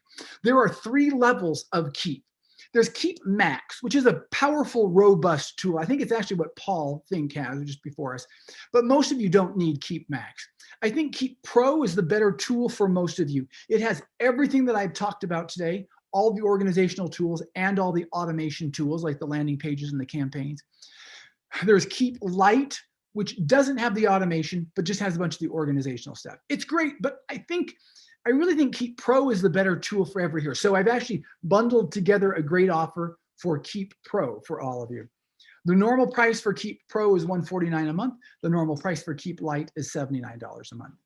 Here comes the good news. Because Jason is our partner, you all get access to partner pricing, which is reduced for some special bonuses. So here's the first good news is Keep Pro is not $149 for you. You don't have to worry about paying retail. It's $99 a month. For less than $100, you get all the power of everything that I've talked about. I guarantee you, if you got all those tools one by one, it's going to cost you way more than that and be a whole lot more confusing as well. So all that for $99. Normally to sign up, you can see we have a package deal for our starter version. Come in the middle, you can see 1 user and 500 contacts. And you get, for your onboarding kickstart, it tells you get 3 one-on-one sessions for $500. Everything I'm going to tell you now is all good news. Everything you're going to be hooping and hollering about. If we were in person, you'd be like, I don't know, shooting off confetti or something like that. Okay, you ready? Okay, you're $99 a month, you're grandfathered in. It will never go up. You won't ever have to worry about anybody coming and saying, hey, it's time for you to pay retail. No, just say, I was with Jason. I was on the High Performance Success Summit, HPSS, hang up the phone. You'll never have to pay more than $99. I don't care what the price of Keep Pro is in the future. You get grandfathered in and you will never, you'll be glad now. You'll be glad you got locked in at $99 in the future for whatever that price might be. I'm also going to 5 times your account size for you for free. So the database goes from a database that holds 500 to 2,500. I don't know if you need that many right now. You'll need it at some point. And then you'll be glad you signed up now and got it for free. You will never have to pay extra. That's like an extra $60 every single month. Additional user, I'm going to get you 1 additional user. That's an extra like $30. Maybe you have a partner, you have a virtual assistant, you have someone else you want to get in there. Maybe you don't have it now. You'll need it at some point, and then you'll be glad you got it now and signed up and you got it for free. If you have campaigns somewhere else, we'll help you migrate those over and build the automation around them. And then you get 50% off your first 3 months. 50% off. I can hear you hooping and hollering right now. Your price is $49. You can't even come close to getting all the tools I've talked about for $49. So the first 3 months are just $49 and $50 for the first 3 months. We want to make sure you understand how to use this. So you remember the video course I was telling you about? I'm going to buy that for you. Well, Keep's going to buy it for you. We're writing them a check. We will pay them for that. You're going to love this course. It's going to show you some great stuff. In addition to the video course, we want to make sure you get personal help. So we've reached out to Success Engine. They're our #1 training partner. They are going to give you not 3, but 4 one-hour personalized coaching sessions to do whatever you want to do. Whatever of those top 10 challenges we talked about, they're going to be there for you. Want to build campaigns? They'll do it. Want to build landing pages? They'll help you do that. They'll teach you how to set up your calendar link or your contact information, all that stuff. You get them for 4 one-hour coaching sessions. If you've ever done coaching, you know how expensive 4 one-hour coaching sessions could be, along with the video course. And then they're also going to do a little booster webinar. It's coming up Tuesday, 10 o'clock Pacific, 1 o'clock Eastern. It's going to be a little booster session to make sure you know how to log into your account, you know how to add a contact, do some basic simple stuff. So you're going to get access to the webinar, you're going to access to the 4 one-hour sessions and the video course. That's a lot. Guess what the price on that all is? Not a lot, namely free. We are covering that 100%.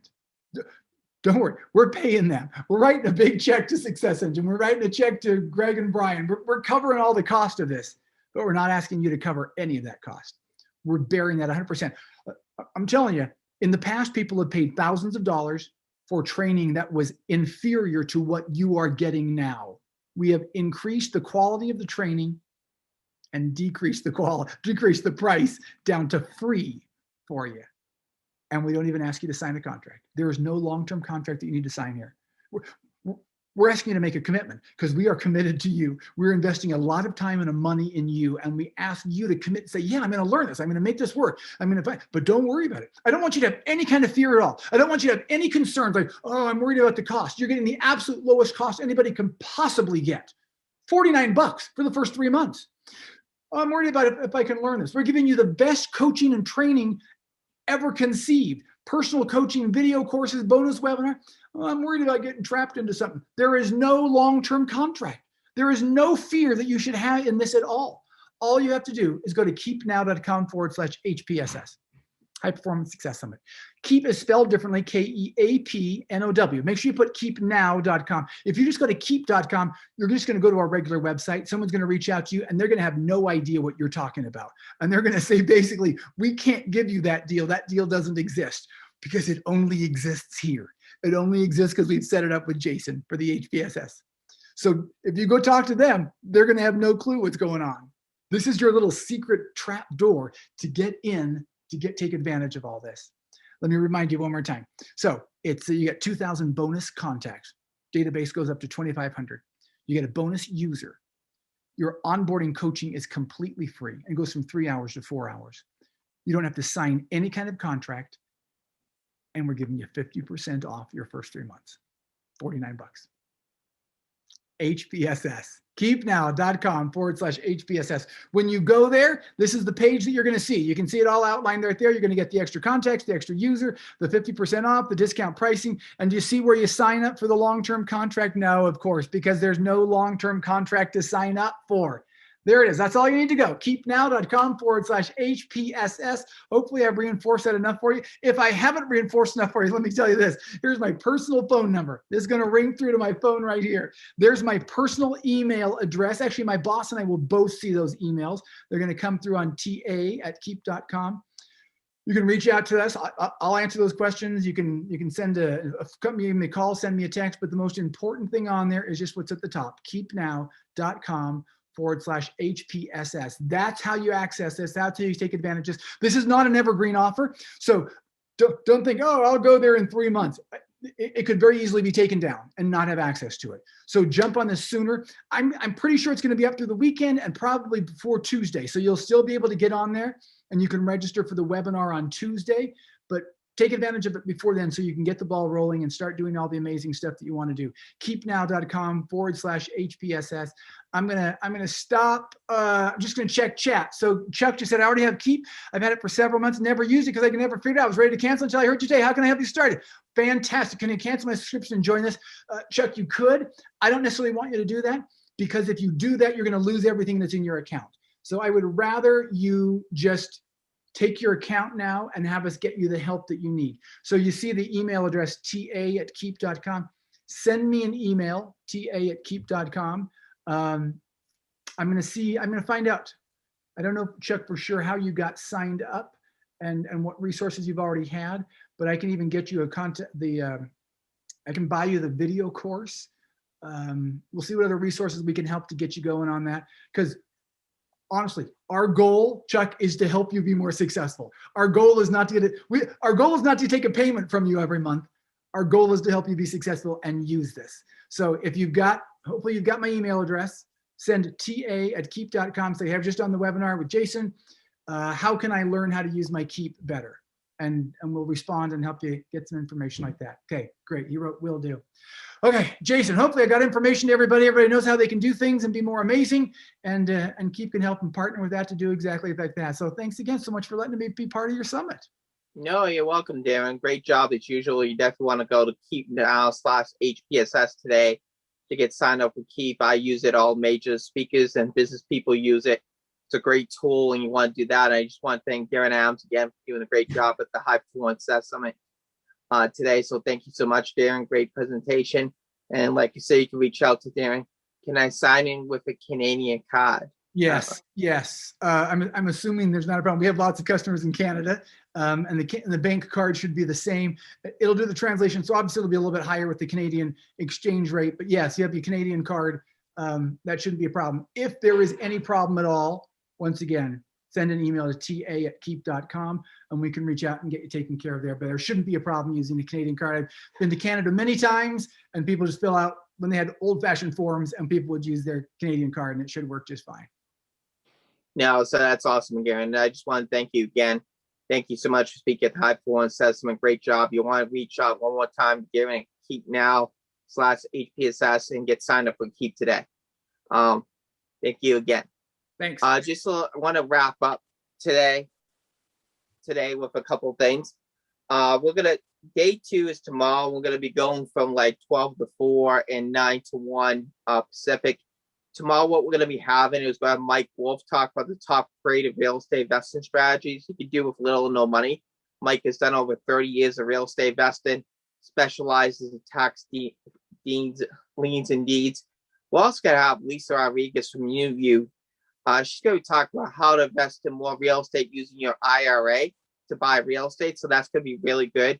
We're going to have Brad Blazar back here for day 2, talk about more secrets, how to raise capital from high net worth individuals. And then I'm going to have myself, Jason Burke, speaking how to create and execute your live events, how to become a star in event planning. And we're going to go into a section of how to create your live events and execute those. So we have a great day on top of day 2 of the High Performance Assessment.